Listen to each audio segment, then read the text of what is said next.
那么显著。大型企业的平均生产率高于中小企业。2008年，大型企业的经常利润比中小企业高出约50%，15.6万亿日元对比10.3万亿日元。然而，自那以后，差距进一步扩大。2017年，大型企业的经常利润为57.6万亿日元，而中小企业为21.3万亿日元，见图4.1。In terms of wages, there is also a disparity between large companies and SMEs with higher monthly median wages in large companies. Although the wage gap between large companies and SMEs for workers aged 20 to 24 was around 50,000 yen a month in 2015, the gap widened as the age bracket went up with the largest disparity in the age group 50 to 54 of 144,000 yen.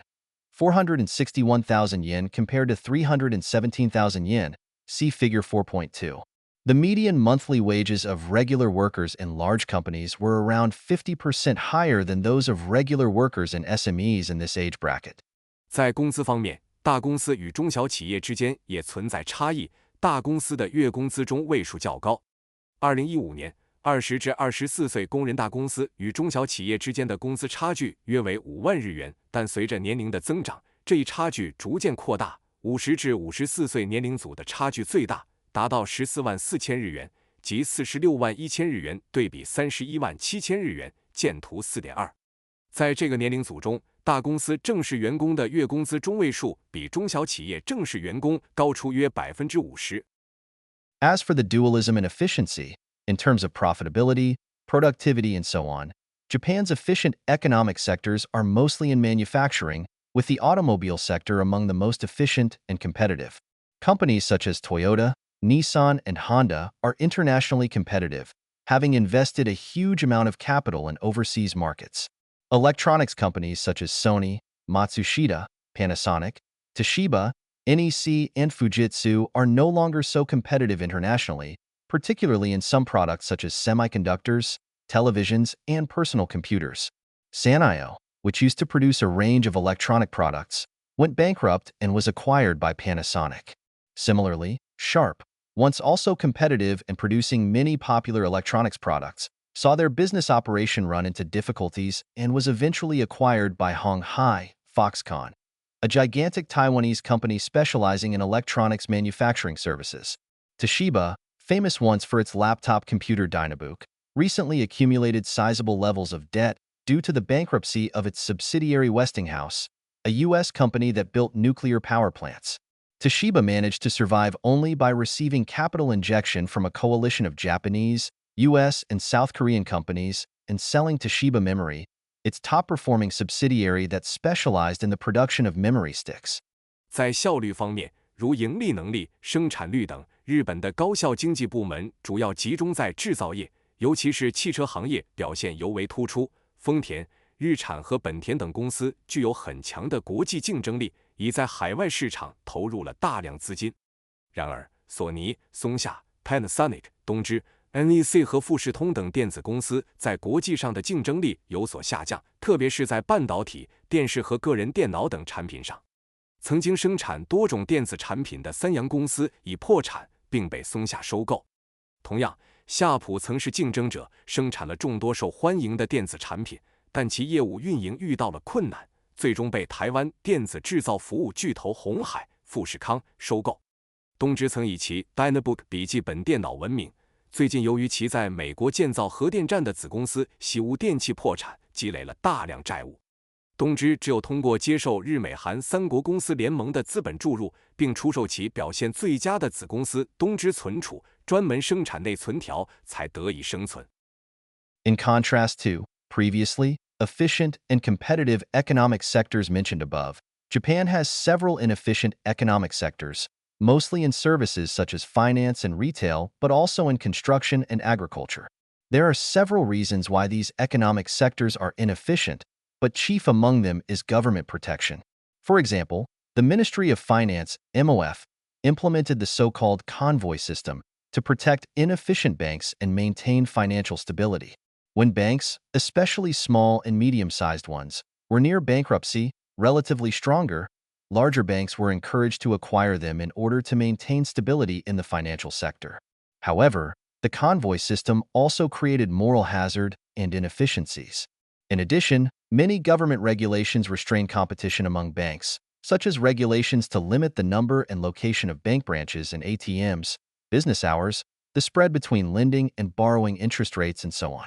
As will be discussed in detail in Chapter 6, the Japanese banking sector is inefficient and operates outside of international industry standards in many respects. For example, for many years the business hours of Japanese bank branches were 9 a.m. to 3 p.m., and it is only now that these are changing. Also, except for ATMs and 7-Eleven convenience stores and a few others, most Japanese bank ATMs do not accept bank cards issued by non-Japanese banks. 与上述以前高效和有竞争力的经济部门相比，日本在金融服务、零售、建筑和农业等领域存在一些效率低下的经济部门。这些部门效率低下的主要原因在于政府的保护。例如，财务省实施了所谓的护航系统，旨在保护效率低下的银行并维持金融稳定。当银行，尤其是中小型银行接近破产时，相对较强、较大的银行会被鼓励收购它们，以确保金融部门的稳定。然而，这一护航系统也导致了道德风险和效率问题。此外，许多政府法规限制了银行之间的竞争，比如限制银行分行和 ATM 的数量和位置、营业时间、贷款和存款利率的差额等。正如第6章将详细讨论的，日本银行业效率低下，许多方面不符合国际行业标准。例如，多年来，日本银行的营业时间是上午9点到下午3点，现在这些时间才开始有所改变。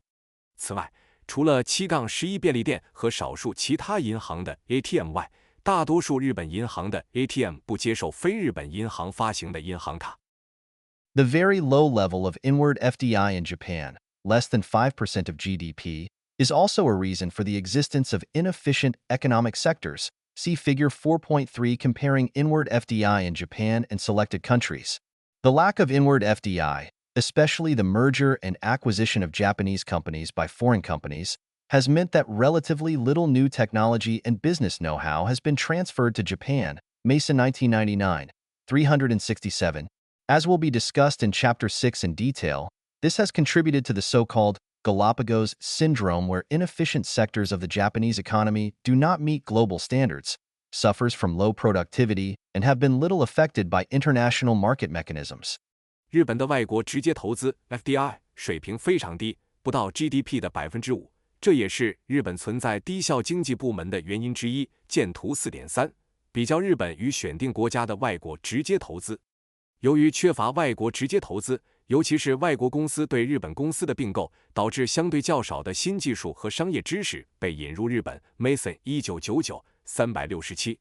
正如第6章将详细讨论的，这导致了所谓的加拉帕戈斯综合症，即日本经济的低效部门不符合全球标准，生产力低下，且受国际市场机制的影响较小。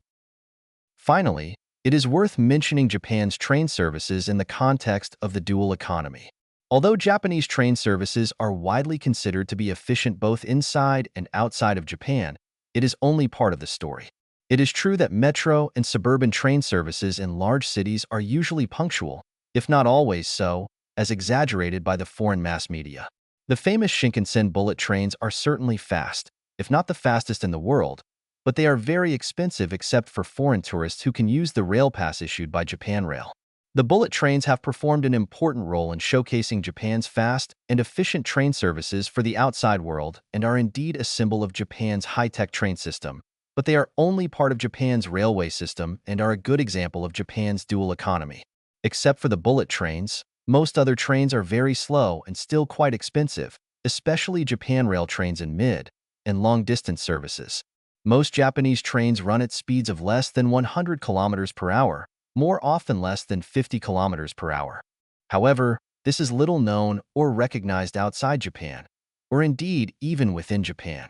Instead, the image of the bullet trains as a symbol of Japan's fast and efficient train services has been promoted by the Japanese government and business stemming from national pride and economic nationalism. The Japanese media has also lacked the critical and international perspective necessary to report these slow but expensive train services in Japan to the outside world. although that may be partly due to its lack of newsworthiness.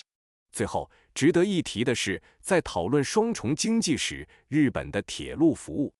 尽管日本的铁路服务在日本国内外都享有高效的好评，但这只是事实的一部分。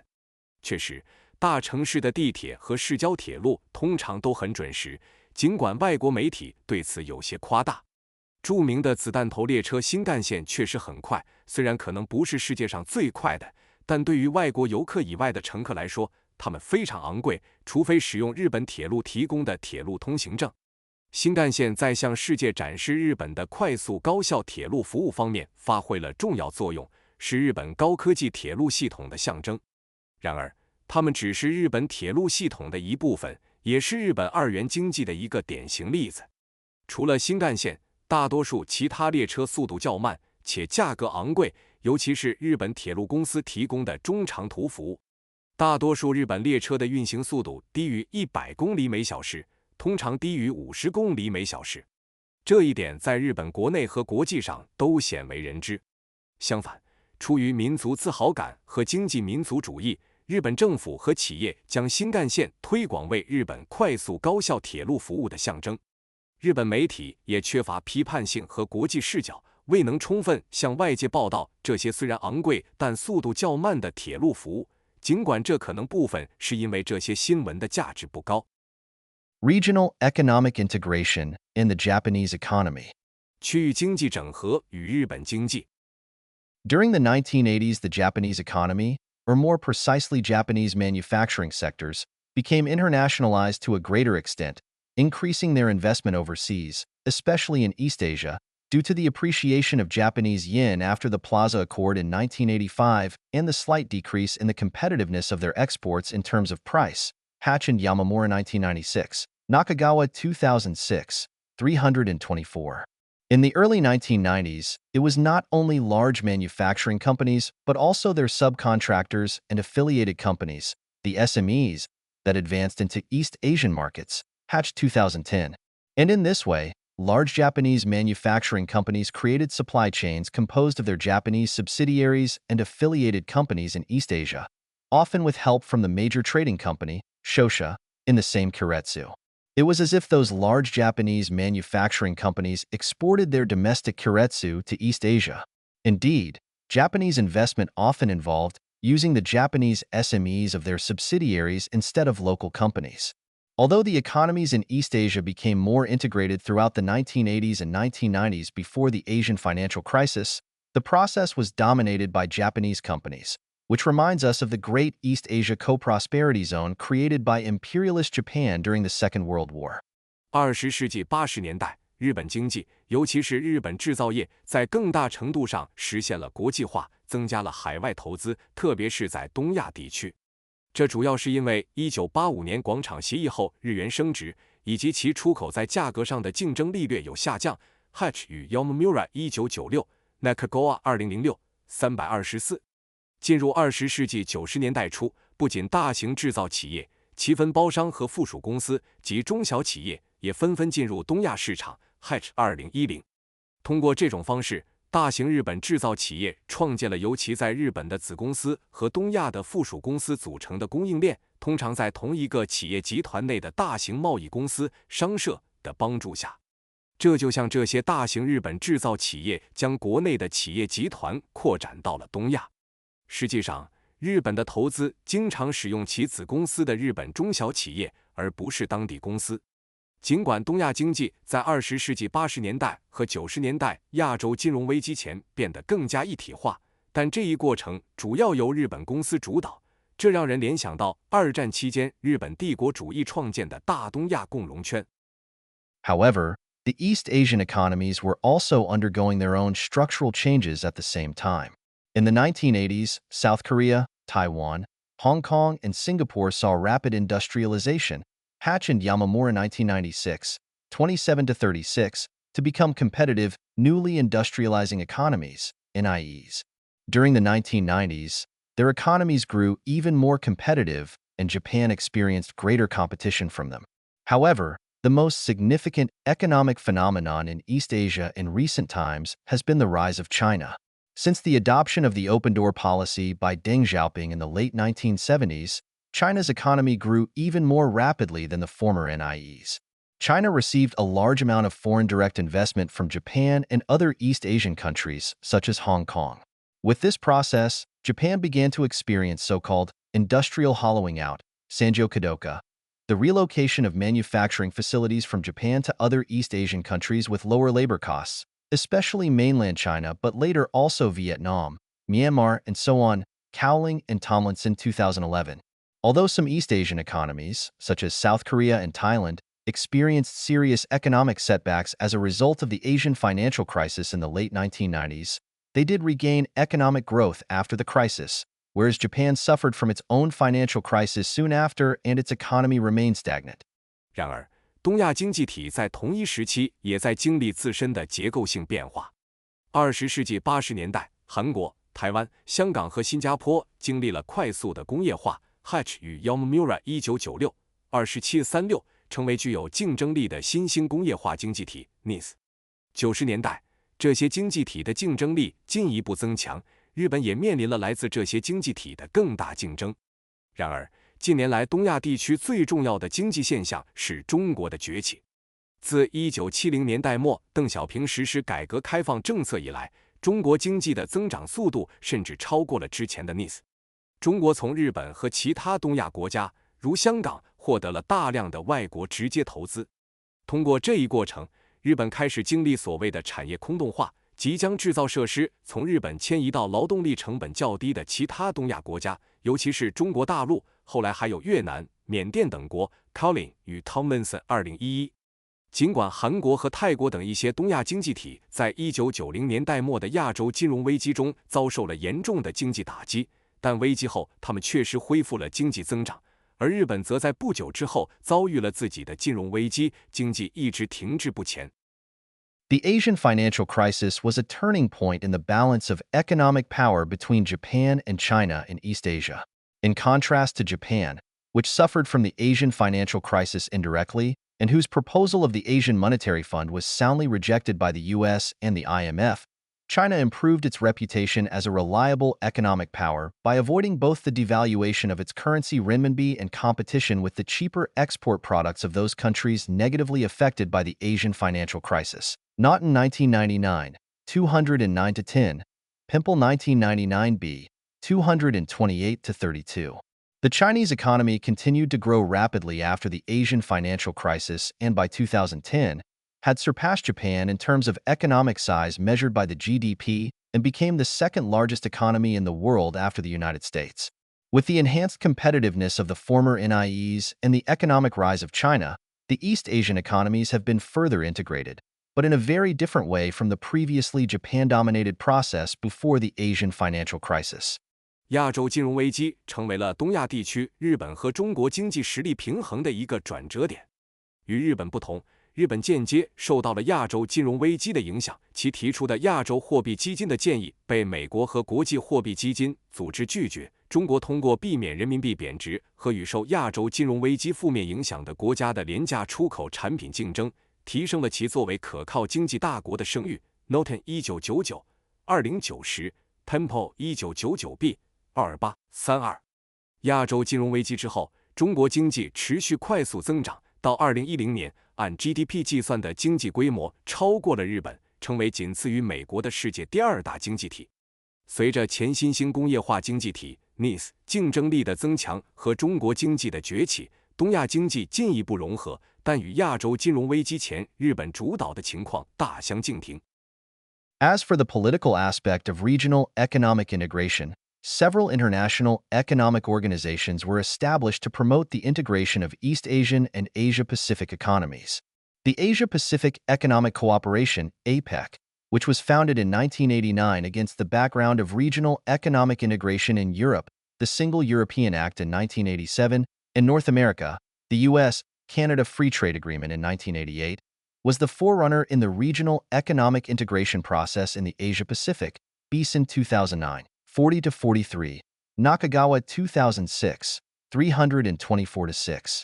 However, APEC was ineffective in coping with the Asian financial crisis in the late 1990s, and its importance was diminished. Instead, the framework based on either ASEAN plus 3, the 10 ASEAN countries plus China, Japan, and South Korea, or ASEAN plus 6, the addition of Australia, New Zealand, and India, became more important to promote regional economic integration, Beeson 2009, 77-82. 在区域经济一体化的政治方面，建立了多个国际经济组织，以促进东亚和亚太地区的经济融合。亚太经济合作组织 APEC 成立于1989年，当时欧洲1987年的单一欧洲法案和北美1988年的美加自由贸易协定正在推进区域经济一体化。APEC 成为了亚太地区经济一体化的先驱。Beeson 2009 4043 Nakagawa 2006 3246。然而 APEC 在应对1990年代末的亚洲金融危机时表现不佳，其重要性逐渐减弱。相反，基于东盟加3、10个东盟国家加上中国、日本和韩国，或东盟加6，再包括澳大利亚、新西兰和印度的框架变得更加重要，以促进区域经济一体化。Beeson 2009 7782。In the 2000s, Japan concluded bilateral free trade agreements, FTAs, with countries in Asia-Pacific including the Japan-Singapore FTA in 2002 and the Japan-Mexico FTA in 2005, along with bilateral economic partnership agreements, EPAs, such as the Japan-Philippines EPA in 2006 and the Japan-Indonesia EPA in 2007. Business industries represented by K. Danron, Japan Business Federation, lobbied the LDP government to promote bilateral FTAs and EPAs, hoping that Japanese companies would be able to take advantage of the expansion of business opportunities that FTAs and EPAs brought against a background of stagnant liberalization through the WTO's multilateral channel. K. Danron also hoped FTAs and EPAs would promote the structural reform of the domestic economy intended by the Koizumi administration due to an increase in cheaper imports and the enhanced competition from foreign producers. Nakagawa 2006, 326-9, 331-3。2000年代，日本与亚太地区的多个国家签署了双边自由贸易协定 FTA， 例如2002年的日新自由贸易协定和2005年的日墨自由贸易协定，以及双边经济伙伴关系协定 EPA， 如2006年的日非经济伙伴关系协定和2007年的日印尼经济伙伴关系协定。日本经济团体联合会 Kidan 代表的商业界游说自民党政府推动双边自由贸易协定和经济伙伴关系协定的签署，希望日本企业能够利用这些协定带来的商业机会的扩展，尤其是在世界贸易组织 WTO 多边谈判进展缓慢的背景下。经团联还希望通过增加廉价进口商品和加强外国生产商的竞争，自由贸易协定和经济伙伴关系协定能够促进小泉内阁所推动的国内经济结构改革。中川2006 326-9 331-3。In 2013, the Abe administration decided to join the negotiation of the U.S.-led Trans-Pacific Partnership, TPP. The TPP was different from previous FTAs in terms of its scope and degree of liberalization. It not only aimed to set a higher degree of trade liberalization in terms of tariff reduction, but also aimed to liberalize other economic activities such as FDI and the trade in services. The biggest problem Japan faced in participating in the TPP was the resistance to trade liberalization by its politically powerful agricultural interest groups. Most of Japanese agriculture lacked international competitiveness and depended on the political support of the LDP government, with LDP agricultural zoku politicians acting as pipelines between farmers and the Ministry of Agriculture, Forestry and Fisheries, MAFF, and providing agricultural interest groups with subsidies and protective regulations in return for votes and political donations.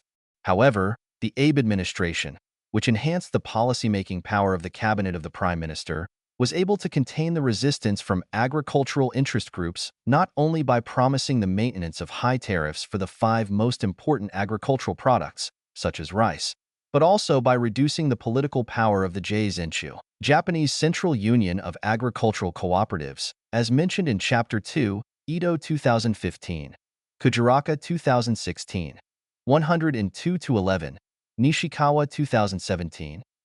2013年，安倍政府决定加入由美国主导的跨太平洋伙伴关系协定 TPP 的谈判。TPP 在范围和自由化程度上与以往的自由贸易协定有所不同。它不仅旨在通过降低关税实现更高水平的贸易自由化，还旨在自由化其他经济活动，如外国直接投资和服务业。日本参与 TPP 的最大障碍是其政治上强大的农业利益集团对贸易自由化的抵制。日本的大部分农业缺乏国际竞争力，主要依赖自民党政府的政治支持。自民党的农业派议员在农民与农林水产省 MAFF 之间起到桥梁作用，为农业利益团体提供补贴和保护性法规，以换取选票和政治捐款。然而，安倍政府通过承诺维持5种最重要农产品，如大米的高关税，并减少日本农协 JA 的政治影响力，如第2章所述 ITO 2015、Future 卡2016、1021、Nishikawa 2017，增强了内阁的政策制定能力，从而有效遏制了农业利益集团的反对。Although the 12 countries negotiating TPP eventually reached an agreement in 2016, it was never ratified after the U.S. withdrew its signature. Even after the U.S. withdrawal, Japan strived to reach a new agreement with the remaining countries, despite initial hesitation, and was able to conclude a revised agreement, the Comprehensive and Progressive Trans-Pacific Partnership, CPTPP, in 2018. Japan is also a negotiating member of the Regional Comprehensive Economic Partnership, RCEP, of ASEAN Plus 6. However, the difference in opinion exists between those countries seeking a high degree of liberalization, such as Australia and Japan, and those that are less ambitious due to their large state-owned enterprises, such as China and India. When most member countries were ready to sign the RCEP in November 2019, India withdrew from the RCEP because of its concern that a huge increase in imports from China would be detrimental to its domestic economy. Nihon Keizai Shimbun 2019c. At the time of writing, the remaining countries, including Japan, have not reached an agreement. The RCEP without India would make it more difficult for Japan to contain a powerful China, and it appears that Japan is now hesitant to reach an agreement. 尽管12个参与 TPP 谈判的国家最终在2016年达成了协议，但因美国撤回签署，该协议从未得到批准。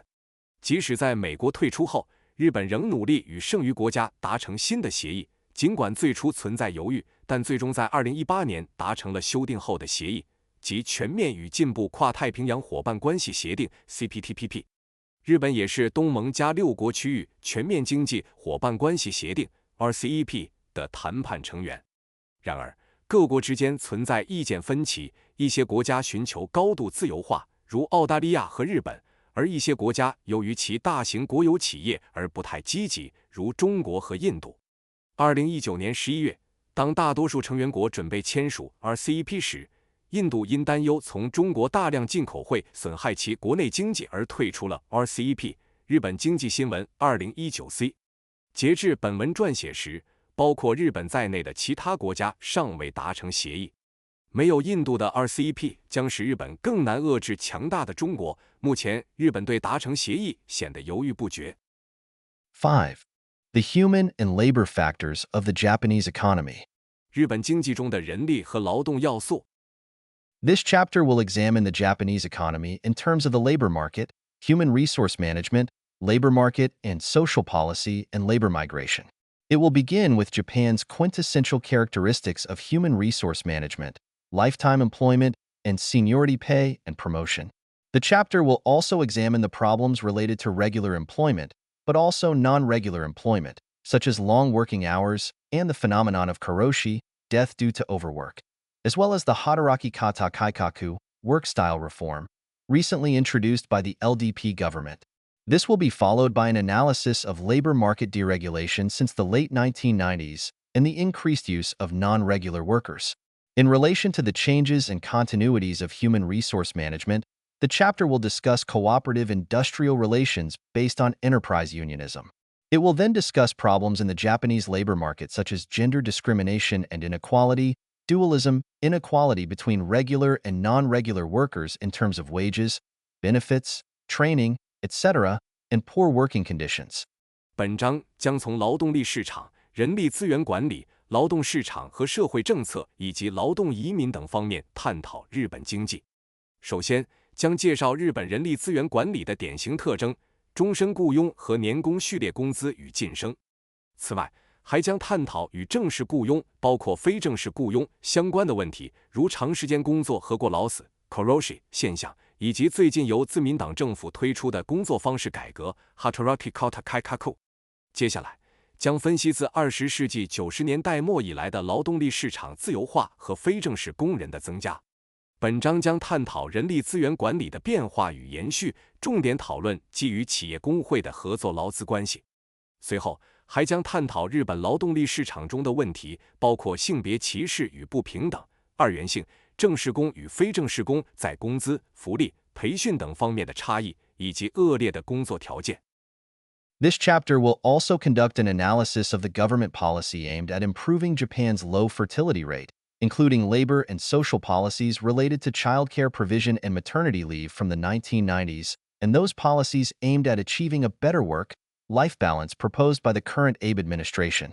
The chapter will then discuss the issue of declining population, especially in rural areas, and examine domestic and international labor migration as a possible solution to this problem, as well as government immigration policy, including recent changes that opened official routes for the migration of low-skilled workers. 本章还将分析旨在提高日本低生育率的政府政策，包括自1990年代以来的儿童保育和产假相关的劳动和社会政策，以及现任安倍政府提出的旨在实现更好工作与生活平衡的政策。随后本章将探讨人口下降的问题，特别是在农村地区，并研究国内和国际劳动力迁移作为解决这一问题的可能方案，以及政府的移民政策，包括最近开放低技能工人官方迁移途径的变化。Japanese Human Resource Management and Industrial Relations. 日本人力资源管理和劳资关系。Japanese human resource management has been characterized by lifetime employment and seniority pay and promotion, especially since the economic miracle in the 1960s. A high percentage of regular workers in large companies, if not SMEs, tend to work for the same company throughout their career until they retire, and their pay and promotion prospects depend on their seniority, i.e., how many years they have worked for the company. Cooperative labor management relations has also been identified as a distinctive characteristic of the Japanese labor market. Japanese labor unions, which are mostly composed of enterprise unions, have cooperated with employers since the establishment of the labor management consensus, based on the institutionalization of lifetime employment and seniority-based pay and promotion in the 1960s, Hasegawa 1993, Nishinarita 1998, Nomura 1994. This cooperation became even more evident after the private sector unions led by the International Metal Federation Japan Council, IMFJC, the Industrial Federation in Japan's competitive, or previously competitive, sectors such as automobile and electronics, achieved a hegemonic position in the labor movement in the mid-1970s, Hume 1998, 2005. 自20世纪60年代经济奇迹以来，日本的人力资源管理以终身雇佣和年工工资及晋升为特点。在大公司中，而非中小企业，大多数正式员工往往会在同一家公司工作直至退休，其薪资和晋升机会主要取决于他们在公司的工龄。合作的劳资关系被认为是日本劳动力市场的一个独特特征。日本的工会主要由企业工会组成，自20世纪60年代建立劳资共识以来，基于终身雇佣制和年功序列制的制度化，一直与雇主保持合作。Hasegawa 1993 Nishinarity 1998 Nomura 1994。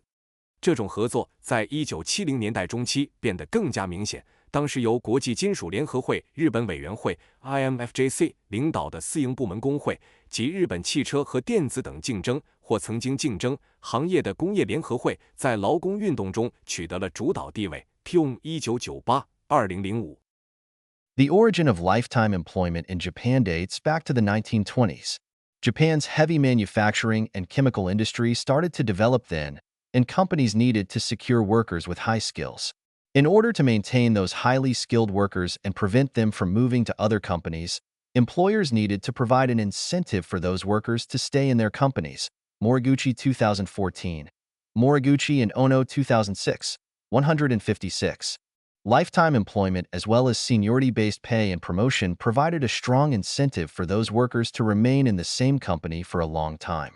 In the 1960s, when Japan achieved its economic miracle, lifetime employment and seniority-based pay and promotion became institutionalized as a result of a consensus between management, mostly represented by Nikkeirin, Japan Federation of Employers Association, and Keidanren, Japan Federation of Economic Organizations and Labor, represented by cooperative enterprise unions led by Sohio, General Council of Trade Unions of Japan, and Domei, Japan Confederation of Labor, among others, Hasegawa. 1993, 25-6. In the 1970s, when industrialized countries suffered from the oil crises and low economic growth, Japan achieved a relatively high level of economic growth based on this labor management consensus. Unlike labor unions in other industrialized countries, Japanese unions in the private sector cooperated with management by refraining from conducting strikes and from demanding significant wage rise, which helped Japanese companies survive in a relatively low growth period. In return, management made efforts to maintain lifetime employment, sometimes by transferring employees from the headquarters to subsidiaries in the same keiretsu. However, performance-based pay and promotion began to gradually replace seniority-based pay and promotion in the 1970s. The 1980s was mostly a period of economic growth for Japan, especially during the bubble economy in the late 1980s, so the labor management consensus based on job protection and labor cooperation was mostly maintained. 日本的终身雇佣制度起源于20世纪20年代，当时日本的重工业和化学工业开始兴起，企业需要确保拥有高技能的工人。为了留住这些高技能工人，防止他们跳槽到其他公司，雇主需要为这些工人提供留在公司的激励。Moriguchi 2014 Moriguchi 与 Ono 2006 156。终身雇佣制度以及基于资历的薪酬和晋升为这些工人长期留在同一家公司提供了强大的动力。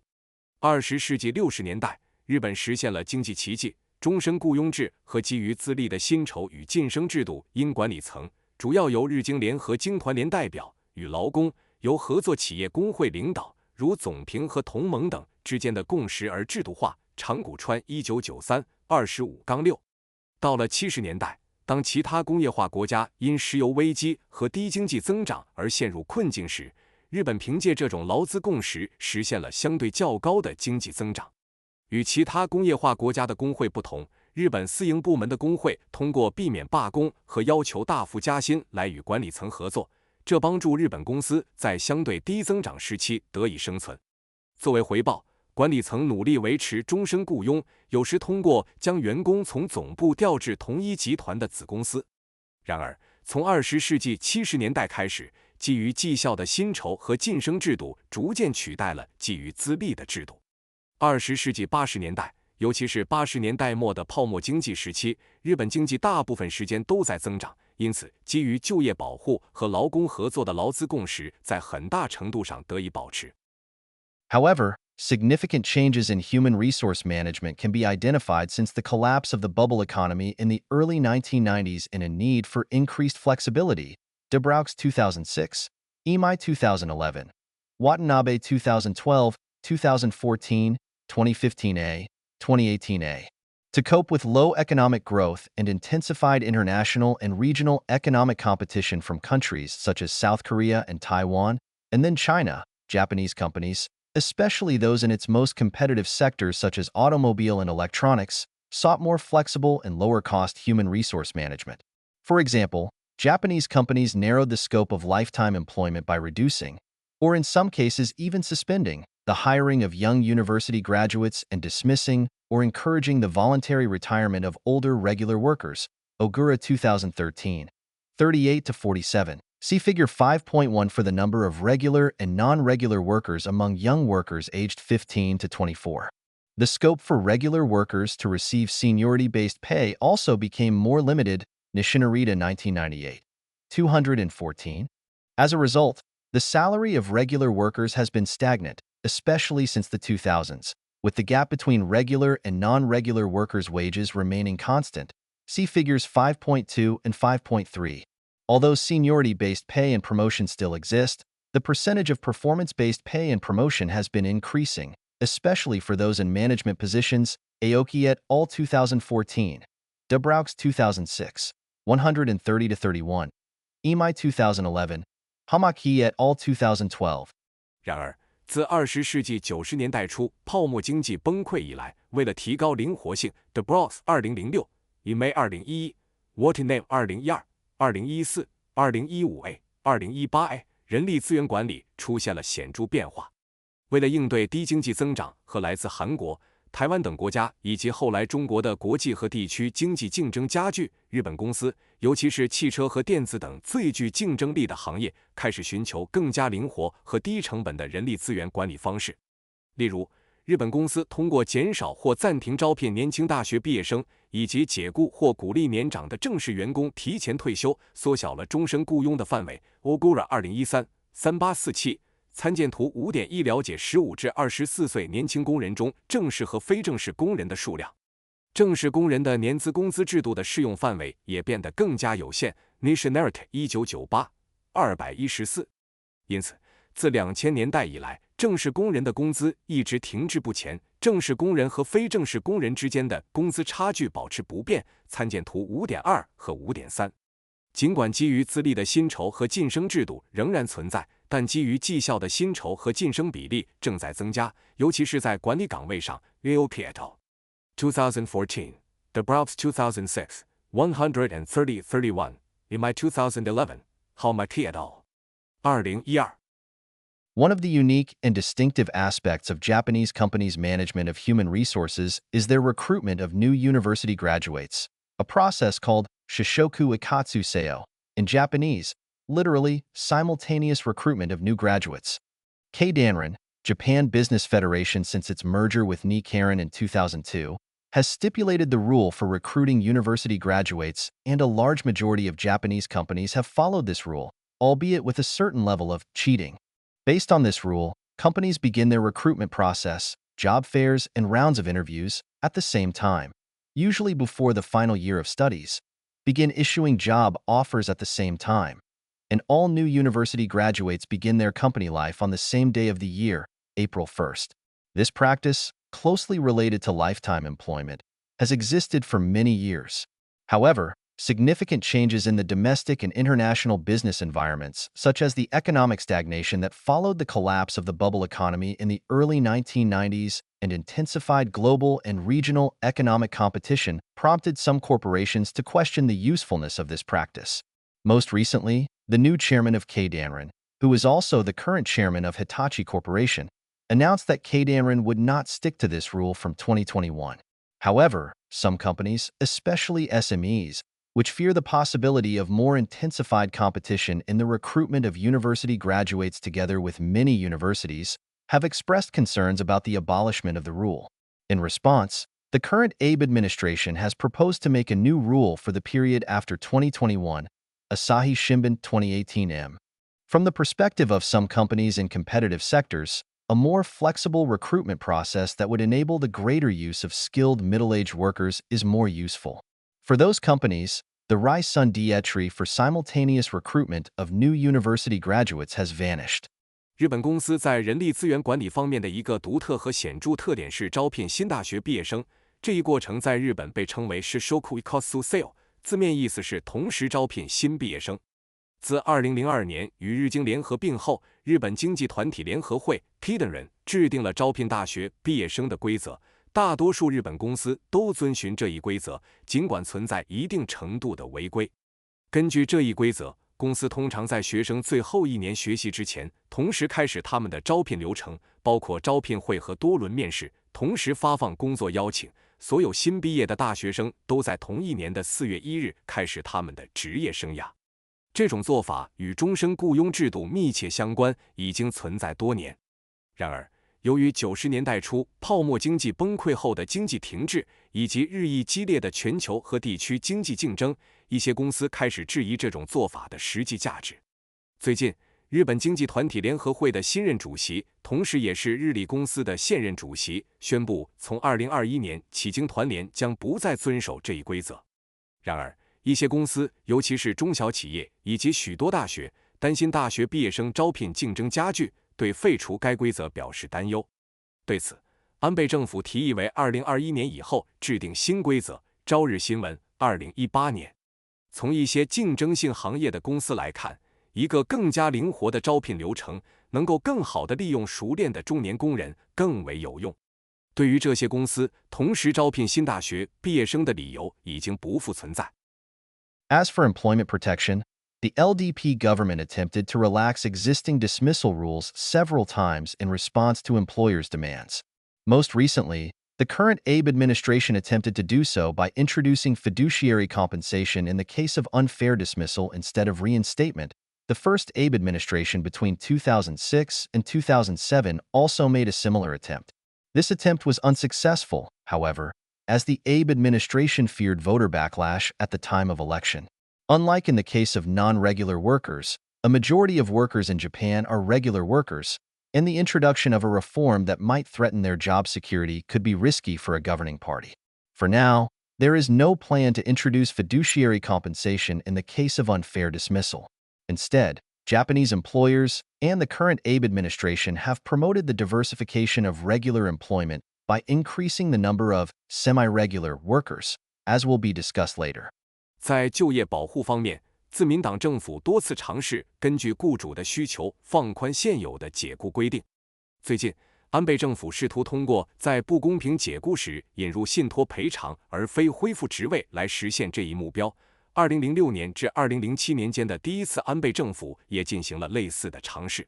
然而，这一尝试未能成功，因为安倍政府担心选举时会受到选民的反对。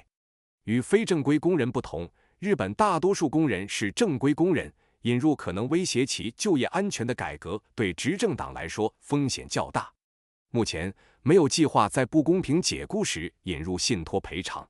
相反，日本的雇主和现任安倍政府通过增加准正式员工的数量来推动正式雇用的多样化，这一点将在后文详细讨论。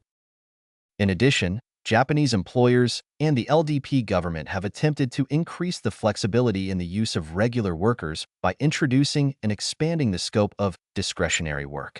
Under discretionary work, working time rules are relaxed, and those regular employees who work under discretionary work do not receive overtime pay except for work over weekends, during holidays, and late at night.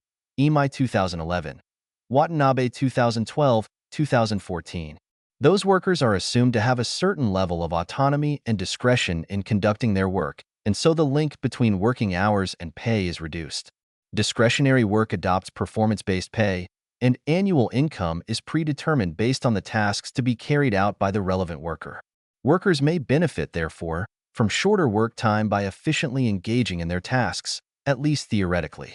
In practice, however, workers under discretionary work often must engage in overtime work because of a great amount of workload, for which they are not paid most of the time. In many cases, discretionary work has been used by employers as a measure to cut labor costs by not paying for overtime work. 此外，日本雇主和自民党政府通过引入和扩大自主工作制度，试图增加正式员工的灵活性。在自主工作制度下，工作时间规则更加宽松，只有在周末、节假日和深夜工作的正式员工才能获得加班费。May 2011 Watanabe 2012 2014。这些员工被认为在工作中有一定的自主权和决策权，因此工作时间和薪酬之间的联系减弱。自主工作采用绩效薪酬制度，年度收入根据员工的任务预先确定。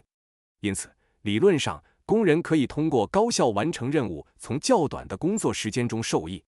然而，实际上，拥有自由裁量权的工人由于工作量大，经常需要加班，而且大多数时候没有加班费。在很多情况下，自由裁量权下的工作被雇主用作一种不支付加班费的削减劳动力成本的手段。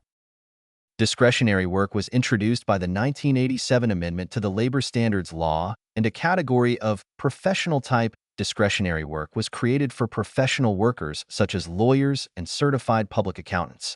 The 1998 Amendment to the Labor Standards Law expanded the scope of discretionary work by adding the new category of planning-type discretionary work for those non-professional, white-collar workers who work in administrative positions such as business planning sections in company head offices.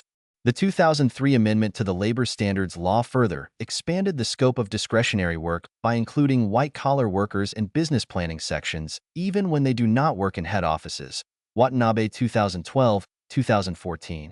Most recently, The current Abe administration has introduced the highly professional work category with the work style reform in 2018. Unlike discretionary workers, regular employees in the category of highly professional workers such as business consultants and foreign exchange dealers, with an annual income of more than 10,750,000 yen, which is around $98,000 at current exchange rates, do not receive overtime pay even when they work during weekends, holidays, or late at night. As such, highly professional work is a complete exception to the working time rules on overtime pay.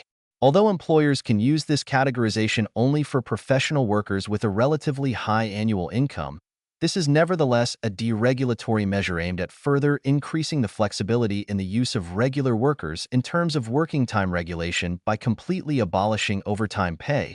Watanabe 2018a。1987年对劳动标准法的修正案引入了自由裁量工作，并为律师和注册会计师等专业人员设立了专业型自由裁量工作类别。1998年的修正案通过增加规划型自由裁量工作类别，进一步扩大了自由裁量工作的范围。该类别适用于在公司总部从事业务规划等行政职位的非专业白领工人。2003年的修正案进一步扩大了自由裁量工作的范围，将不在总部工作的业务规划部门的白领工人也包括在内。Watanabe 2012-2014。最近，现任安倍政府在2018年的工作方式改革中引入了高度专业工作类别。与自由职业者不同，这类高度专业工作的普通员工，如商业顾问和外汇交易员，年收入超过1075万日元，按当前汇率约为98000美元，即使在周末、节假日或深夜工作也不会获得加班费。因此，高度专业工作完全不受加班费工作时间规则的约束。尽管雇主只能将这种分类应用于年收入相对较高的专业人员，但这仍然是一项旨在通过完全取消加班费来进一步提高定期员工工作时间灵活性的去监管措施。Watanabe 2018。Before the enactment of the work style reform in 2018, it was possible for employers to set unlimited overtime working hours according to Article 36 of the Labor Standards Law if employers and union representatives had reached such an agreement. Given the balance of power between employers and unions, it was common for employers to impose unlimited overtime working hours. In addition, enterprise unions have usually been willing to cooperate with management to maintain the competitiveness of their companies, including maximum overtime working hours, provided their jobs were maintained. Long working hours, however, have contributed to poor work-life balance among Japanese workers. Although according to some sources it may seem that Japan's working hours are not the longest in comparison to some Anglo-American countries, the data does not include the many hours of service, free or unpaid, overtime work in Japan excluded from official statistics. Muir and Kawanishi 2005, 81-2. Sugimoto 2003, 100-101。在2018年实施工作方式改革之前，根据劳动标准法第36条，如果雇主和工会代表达成协议，雇主可以设定无限制的加班时间。由于雇主和工会之间的权力失衡，雇主常常会强加无限制的加班时间。此外，企业工会通常愿意与管理层合作，以保持公司的竞争力，包括最大限度的加班时间，前提是能保住员工的工作。然而，长时间工作导致了日本工人工作与生活平衡的恶化。尽管根据某些资料，日本的工作时间可能并不比一些英美国家长，但数据中未包括日本大量的服务、免费或无薪加班时间，这些时间未被计入官方统计数据。Moore 与 Kawanishi 2005 812 Sugimoto 2003 100-101。Japan's long working hours have also contributed to the country's low fertility rate, as will be seen later. In extreme cases, long working hours has resulted in karoshi, death due to excessively long working hours, and karojizatsu, committing suicide due to the mental illness caused by excessively long working hours, of some Japanese workers. Kawahito 2014. Moriaka 2005, 2009, 98-106, North and Moriaka 2006, Okumura 1994, 56, Weathers and North 2009. See Figure 5.4. A recent much-publicized case was the suicide in December 2015 of Takahashi Matsuri, a young female employee of Japanese media giant Dentsu Corporation who graduated from Japan's most prestigious University of Tokyo. It was reported that she suffered from mental health problems arising from excessively long working hours, heavy workload, and pressure from her seniors, Asahi Shimbun 2016. 日本的长时间工作也导致了该国的低生育率，这一点将在后文详细讨论。在极端情况下，长时间工作导致了一些日本工人的过劳死 （karoshi） 和因过劳导致的精神疾病而自杀 （karoji satsu）。Kawahito 2014、Morioka 2005、2009、98106、North 与 Morioka 2006、Okumura 1994、56、Weathers 与 North 2009。见图 5.4。一个最近备受关注的案例是2015年12月，毕业于日本顶尖学府东京大学的年轻女员工高桥麻里，在日本媒体巨头电通公司自杀。据报道，她由于长时间工作、繁重的工作量以及上级的压力，出现了心理健康问题。朝日新闻2016年。Several factors have contributed to the prevalence of long working hours in Japan. There is a cultural explanation of long working hours as a social norm in Japan. Work is often based on teamwork, and there is peer pressure to work for as long as one's colleagues. Otherwise, they would need to work even longer hours. Kawanishi 2008. Nemoto 2013. There are also structural and agency factors. As we've already mentioned, Article 36 of the Labor Standards Law failed to ban excessive overtime and instead delegated the decision to employers and unions. Employers were often able to impose unlimited or long overtime by using their greater power over cooperative enterprise unions. Lifetime employment and seniority pay have also provided Japanese workers with an incentive to work for long hours so that they would get promoted and receive higher pay. Even when suffering many hours of unpaid overtime, employees could expect better evaluation from their managers. Muir and Kawanishi 2005, 76-82. Takahashi 2006. From a macroeconomic perspective, however, unpaid overtime has reduced the number of otherwise available jobs. Tachibanaki 2004, 161. 多种因素导致了日本长时间工作制的普遍。文化上，长时间工作被视为日本的社会规范，工作通常基于团队合作，同事之间存在压力，要求工作时间与同事一样长，否则同事将需要工作更长时间。Kawanishi 2008、Nemoto 2013。此外，还有结构和代理因素。正如我们已经提到的，劳动标准法第36条未能禁止过度加班，而是将决定权交给了雇主和工会。雇主通常能够通过利用其对合作企业工会的更大权力，强加无限或长时间的加班。终身雇佣和年资工资制度激励日本员工长时间工作，以获得晋升和更高薪酬。即使在无薪加班的情况下，员工也期望得到经理的更好评价。摩尔与 Kawanishi 2005、7682、Takahashi 2006。然而，从宏观经济角度看，无薪加班减少了其他潜在的工作机会。Takabaniki 2004、161。To tackle the problems of excessively long working hours and karoshi and karojizatsu, the current Abe administration has imposed a legal limit on the amount of overtime working hours with the work style reform.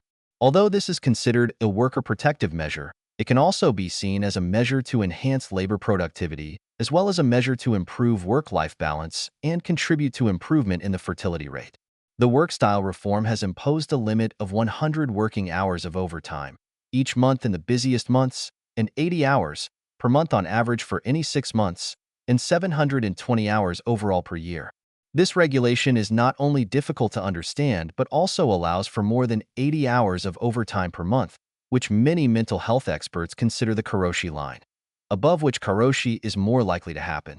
Although penalties of less than 6 months imprisonment and or a maximum fine of 300,000 yen, about $2,700, are imposed on those who violate this rule, these penalties are relatively light.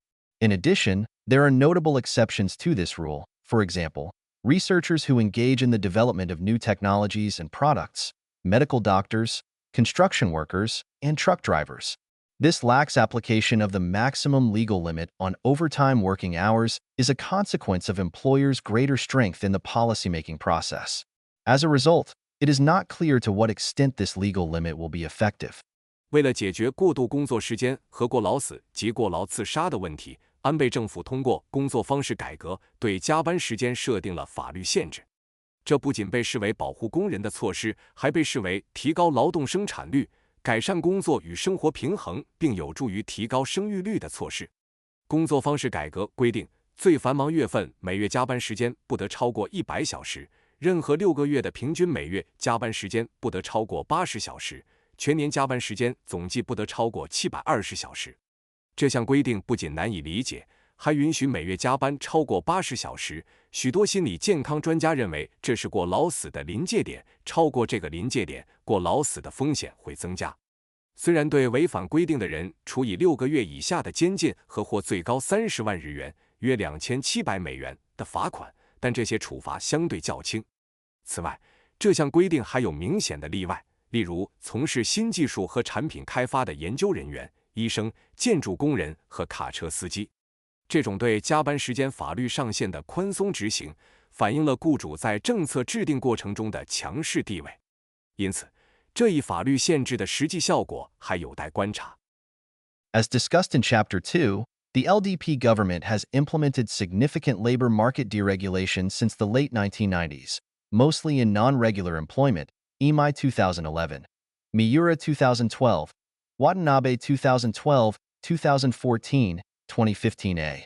As a result, the percentage of non-regular workers among total workers has increased, while the percentage of regular workers has decreased. See figures 5.5 and 5.6.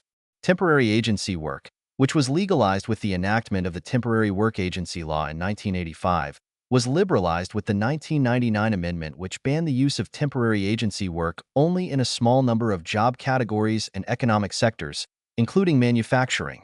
However, the Koizumi administration's 2003 amendment allowed employers in the manufacturing sector to use temporary agency workers. Given the importance of manufacturing in the Japanese economy, this amendment was significant.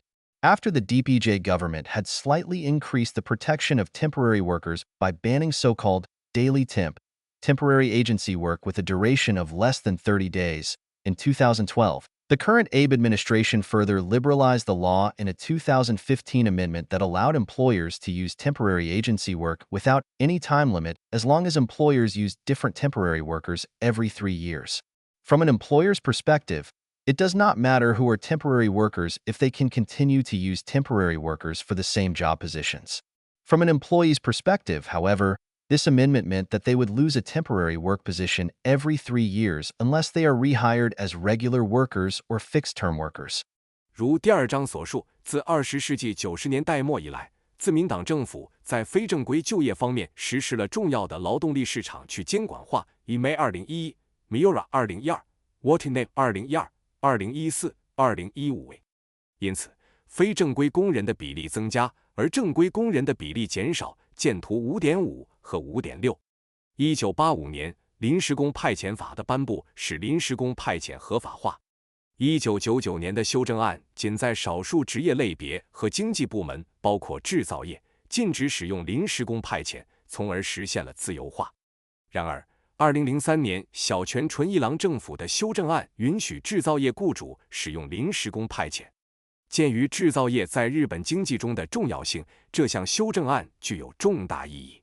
2012年，民主党政府通过禁止所谓的日工，即工作时间少于30天的临时工，略微增加了对临时工的保护。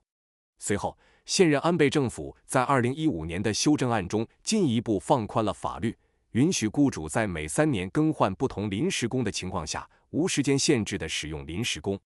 从雇主的角度来看，只要能够继续为同一职位使用临时工，具体是谁并不重要。从员工的角度来看，这一修正意味着，除非被重新雇用为正式员工或固定期限员工，否则每3年就会失去临时工作岗位。The use of fixed-term contracts has also been deregulated since the late 1990s with an exception of some re-regulation during the DPJ government between 2009 and 2012. Both the 1998 and 2003 amendments to the Labor Standards Law by the LDP administrations were aimed at promoting the use of fixed-term contracts by extending the legal time limit on their use. However, the DPJ government increased the protection of fixed-term workers by enacting the labor contract law in 2012, which stipulated that they are assumed to be employed as regular workers after 5 years of service. However, this exacerbated the problem of yatoidom, the termination of, or refusal to renew, a fixed-term contract, as many employers dismissed fixed-term workers just before their 5 years was up in order to avoid this legal obligation. 自20世纪90年代末以来，固定期限合同的使用已经放宽，除了2009年至2012年民主党政府期间进行了一些再规制。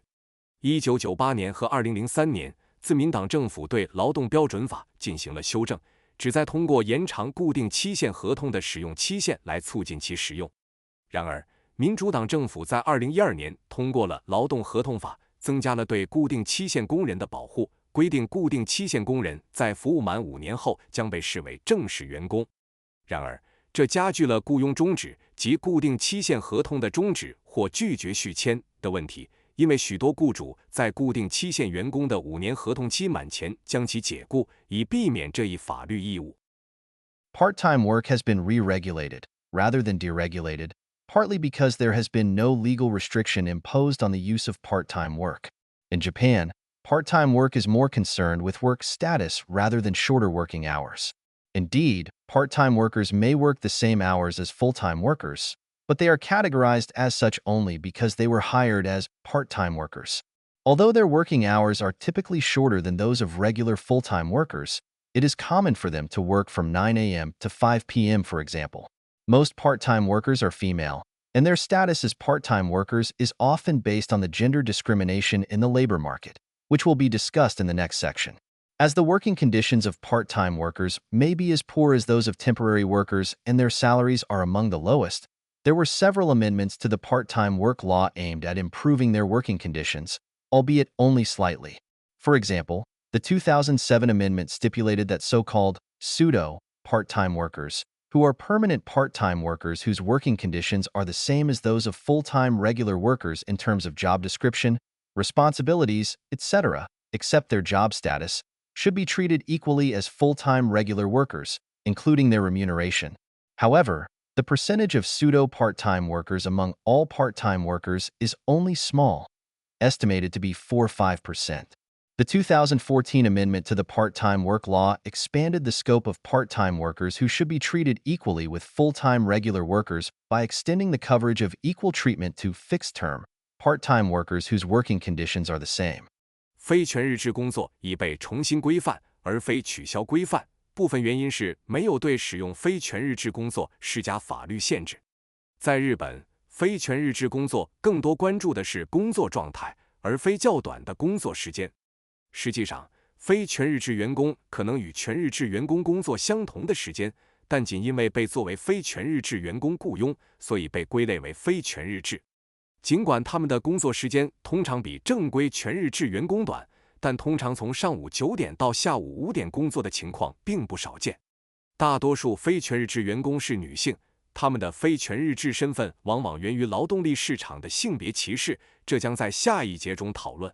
由于兼职工人的工作条件可能与临时工一样差，且他们的工资水平较低，因此对兼职工作法进行了几项修正，旨在改善他们的工作条件，尽管改善幅度有限。例如，2007年的修正案规定，所谓的假兼职工人及工作内容、职责等与全职正式员工相同，但工作身份不同的永久性兼职工人应与全职正式员工同等对待，包括薪酬。然而，假兼职工人在所有兼职工人中的比例很小，估计为4%–5%。2014年对兼职工作法的修订扩大了应与全职正式员工同等对待的兼职员工范围，将固定期限兼职员工纳入同等对待的范畴，前提是其工作条件相同。However, the working conditions of most part-time workers remain poor and precarious.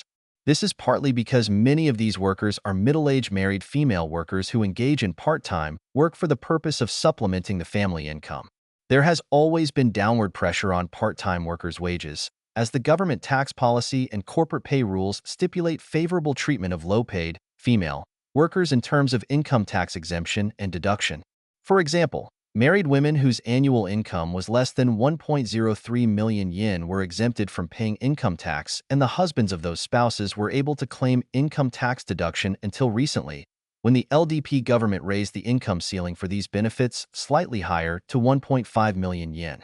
Also, the government tax policy and corporate pay rules assume that most part-time workers are middle-aged married women in a conservative, gender-biased manner. As a result, the working conditions of part-time workers remain poor, as they are supposed to depend on their husbands in the case of job loss. However, the number of male workers who can support their dependents with only their salaries has been decreasing. 然而，大多数兼职工人的工作条件仍然很差且不稳定。这在一定程度上是因为许多这些工人是中年已婚女性，她们从事兼职工作是为了补贴家庭收入。由于政府的税收政策和企业的薪酬规定对低收入，尤其是女性工人在所得税免税和减免方面给予优惠，兼职工人的工资一直面临下行压力。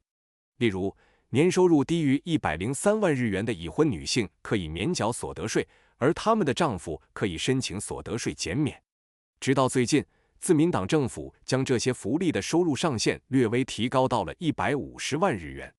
此外，政府的税收政策和企业的薪酬规则假定大多数兼职员工是中年已婚女性，这种假设带有保守的性别偏见。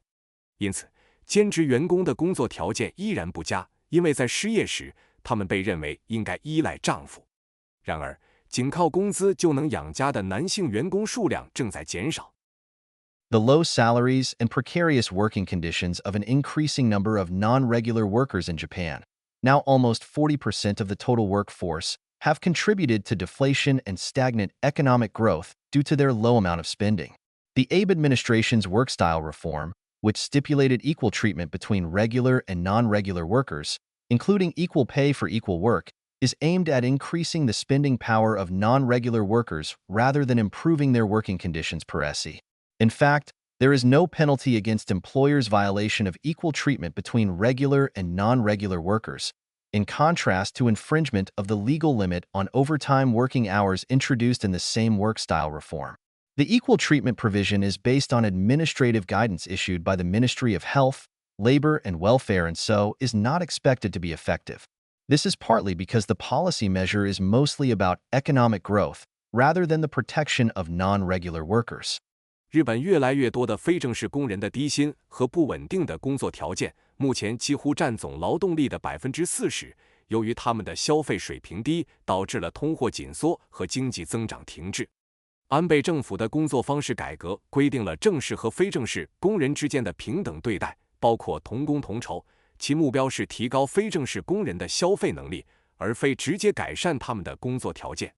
实际上，对于雇主违反正式和非正式工人之间平等对待的规定，并没有相应的处罚，而违反加班时间的法定限制则会受到处罚。这是在同一工作方式改革中引入的。平等对待的规定基于卫生、劳动和福利部的行政指导，因此预计效果不佳。这主要是因为该政策更多地关注经济增长，而非保护非正规员工。As for industrial relations, they were originally conflict-ridden after the end of the Second World War during the initiation of the U.S. occupation, when labor unions were legalized for the first time in Japanese history. Although public sector unions were deprived of the right to strike by the U.S. occupation authority during the anti-communist reverse course, with the intensification of the Cold War, private sector unions continued to engage in strikes frequently until their defeat in the Mitsui Mike mine strike in 1960. It was the largest-scale strike conducted by private sector unions, and their defeat signified the end of large-scale strikes by private sector unions, Nishinarita 1998, 203, 206. After this incident, Japanese labor unions led by enterprise unions in the internationally competitive sectors of automobiles and electronics achieved labor management consensus, and have since maintained mostly cooperative industrial relations with management, Nishinarita 1998. 197. With the failure of the National Railway Strike in 1975, the International Metal Federation of Japan Council, IMFJC, of the Domei, Japan Confederation of Labor, comprised of Japan's internationally competitive sectors such as automobile and electronics, assumed the leading role in Japan's labor movement and strengthened unions' cooperation with management to compete with foreign companies and cope with the lower economic growth caused by the oil crisis in 1974, Hume 1998, 2005. As a result, the number of strikes in Japan decreased significantly, see Figure 5.7. Japanese labor unions led by the two National Confederations of Sohio, General Council of Trade Unions of Japan, and Domei were transformed against a background of the continued strength of private sector unions in the competitive industrial sectors. In the end, Rengo, Japanese Trade Union Confederation, was formed in 1989 with the incorporation of public sector unions of Sohio into the private sector Rengo. 在劳资关系方面，第二次世界大战结束后，随着美国占领的开始，最初充满了冲突。当时劳工工会在日本历史上首次被合法化。尽管在冷战加剧期间，美国占领当局在反攻的逆转路线中剥夺了公共部门工会的罢工权，但私营部门工会直到1960年三池煤矿罢工失败前仍频繁进行罢工。这次罢工是私营部门工会进行的最大规模的罢工，其失败标志着私营部门工会大规模罢工的结束。Nationality 1998 203 206。在这次事件之后，由汽车和电子等国际竞争部门的企业工会领导的日本劳工联盟实现了劳资共识，并自此与管理层保持了主要的合作劳动关系。Nationality 1998 197。1975年全国铁路罢工失败后，由汽车和电子等日本国际竞争部门组成的日本劳工联合会 Domei 的国际金属联合会日本委员会 IMFJC 在日本劳工运动中承担了领导角色，加强了工会与管理层的合作，以与外国公司竞争，并应对1974年石油危机导致的较低经济增长。Hume 1998 2005。因此，日本的罢工数量显著减少，见图 5.7。在日本，有两大全国性联合会，日本工会总评议会 Sohio 和同盟 Domei 领导的劳动工会，在竞争性工业部门的私营工会持续强大的背景下发生了转变。最终，1989年，随着日本工会总评议会的公共部门工会并入私营部门的 Rengo， 成立了日本工会联合会 Rengo。Rengo has essentially been a representative of the interests of regular workers in large companies. As a result, the protection of their jobs has been its most important mission. However, Rengo, as the largest national confederation in Japan, has also had to show concern for poor and deteriorating working conditions of not only non-regular workers, but also an increasing number of regular workers against a background of severe economic pressure after the collapse of the bubble economy and intensified international competition from neighboring Asian countries. Rengo has not been able to simply ignore the increasing number of poorly paid non-regular workers with unstable jobs since the implementation of labor market deregulation in the late 1990s. In the policymaking process related to non-regular work, such as temporary agency work and fixed-term contracts, Rengo has sought to increase the job protection of non-regular workers against employers' attempts to further deregulate non-regular employment. However, Rengo's opposition to employers' policy proposals has often been ineffective, as the muscle of unions has become smaller due to the decline in union density, the percentage of union members among total workers, and their reduced access to the government policymaking. Japan's union density has been declining for a long time and remain low, see Figure 5.8. As for labor policymaking, the newly established cabinet councils, such as the Deregulation Committee, removed labor unions from their membership after the launch of the Koizumi administration in 2001. Watanabe 2012, 2014, 2015a. 联合会基本上代表了大公司正式员工的利益，因此，保护他们的工作是其最重要的任务。然而，作为日本最大的全国性联合会，联合会在泡沫经济崩溃和来自邻近亚洲国家的国际竞争加剧后，在严峻的经济压力背景下，也不得不关注非正式员工以及越来越多的正式员工日益恶化的工作条件。自20世纪90年代末实施劳动力市场自由化以来，联合会不能简单地忽视越来越多的低薪、工作不稳定的非正式员工。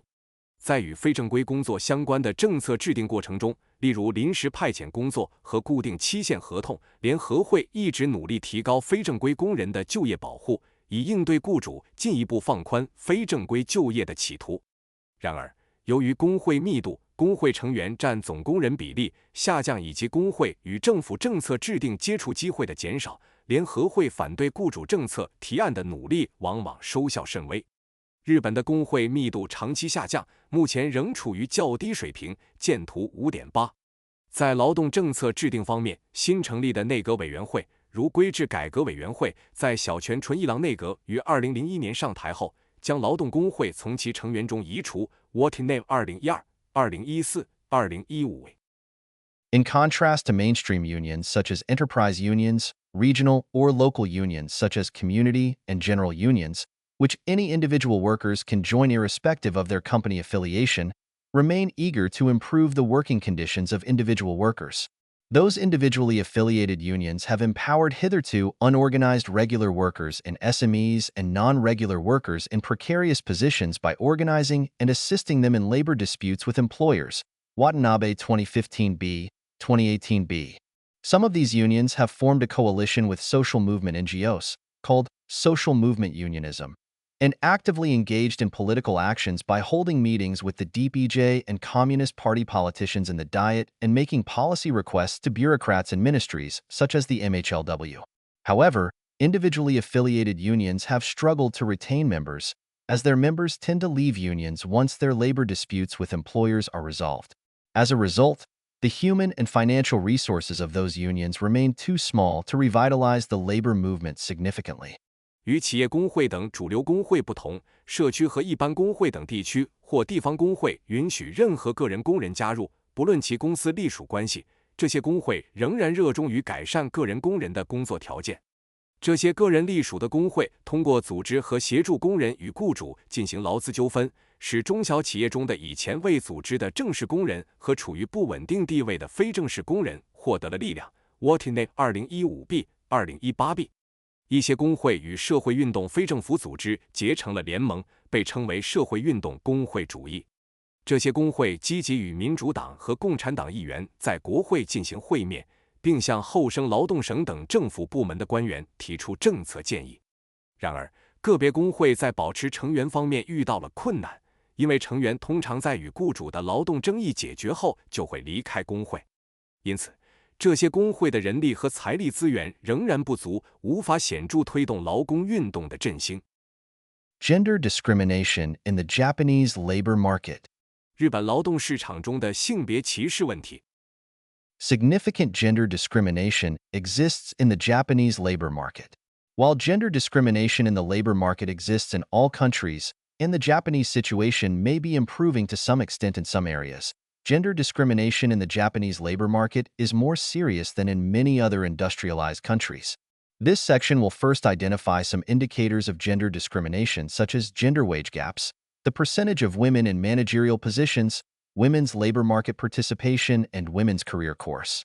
It will then discuss how we might explain such discrimination by examining agency, employers and employees' incentives to engage in or endure gender discrimination, structure, public policies such as the Equal Employment Opportunity Law, employment practices and industrial relations, and social norms that supports the traditional understanding of gender roles. 日本的劳动力市场存在显著的性别歧视。尽管所有国家的劳动力市场都存在性别歧视，日本的情况在某些方面可能有所改善，但与许多其他工业化国家相比，日本劳动力市场的性别歧视更为严重。本节将首先探讨一些性别歧视的指标，如性别工资差距、女性在管理职位中的比例、女性的劳动力市场参与率和女性的职业发展路径。接着，他将探讨我们如何通过考察代理、雇主和雇员参与或忍受性别歧视的动机、结构，例如平等就业机会法、就业实践和劳资关系，以及支持传统性别角色的社会规范来解释这种歧视。Among 10 selected countries of the OECD, Japan, South Korea, the US, the UK, France, Germany, Sweden, Italy, Spain, and Poland, the gender wage gap, median earnings, full-time employees in Japan is the second largest, 24.5%, after South Korea, 34.6%, according to OECD data, see Figure 5.9. In Japan, Female workers only receive 3/4 of male workers' wages. The three best performers with the narrowest wage gap are Italy, 5.6%, Poland, 9.4%, and France, 9.9%, with all these countries having a gender wage gap of less than 10%. As for the female share of managers, all ages, Japan's percentage is the second lowest, 12.4%, which is only better than South Korea, 10.5%, according to the OECD data, see Figure 5.10. The current Abe administration aims to raise this to 30% by 2020, but this is overly ambitious. The three top performers in this respect are the US, 43.4%, Poland, 40.2%, and Sweden, 39.5%. 在经合组织 OECD 选定的10个成员国，日本、韩国、美国、英国、法国、德国、瑞典、意大利、西班牙和波兰中，根据经合组织的数据，见图 5.9， 日本的性别工资差距中位数收入全职员工为 24.5%， 仅次于韩国的 34.6%， 排名第二。在日本，女性工人的工资仅为男性工人的 75%。性别工资差距最小的3个国家是意大利 5.6%、波兰 9.4% 和法国 9.9%， 这些国家的性别工资差距均低于 10%。至于女性经理的比例，所有年龄，根据经合组织的数据，见图 5.10， 日本的比例为 12.4%， 仅高于韩国的 10.5%， 排名倒数第二。当前安倍政府的目标是在2020年将这一比例提升至 30%， 但这个目标过于 ambitious。在这方面表现最佳的3个国家分别是美国 43.4%、波兰 40.2% 和瑞典 39.5%。Another indicator of gender discrimination in the Japanese labor market is women's labor market participation rates. As seen in Figure 5.11, mapping Japanese and Korean, women's labor market participation over a working lifetime produces an M-shaped curve. In contrast, labor market participation rates of Swedish and German women are characterized by a reverse U-shape. This would indicate that, while Swedish and German women continue to work after marriage or childbirth, or use maternity leave and then come back to workplace, many Japanese and Korean women quit, spend a few years taking care of children full-time, and then return to the labor market as low-paid part-time workers to contribute to the family income. We shall examine the reasons for this phenomenon later. We can also see, however, from Figure 5.12, that the Japanese curve has become flatter in recent years. This suggests that there are more women who continue working at the time of marriage or childbirth by taking maternity leave, or that some women simply forsake having a child to continue working. If women leave work, they are likely to do so at a later stage of their career. 日本劳动力市场中性别歧视的另一个指标是女性的劳动力参与率。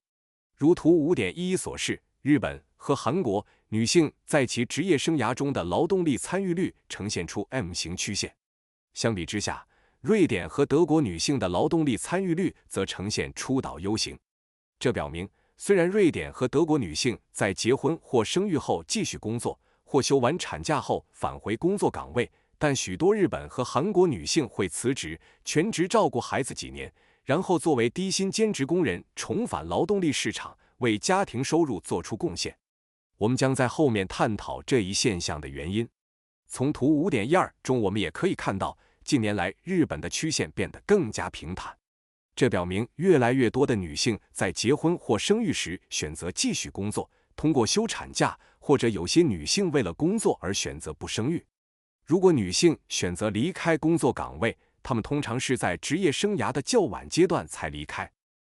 A final indicator of gender discrimination is that most female university graduates join a company on its assistant track, Ippanshoku, in the dual career track system, which was introduced by large Japanese companies soon after the enactment of the Equal Employment Opportunity Law, EOL, in 1985.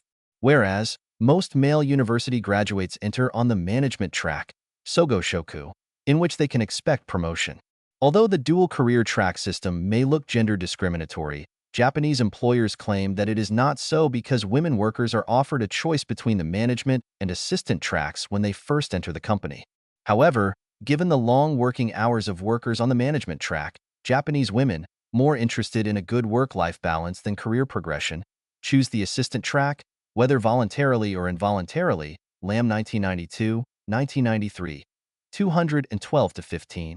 最后一个性别歧视的指标是，大多数女性大学毕业生在加入公司时会进入双轨职业体系中的助理轨道，一般指该体系是在1985年男女雇佣机会均等法实施后不久由大型日本公司引入的。而大多数男性大学毕业生则进入管理轨道，综合值在这个轨道上，他们可以期待晋升。尽管双轨职业体系看似存在性别歧视，但日本雇主声称这并不是如此，因为女性员工在首次进入公司时，可以在管理和助理轨道之间做出选择。然而，由于管理岗位的长时间工作，日本女性更倾向于追求良好的工作生活平衡，而非职业晋升。因此，她们无论是自愿还是非自愿，都会选择助理岗位。Lamb 1992、1993、212-15。We can use 3 different analytical perspectives, agency, structure, and ideas, to explain the causes of gender discrimination in the Japanese labor market. By agency, we mean the actions taken by relevant actors, such as employers and female employees, based on the incentives provided to them. For example, from the demand side of labor, employers may discriminate against female workers from a human capital perspective based on statistical discrimination, Osawa 1999, 209-10. As Japanese women tend to leave work when they marry or have children, at least statistically, either because of the pressure from employers and/or colleagues or because of their intention to avoid the dual burden of work and childcare, employers tend to assume that female workers will leave in those situations even if some female workers intend to continue in their job. As a result, employers tend to think it would be a waste of resources from a human capital perspective to invest in the skill development of female workers, and so treat them as inferior workers such as non-regular workers or regular workers in the assistant track. The economist Gary Becker used the concept of comparative advantage to explain the gender division of labor, claiming that if men are better at earning money in the labor market and women are better at taking care of the home and children, then it makes sense for men to focus on company work and women to focus on housework, as they have comparative advantage in those works respectively, Becker 1981. This conservative reasoning of the gender division of labor has been much criticized, but remains influential. 我们可以运用3种不同的分析视角、行动主体、结构和观念来解释日本劳动力市场中性别歧视的原因。行动主体指的是相关行动者，如雇主和女性员工根据所获得的激励采取的行动。例如，从劳动力需求的角度来看，雇主可能基于统计歧视 OSY 1999、2009时，从人力资本的角度对女性员工进行歧视。由于日本女性在结婚或生育时往往会离职，至少从统计数据上看，这可能是由于来自雇主或同事的压力，或是因为他们希望避免工作和育儿的双重负担。因此，雇主通常认为女性员工在这些情况下会离职，即使有些女性员工打算继续工作。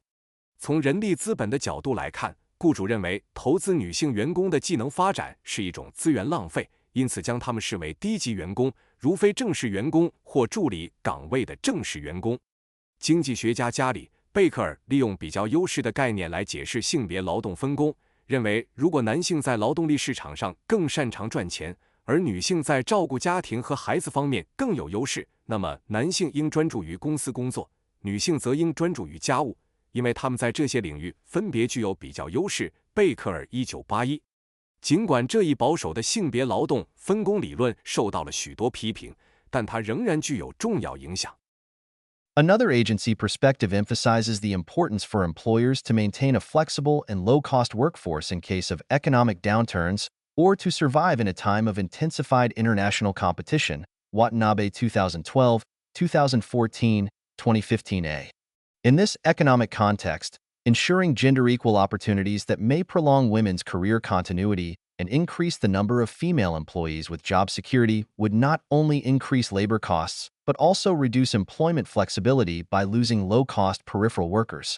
Most employers, or those in management positions, in Japanese companies are men, and they tend to assign women workers to inferior positions in terms of job security and pay. As a result, gender discrimination in the labor market is likely to be maintained. 另一种机构视角强调，雇主在经济衰退或国际竞争加剧时，保持灵活和低成本劳动力的重要性 Watanabe 2012、2014、2015为。在这种经济环境下，确保性别平等的机会不仅会延长女性的职业生涯，增加有工作保障的女性员工数量，还会增加劳动力成本，并通过失去低成本的外围工人而减少就业灵活性。日本公司的大多数雇主或管理层人员是男性，他们往往将女性员工安排在工作保障和薪酬较低的岗位上，因此，劳动力市场的性别歧视可能会持续存在。Some researchers emphasize the agency of female workers from a supply-side perspective to explain the existence of gender discrimination in the labor market. Among the most controversial is Catherine Hakeem's argument that women workers choose and endure gender discrimination voluntarily in order to strike a better work-life balance. Hakeem 1995. Hakeem argues that it would be a mistake to assume that all women workers want to work as men do, as some women prefer to avoid the dual shift of hard work at the company and care work at home, and so voluntarily choose inferior positions. From this perspective, it is not necessarily employers that discriminate against female workers, but women workers themselves that help create different treatment of employees based on gender. However, it is possible to criticize this view by questioning if women really choose inferior job positions voluntarily. In the context of conservative, gender-based Japanese society, it would be extremely difficult for women to work as regular workers, as not only do they need to work for long hours, but they would also have the main responsibility for housework such as child and elderly care. Those male regular workers under lifetime employment hardly have time to share such housework. In this situation, women's choice might better be described as forced or involuntary rather than voluntary. Kamazawa 2000. 134-6. 一些研究人员从供给方的角度强调女性工人的能动性，以解释劳动力市场中的性别歧视。最具争议的是凯瑟琳·哈基姆的观点，他认为女性为了实现更好的工作与生活平衡，会自愿选择和忍受性别歧视。哈基姆1995。哈基姆认为，假设所有女性都希望像男性一样工作是错误的，因为有些女性更愿意避免在公司和家庭中承担双重劳动，因此自愿选择较低的职位。从这个角度来看，对女性的歧视不一定来自雇主，而是女性自己在某种程度上促成了基于性别的不同待遇。然而，这种观点可以通过质疑女性是否真的自愿选择较低职位来批评。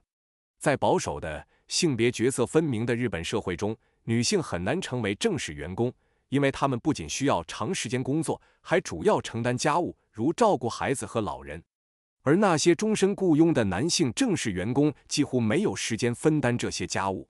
因此，女性的选择可能更准确地描述为被迫或非自愿，而非自愿。Tumasa Y 2000 1346。Gender discrimination in the Japanese labor market can also be explained structurally by focusing on the impact of public policy, employment practices, and industrial relations. The Japanese government enacted the Equal Employment Opportunity Law, EUL, in 1985 to prohibit gender discrimination in the labor market in terms of job recruitment, assignment, promotion, training, corporate welfare, employment status, dismissal, and so on. EUL, Articles 5 and 6. The EUL originally banned only direct discrimination, but the law was strengthened by several amendments, such as those in 2006 and 2013 which banned indirect discrimination in some cases. Indirect discrimination includes, according to the ordinances of the Ministry of Health, Labor, and Welfare, specifying that new employees must satisfy certain conditions in terms of height, weight, and body strength. For example, since the number of Japanese women taller than 170 centimeters is quite small, the recruitment method that stipulates that new employees must be 170 centimeters or taller could be considered as indirect discrimination, although it does not directly say that women are unwanted. However, the EUL remains unsatisfactory. Its definition of indirect discrimination is still narrow in scope, and it does not penalize employers who violate its stipulations, but only encourages employers to make efforts to observe them. 日本劳动力市场中的性别歧视也可以从结构上通过关注公共政策、就业实践和劳资关系的影响来解释。1985年，日本政府颁布了《男女雇佣机会均等法》（EOL）， 禁止在招聘、分配、晋升、培训、公司福利、就业状况、解雇等方面进行性别歧视。男女雇佣机会均等法》第5条和第6条。该法最初仅禁止直接歧视，但通过2006年和2013年的修正案，法律得到了加强，禁止了某些情况下的间接歧视。间接歧视根据厚生劳动省的规定，包括要求新员工满足特定的身高、体重和体力条件。例如，由于身高超过170厘米的日本女性很少，因此规定新员工必须达到170厘米或以上。这种招聘方式可能被视为间接歧视，尽管没有明确表示不欢迎女性。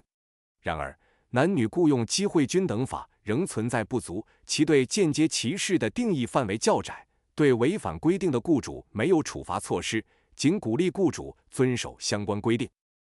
The ELL has also exacerbated gender discrimination in the Japanese labor market by institutionalizing the so-called dual career track system, if unintentionally.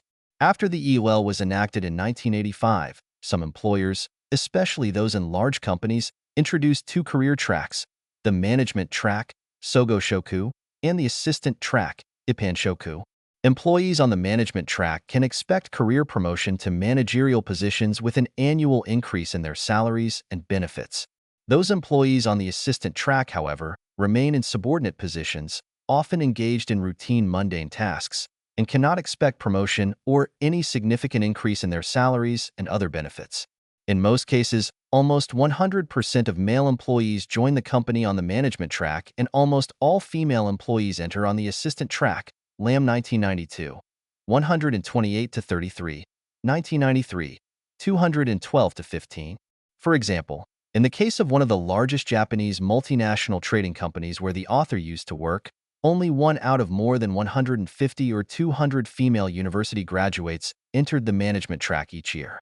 Japanese employers have maintained, however, that the dual career track is not a discriminatory measure, as new female employees are given the opportunity to choose the management track rather than the assistant track when they enter the company. This may be true. However, as already mentioned, both the excessive work commitment and long working hours required from full-time regular workers in the management track prompt most women to choose the assistant track, especially those who aspire to strike a healthier work-life balance. It is ironical, therefore, that the EUL, which is aimed at eliminating gender discrimination in the labor market, has unintentionally contributed to its institutionalization in the form of the dual career track system. EOL 还无意中通过制度化所谓的双轨职业制度加剧了日本劳动力市场的性别歧视。1985年 EOL 实施后，一些雇主，尤其是大公司，引入了2种职业路径：管理路径、总和职和助理路径、一般职。选择管理路径的员工可以期待晋升到管理职位，并且薪水和福利逐年增加。然而，选择助理路径的员工则通常从事例行的平凡任务，保持在从属职位，无法期待晋升或显著的薪水和其他福利的增加。在大多数情况下，几乎100%的男性员工以管理岗位加入公司，而几乎所有女性员工则以助理岗位加入。Lam 1992 12833 1993 21215。例如，在作者曾经工作的一家大型日本跨国贸易公司中，每年超过150或200名女性大学毕业生中，只有1个人能进入管理岗位。然而，日本雇主认为双轨职业路径并不是歧视性措施，因为新入职的女性员工在加入公司时可以选择管理岗位而不是助理岗位。这可能是事实。然而，正如前面提到的，对管理岗位的全职员工要求的过度工作投入和长时间工作，导致大多数女性选择助理岗位，尤其是那些希望实现更健康工作生活平衡的女性。因此，旨在消除劳动力市场性别歧视的 EOL 无意中促成了这种性别歧视的制度化，表现为双轨职业制度。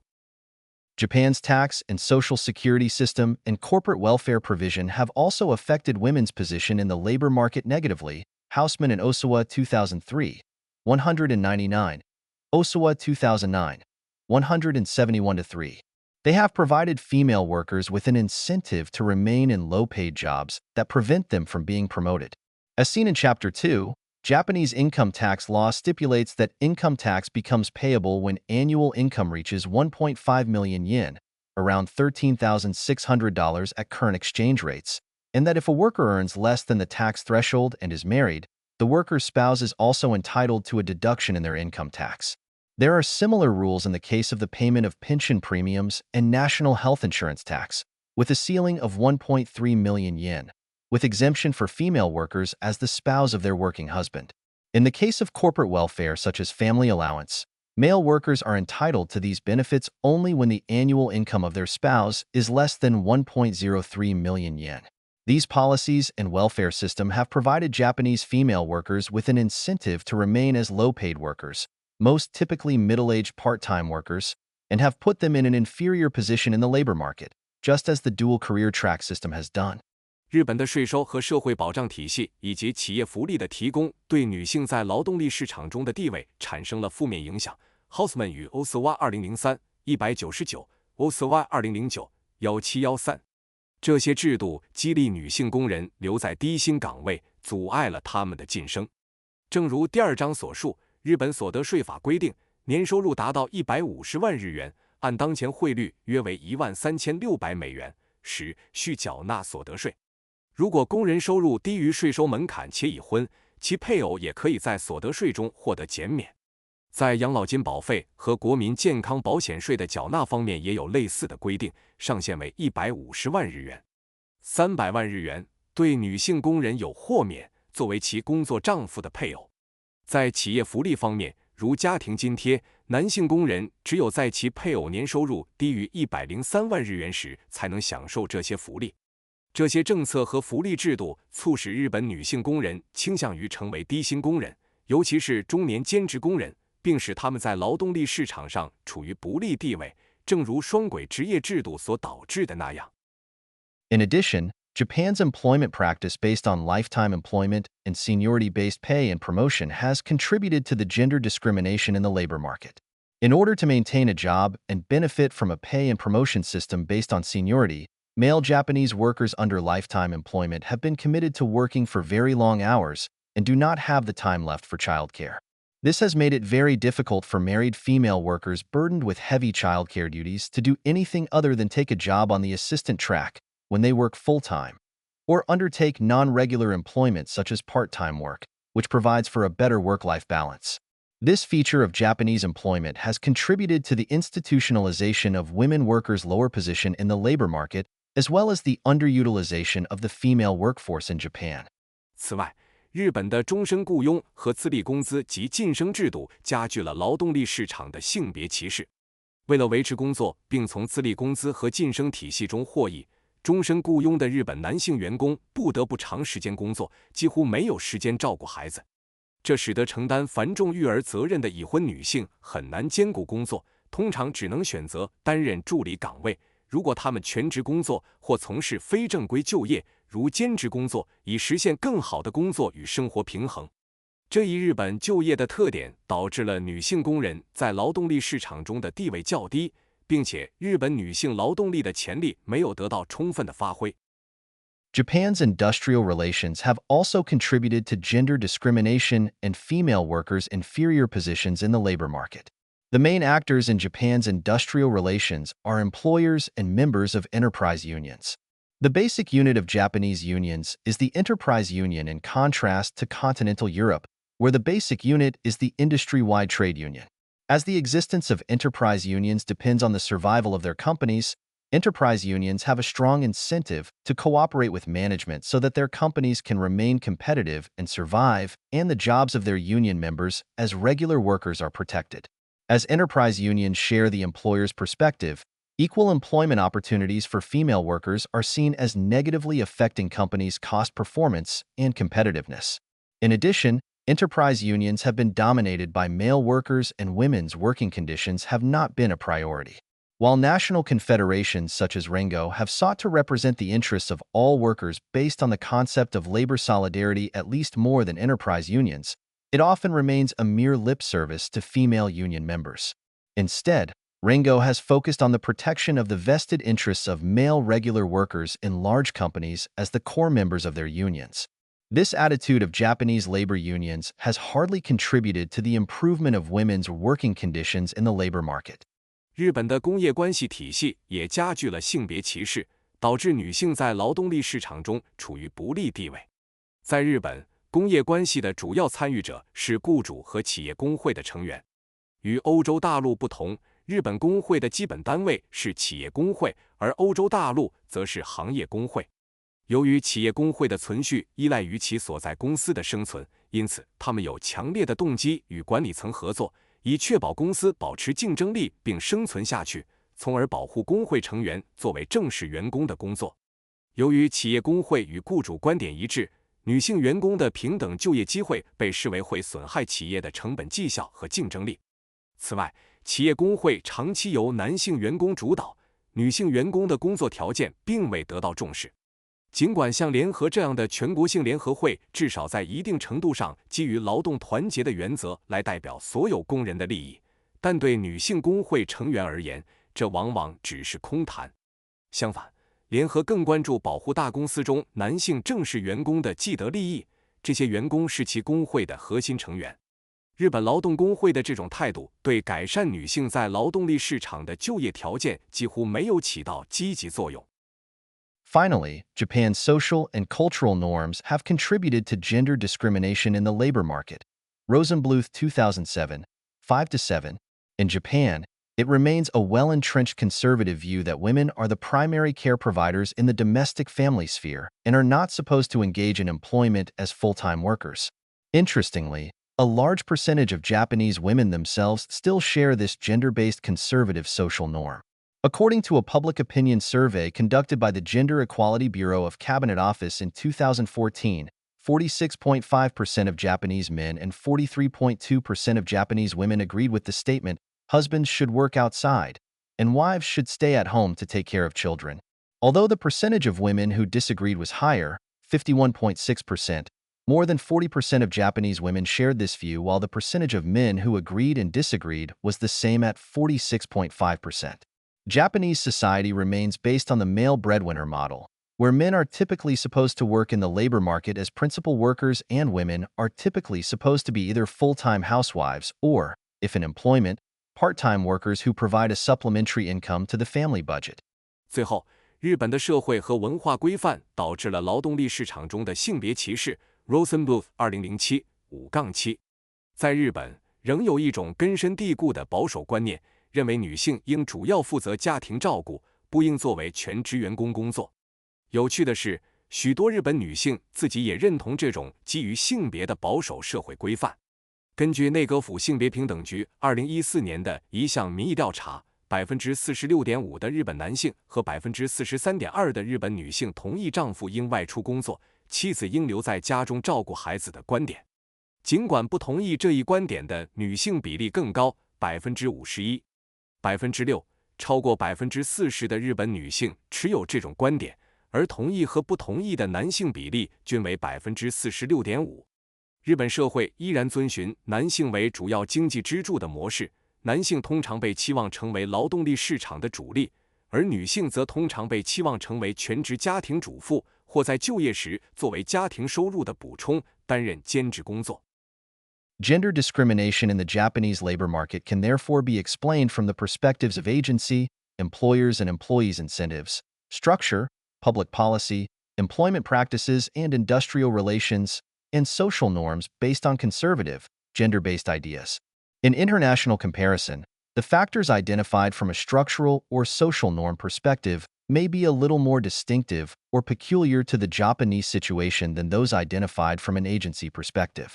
However, no single perspective can fully explain the existence of gender discrimination in the Japanese labor market. 日本劳动力市场中的性别歧视可以从代理、雇主和雇员的激励、结构、公共政策、就业实践和劳资关系，以及社会规范基于保守的性别观念的角度来解释。在国际比较中，从结构或社会规范角度识别的因素，可能比从代理角度识别的因素更具日本特色。然而，没有任何单一视角能够完全解释日本劳动力市场中性别歧视的存在。Labor market dualism and diversification. 劳动力市场的二元性和多元化。Labor market dualism in Japan can be seen in the difference between regular and non-regular employment, See Chapter 2 for other examples of economic dualism, including the difference between large companies and SMEs. Labor market dualism is said to arise because the core members of labor unions, i.e. regular workers, in large companies, protect their jobs as insiders at the cost of jobs of non-regular workers as outsiders by cooperating with employers. Emenegger et al. 2012, Emenegger 2015, Pollier and Thalen 2010, Rueda 2007, Thalen 2009, 2014, Thalen and Kuhn 1999, 2006. According to this view, regular workers, in large companies, as insiders enjoy better working conditions in that their jobs are better protected, their salaries are higher, and they receive better social welfare provisions such as company pensions and health insurance. Whereas, non-regular workers as outsiders suffer from poor working conditions in that their jobs are less protected, their salaries are lower, and they receive meager social welfare and so on. Although this view correctly identifies several characteristics that are common among regular workers and non-regular workers, it misses the recent changes in regular employment and the deteriorating working conditions of regular workers, especially in Japan. Watanabe 2018a。日本的劳动力市场二元性体现在正式员工与非正式员工之间的差异上。有关经济二元性的其他例子，包括大公司与中小企业之间的差异，请参见第2章。据称，这种二元性之所以产生，是因为工会的核心成员及大公司的正式员工通过与雇主合作，以牺牲非正式员工及局外人的工作为代价来保护自己的工作。Emenegger 等2012 ，Emenegger 2015。Pollier 与 Thalen 2010 Rueda 2007 Thalen 2009 2014 Thalen 与 Kuhn 1999 2006。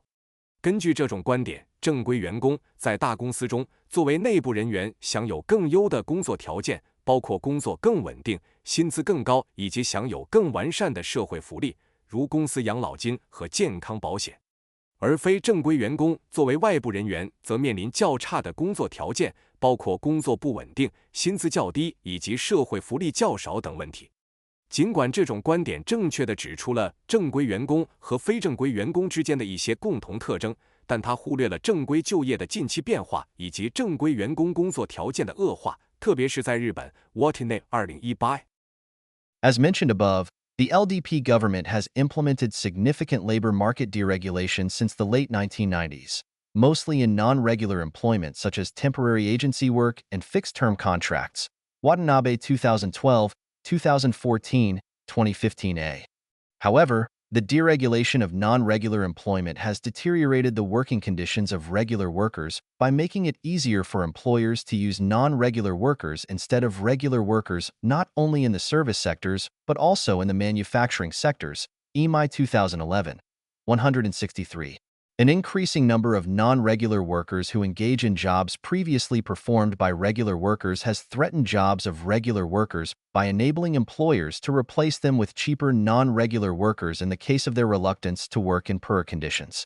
In fact, the number of regular workers aged 15 to 24 has decreased since the 1990s, in particular due to university graduates being hired as non-regular workers rather than as regular workers in times of economic stagnation. Goka 1999, 83.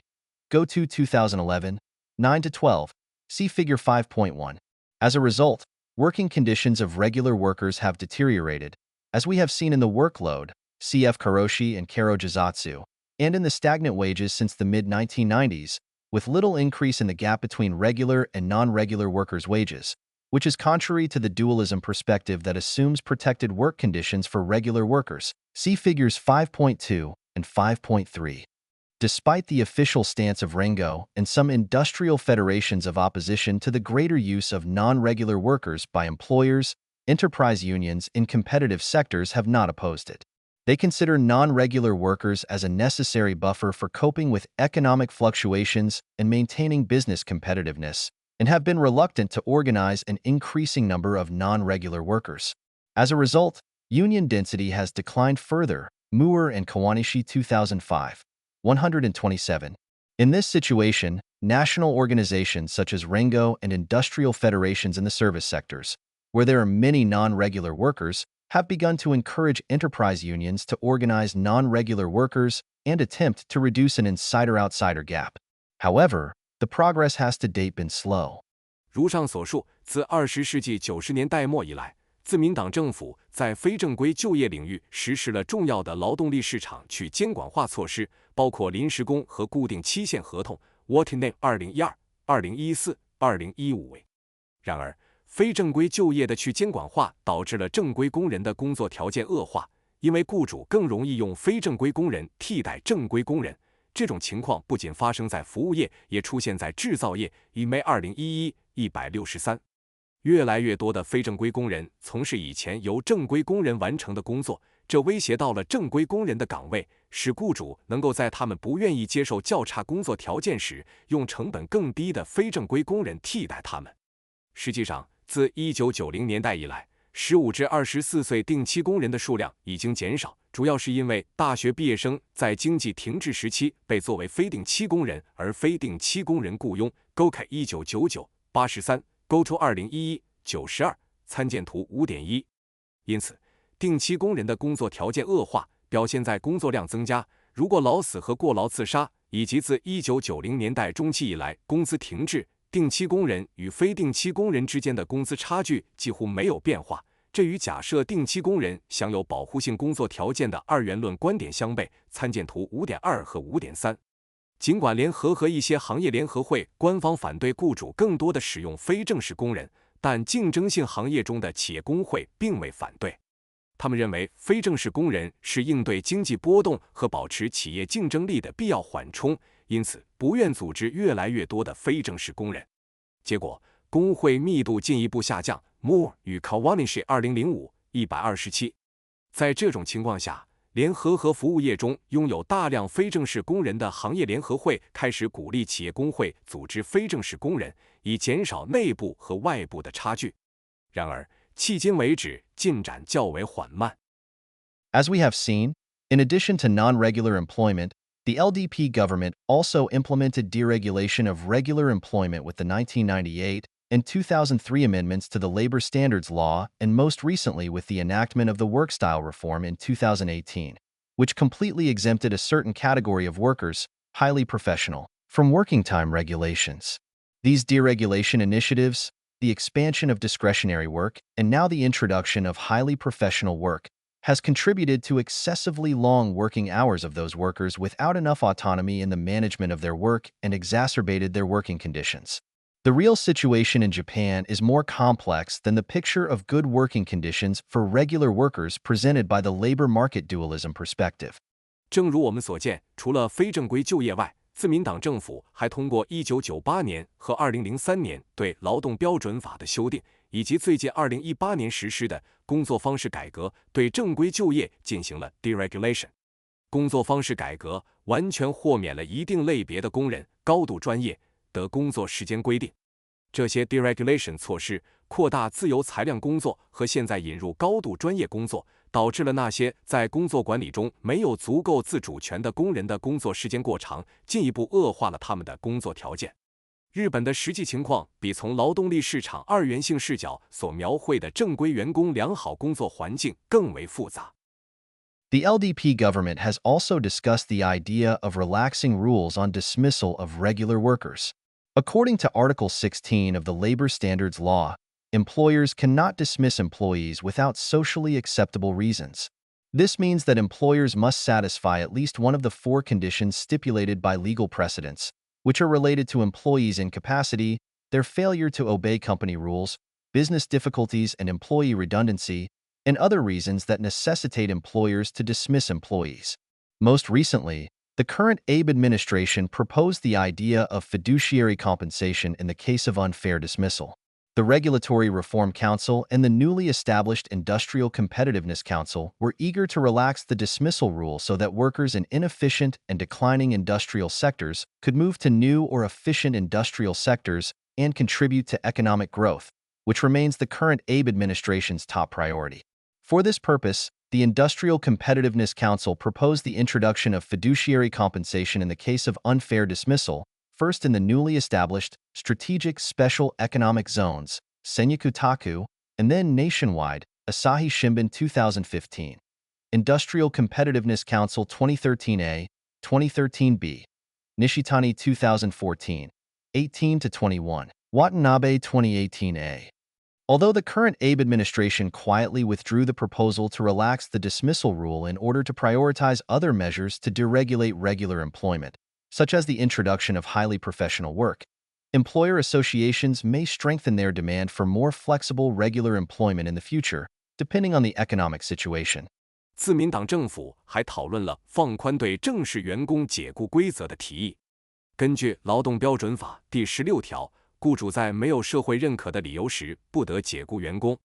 这意味着雇主必须满足法律判例规定的4个条件之一，这些条件涉及员工无能、违反公司规定、业务困难和员工冗余等情况。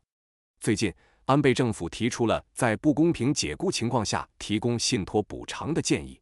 监管改革委员会和新成立的产业竞争力委员会积极主张放宽解雇规则，以便在效率低下和衰退的工业部门工作的员工能够转移到新的或高效的工业部门，从而促进经济增长。这仍然是当前安倍政府的首要任务。为此，产业竞争力委员会提议，首先在新设立的战略特别经济区 Senikutoku 引入不公平解雇的信托赔偿，随后在全国范围内实施。朝日新闻2015年，产业竞争力委员会 2013A、2013B、西谷2014、18-21、渡边2018A。尽管安倍政府悄悄撤回了放宽解雇规则的提议，优先考虑其他规范定期就业的措施，如引入高级专业工作，但根据经济形势，雇主协会可能会在未来加强对更灵活的定期就业的需求。The current Abe administration has also aimed to diversify regular employment by increasing the number of semi-regular workers, Jinti Saishen.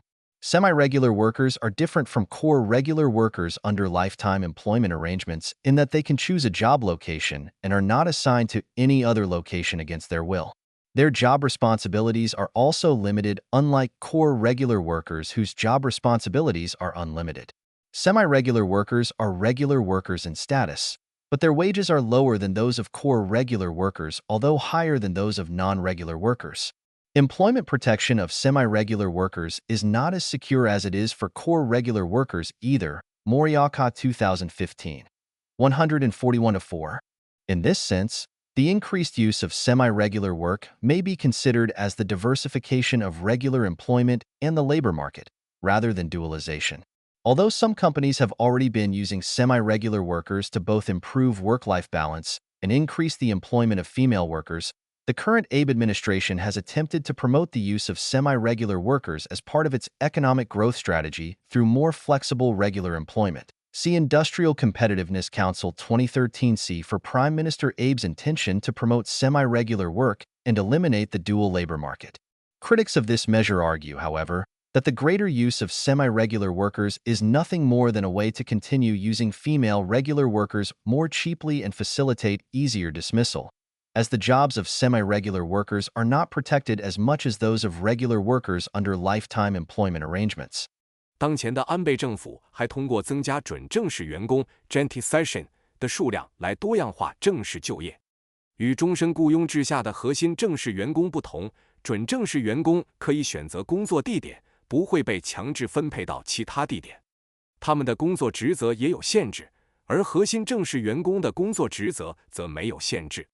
准正式员工虽然在身份上是正式员工，但他们的工资低于核心正式员工，尽管高于非正式员工。准正式员工的就业保护也没有核心正式员工那么稳定。Morioka 2015-1414。在这种意义上，半定期工作的增加可以被视为定期就业和劳动力市场的多样化，而不是两极化。尽管一些公司已经通过使用半定期工人来改善工作与生活的平衡，并增加女性就业，但当前的安倍政府试图通过更灵活的定期就业方式，将半定期工作作为其经济增长战略的一部分，以促进半定期工人的使用。参见2013年工业竞争力委员会关于安倍首相促进半定期工作和消除双重劳动力市场的意图。然而，批评者认为，增加半定期工人的使用实际上是为了以更低的成本继续雇佣女性正式员工，并且由于半定期工人的职位不像终身雇佣制下的正式员工那样受到保护，这使得解雇变得更加容易。The reasons why Japanese labor unions have allowed the current Abe administration to introduce these measures to deregulate regular employment may be explained by the weakening power of labor unions. Corpi 1983, 2006. Watanabe 2014, 2018a. First, labor unions lost access to the policymaking process in cabinet councils such as the Regulatory Reform Council and the Industrial Competitiveness Council. Miura 2012. Watanabe 2014, 2015a. The LDP government established cabinet councils to expedite the policymaking process in a top-down manner by allowing those councils to monopolize agenda-setting powers. Although the advisory councils of the Ministry of Health, Labor and Welfare, MHLW, still exist and play an important role in labor policymaking based on tripartite decision-making among employers, unions, and the bureaucrats of the MHLW. Their policymaking power has been undermined to some extent with the establishment of cabinet councils. This has also affected the political influence of labor unions negatively, as they do not have policymaking access to cabinet councils such as the Regulatory Reform Council. 日本劳动工会允许当前安倍政府引入这些措施，以解除对正规就业的监管。这可能是因为劳动工会的影响力减弱。Corpi 1983、2006、Watanabe 2014、2018。首先，劳动工会在规制改革委员会和产业竞争力委员会等内阁委员会中失去了政策制定过程的参与权。Miura 2012、Watanabe 2014、2015。自民党政府成立了这些内阁委员会，通过允许他们垄断议程设定权，以自上而下的方式加快政策制定过程。尽管后生劳动省 MHLW 的咨询委员会依然存在，并在基于雇主、工会和后生劳动省官员的三方决策机制中发挥重要作用，但随着内阁委员会的成立，这些委员会的政策制定能力在一定程度上被削弱。这同样对劳动工会的政治影响力产生了负面影响，因为他们无法参与内阁委员会如规制改革委员会的政策制定过程。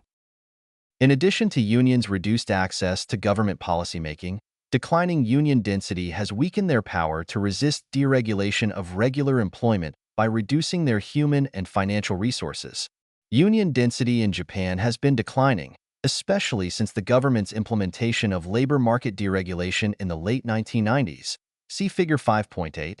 Against this background, Rengo and some industrial federations have made efforts to organize regular workers in SMEs and non-regular workers, but with limited success, as enterprise unions in general and the industrial federations in competitive sectors, such as JC Metal, have been uninterested and have made little effort to organize those workers. Suzuki 2012. 75.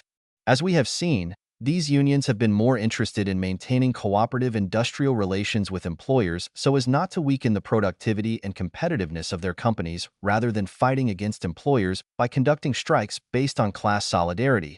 Suzuki 2012. 79, 86. See Figure 5.7 for the decreasing number of strikes since 1975. However, the declining union density as a result has negatively affected unions' capacity to organize and mobilize workers. 除了工会在政府政策制定中的参与度减少外，工会密度的下降也削弱了他们抵制定期就业非正规化的权利，减少了他们的人力和财务资源。日本的工会密度一直在下降，尤其是在政府在20世纪90年代末实施劳动力市场非正规化以来。见图 5.8。在这种背景下，联合和一些产业联合会努力在中小企业和非正规工人中组织定期工人，但收效甚微，因为企业工会普遍和竞争性部门的产业联合会如 JC Metal 对此不感兴趣，也没有做出多少努力来组织这些工人。Suzuki 2012 75。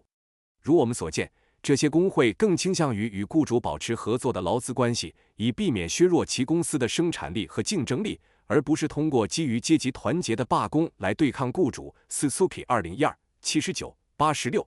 参见图 5.7。自1975年以来，罢工次数的减少。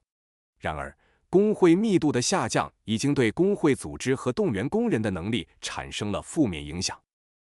Japanese unions have also suffered from the conflicts of interest brought about by their different preferences for labor market flexibility, despite achieving a higher level of organizational unity after the establishment of the largest national union confederation Rengo in 1989. Conflicts of interest weakened the political power of unions and made it more difficult to resist government proposals to deregulate regular employment. Enterprise unions, which have mostly represented the interests of regular workers in large companies rather than promoting general class interests, and which have tended towards cross-class alliance with employers rather than maintaining class solidarity, control a large amount of financial resources in comparison to Rengo, as enterprise unions collect union fees directly from their members, and only a small percentage of these fees are allocated to industrial federations and then Rengo, Suzuki. 2006, 293. The human resources of Rengo are also relatively small in comparison to those of industrial federations and enterprise unions, Nakamura and Miura 2005, 193. As a result, Rengo has not been able to unify the different positions of its affiliated enterprise unions and industrial federations, and has not been able to prevent the LDP government from introducing measures to deregulate regular employment. 尽管日本在1989年成立了最大的全国性工会联合会联合，实现了更高程度的组织统一，但不同工会对劳动力市场灵活性的不同偏好导致了利益冲突。这些冲突削弱了工会的政治影响力，使工会更难以抵制政府关于取消定期就业监管的提议。企业工会主要代表大公司中正式工人的利益，而非推动普遍的阶级利益，且更倾向于与雇主建立跨阶级联盟，而非保持阶级团结。与联合相比，企业工会掌握着大量的财务资源，因为他们直接从成员收取会费，只有其中一小部分会分配给产业联合会，再由联合会转给联合。Suzuki 2006 293。此外，联合的人力资源也相对较少，远不及产业联合会和企业工会。Nakamura 与 Miura 2005 193。因此，联合未能统一其所属企业工会和产业联合会的不同立场，也未能阻止自民党政府引入解除对正式雇用的监管措施。Due to the reduced access to policymaking, declining union density, insufficient capacity to organize and mobilize workers, and the conflicts of interest in labor market flexibility, the power of unions has declined and the power balance between unions and employers has shifted towards the latter. The economic interests of employers have been well represented by the cabinet councils, and they have been able to maintain institutionalized access to policymaking in cabinet councils in contrast to labor unions, which lost such access after the inauguration of the neoliberal Koizumi administration, Watanabe 2012, 2014, 2015a. Contrary to the theoretical expectation based on a dualism perspective, Japanese employers and the LDP government have attempted to promote deregulation of not only non-regular employment but also regular employment. Faced with tougher international competition, Japanese employers have been eager to enhance their competitiveness by lowering labor costs and increasing employment flexibility with a narrower scope of regular workers under lifetime employment. The current Abe administration also has been eager to achieve economic growth with its Abenomics by enhancing labor productivity through deregulation. 由于政策制定的准入减少，工会密度下降，组织和动员工人的能力不足，以及劳动力市场灵活性中的利益冲突，工会的权力已经减弱，工会与雇主之间的权力平衡已向雇主倾斜。雇主的经济利益在内阁委员会中得到了很好的代表。他们能够维持在内阁委员会中的制度化政策制定准入，而工会在小泉纯一郎新自由主义政府上台后失去了这种准入。Watanabe 2012、2014、2015。与基于二元论视角的理论预期相反，日本的雇主和自民党政府不仅试图对非正式雇用进行放松管制，还对正式雇用进行了同样的尝试。面对日益激烈的国际竞争，日本雇主希望通过降低劳动力成本和增加雇用灵活性来提升竞争力，同时减少终身雇用的正式工人数。安倍政府也希望通过放松管制提高劳动生产率，以实现安倍经济学下的经济增长。As a result of deregulation and more flexible use of regular employment, the Japanese labor market has diversified, albeit not as extensively deregulated as liberal market economies such as the United States. A greater diversity can be identified in the Japanese labor market that includes a shrinking number of core, regular workers who are protected under lifetime employment but increasingly suffer from deteriorated working conditions, professional, regular workers who are supposed to have job discretion, if not in practice, and work under deregulated working time rules without receiving overtime pay. Peripheral, regular workers, who have become more vulnerable to employers' neoliberal offensives on job protection and do not benefit from seniority-based pay despite their status as regular workers.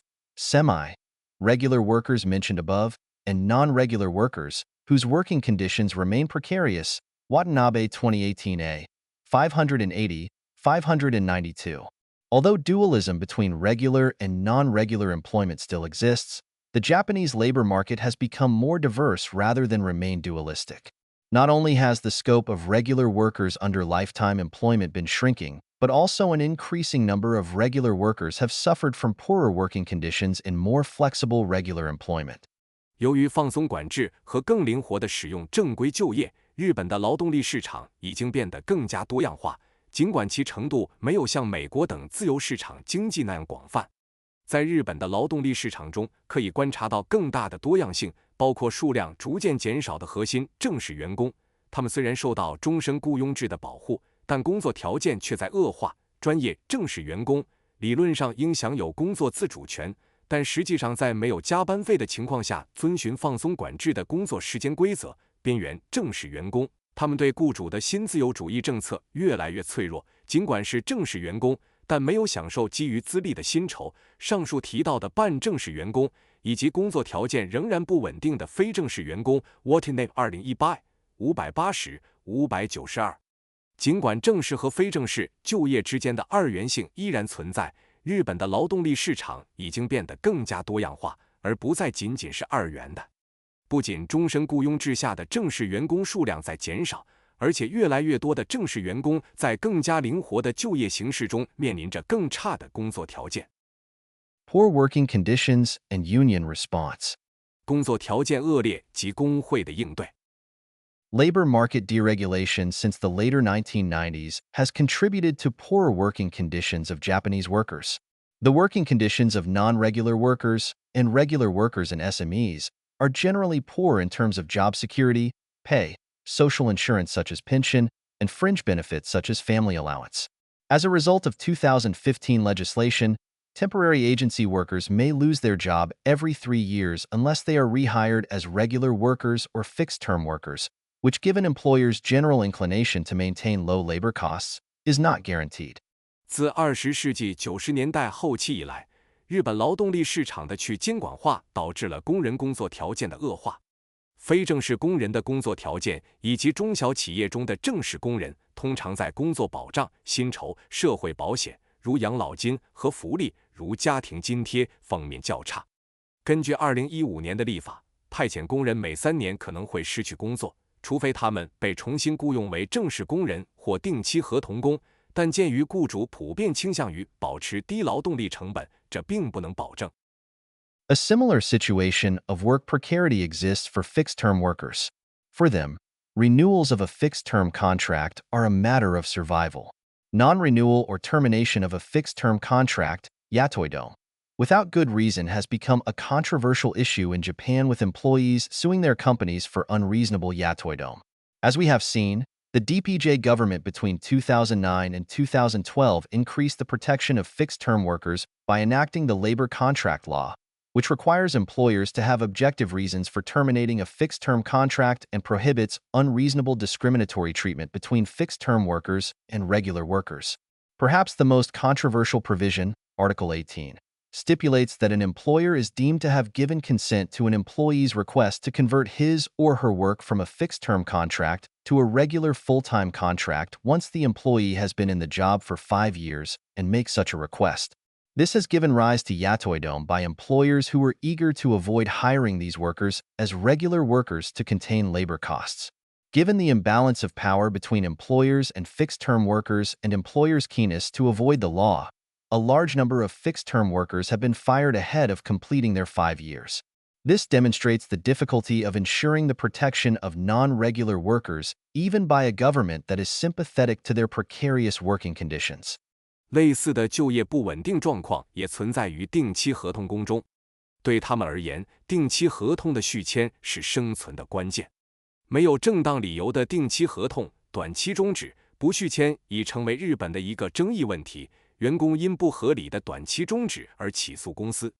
正如我们所见，2009年至2012年间的民主党政府通过劳动合同法，增加了对定期合同工的保护，要求雇主有客观理由终止定期合同，并禁止对定期合同工和正式工进行不合理的歧视性待遇。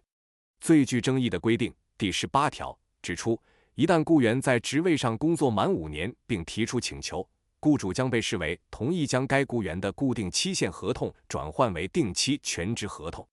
这导致雇主为了避免将这些工人转为定期工人，以控制劳动力成本而采取预防措施。由于雇主与固定期限工人之间的权力不平衡，以及雇主避免法律规定的强烈愿望，大量固定期限工人在工作未满5年之前就被解雇。这表明，即使是一个对非正规工人的 precarious working conditions 表示同情的政府，也难以确保这些工人的权益保护。Non-regular workers are also subject to a lower level of pay. Male non-regular workers receive only around 70% of the salaries of male regular workers, and female non-regular workers receive lower than 50% of the salaries of male regular workers. There is hardly any incentive for employers to raise the wages of non-regular workers unless it may contribute to an increase in labor productivity. At times of economic stagnation or hardship, however, employers cannot afford to raise the wages of non-regular workers and instead are likely to seek lower labor costs by increasing the use of non-regular workers. Another reason for the low wages of non-regular workers is the low minimum wages in Japan in international comparison. As of October 2019, the average minimum wage in Japan is only around 900 yen per hour, equivalent to around $8, and even the highest minimum wage in the Tokyo prefecture is around 1,000 yen. Minimum wages in Japan are set at the prefectural level. As non-regular workers' wages are paid on an hourly rate in contrast to regular workers' wages on a monthly basis, the level of the minimum wages directly affects non-regular workers' wages. Despite the efforts of major Japanese unions to raise the minimum wage to at least 1,000 yen nationwide, the levels of Japan's minimum wage remain low and continue to contribute to the low wages of non-regular workers. 非正规工人也面临着较低的工资水平。男性非正规工人的工资仅约为男性正规工人的70%，而女性非正规工人的工资则低于男性正规工人的50%。除非能提高劳动生产率，否则雇主几乎没有动力去提高非正规工人的工资。然而，在经济停滞或困难时期，雇主无法承担提高非正规工人工资的费用，反而可能会通过增加非正规工人的使用来降低劳动力成本。此外，日本的最低工资在国际上相对较低，这也是非正规工人工资低的一个原因。截至2019年10月，日本的最低工资平均仅为每小时约900日元，约合8美元。即使在东京都，最高的最低工资也仅为每小时约1000日元。日本的最低工资是按都道府县设定的。由于非正式工人的工资是按小时计算的，而正式工人的工资是按月计算的，最低工资水平直接影响非正式工人的收入。尽管日本主要工会努力将最低工资提高到全国至少1000日元，但日本的最低工资水平仍然较低，继续导致非正式工人工资偏低。The working poor has become a serious concern in Japan, especially since the global financial crisis when their existence became more visible. Osawa 2010. Osawa, Kim and Kingston 2013. The definition of working poor depends on how we first define work and whether the unit of analysis is individuals or households. Goishi 2011. 119-25. EY et al. 2009. Michinaka 2009. In Japan, however, working poor often means those individual workers whose annual income is less than 2 million yen, about $18,000. The annual income of the working poor is similar to, or sometimes even lower than, the amount of benefits for those who receive social, public assistance. The percentage of the working poor ranges from around 16% to 25% of total working population, depending on the statistics we use. According to the 2017 data of the Ministry of Internal Affairs and Communications, 75% of non-regular workers were working poor with an annual income of less than 2 million yen, and in the case of female non-regular workers, the percentage was 83%, Asahi Shimbun 2019c. The percentage of working poor has increased due to the implementation of labor market deregulation and an increase in the number of non-regular workers since the 1990s. Although being working poor may not necessarily mean being in a precarious position in the case of low-paid part-time workers who have somebody else to depend on, typically middle-aged female part-time workers who are low-paid but have husbands who are high-income regular workers. It does become highly precarious in the case of a sole low-income earner with dependents who do not earn any income or who earn only a small amount of income.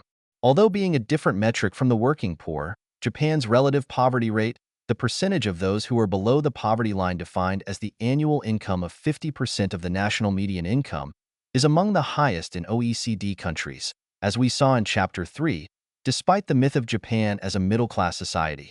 工作穷人在日本已成为一个严重的社会问题，尤其是在全球金融危机之后，这一群体的存在变得更加突出。Osawa 2010、Osawa Tim 与 Kingston 2013。工作穷人的定义取决于我们如何定义工作，以及分析单位是个体还是家庭。Goishi 2011、119、25、Ueda 2009、Mishinaka 2009。在日本，工作穷人通常指那些年收入低于200万日元（约18000美元）的个体工人。工作穷人的年收入与领取社会、公共援助的人所获得的福利金额相当，有时甚至更低。工作贫困人口的比例，根据所使用的统计数据，在大约16%到25%之间。根据总务省2017年的数据，75%的非正式员工属于工作贫困人口，年收入低于200万日元，而在女性非正式员工中，这一比例高达83%。朝日新闻2019c。自1990年代以来，由于劳动力市场放松管制和非正式员工数量的增加，工作贫困人口的比例有所上升。尽管对于有其他依靠的人，通常是中年女性兼职者，她们收入较低，但有高收入的全职工作者丈夫来说，成为工作穷人并不一定意味着处于不稳定的地位，但对于有依赖者且收入低或几乎没有收入的唯一收入来源者来说，这种情况就变得非常不稳定。尽管有日本是中产阶级社会的神话，但正如我们在第3章中所见，日本的相对贫困率低于贫困线的人口比例，贫困线定义为全国中位数收入的50%的年收入，在经合组织国家中是最高的之一。Japanese non-regular workers are also disadvantaged in terms of social insurance, such as pension and health insurance. Given that the amount of pension a person may receive depends on how much salary they have earned, it is no surprise that non-regular workers on low salaries are disadvantaged. In addition, while a high percentage of regular workers, 92.9%, are members of corporate pension schemes, which is more generous than the national state pension, the percentage of non-regular workers who are members of such company schemes is much lower, especially part-time workers. 32.8% of part-time workers and 38.6% of part-time workers who are entitled to a corporate pension as a spouse of their higher-income partner. The same situation applies to national health insurance. While regular workers, in large companies, and their spouses are entitled to national health insurance at a favorable rate, only paying a fee of 10% of actual costs in hospitals, dentists, and so on, non-regular workers who are not members of a corporate health insurance association pay a fee of 30% of actual costs. Non-regular workers are also disadvantaged in terms of fringe benefits, being much less likely to receive family allowance or company daycare services than regular workers in large companies. 日本的非正式员工在养老金和健康保险等社会保障方面也处于不利地位。由于养老金的数额取决于个人的工资收入，因此低薪的非正式员工在养老金方面处于不利地位也就不足为奇了。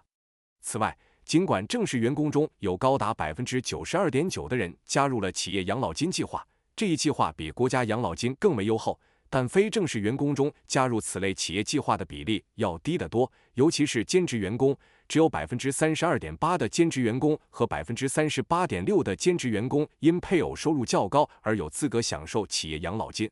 同样的情况也适用于国家健康保险。正规员工在大公司及其配偶可以享受国民健康保险的优惠，只需支付医院、牙医等实际费用的 10%。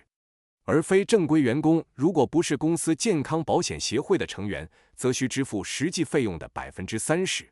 此外，非正规员工在福利方面也处于劣势，他们获得家庭津贴或公司托服务的可能性远低于大公司的正规员工。Japan has a relatively low level of social safety net, and this has exacerbated the already precarious working conditions of non-regular workers. The entitlement conditions for unemployment insurance are rather strict, although they have been relaxed recently. Those seeking unemployment benefits need to prove that they used to work at least 20 hours per week before they left their job or were dismissed. They also needed to prove that they had been in employment for at least a year, 6 months in some cases, before the DPJ government relaxed this regulation to 31 days with the 2010 amendment to the Employment Security Law. However, even with this relaxation, there remain many non-regular workers who cannot satisfy these conditions and are not entitled to unemployment insurance if they lose their job. Pomerich 2012, 218-19. Even when workers are entitled to unemployment insurance, the level of pay is usually low, and they are covered only for a short period between 90 and 360 days. When workers are considered to quit voluntarily, even as a result of harassment by employers, for example, workers are only entitled to unemployment benefit for 90 days. 日本的社会安全网相对较低，这加剧了非正式工人的本已脆弱的工作条件。失业保险的资格条件相当严格，尽管最近有所放宽。申请失业救济的人需要证明他们在离职或被解雇前每周至少工作20小时。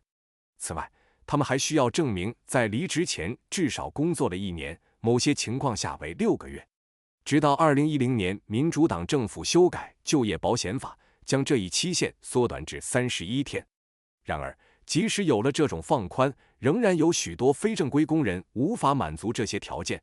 如果他们失业，就没有资格获得失业保险。Hamrick 2012-218-19。即使工人有资格获得失业保险，支付水平通常也很低，且覆盖时间仅为90到360天。当工人被认为自愿离职，即使是因为雇主的骚扰等时，他们只能获得90天的失业救济金。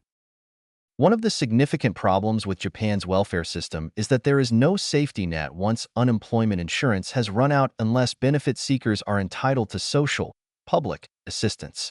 This situation is quite different from some European countries where unemployment assistance is available as the second safety net, which covers the period after the expiry of unemployment insurance. Once the period of unemployment insurance expires, the only safety net available in Japan is social, public assistance, which is aimed at helping very poor individuals and families. In addition, the entitlement conditions for social, public assistance are punitive, such as no personal savings or household assets. Once workers lose their job, which is more likely to happen to non-regular works than regular workers, and once unemployment insurance expires if they are entitled to it, they are often at risk of becoming homeless.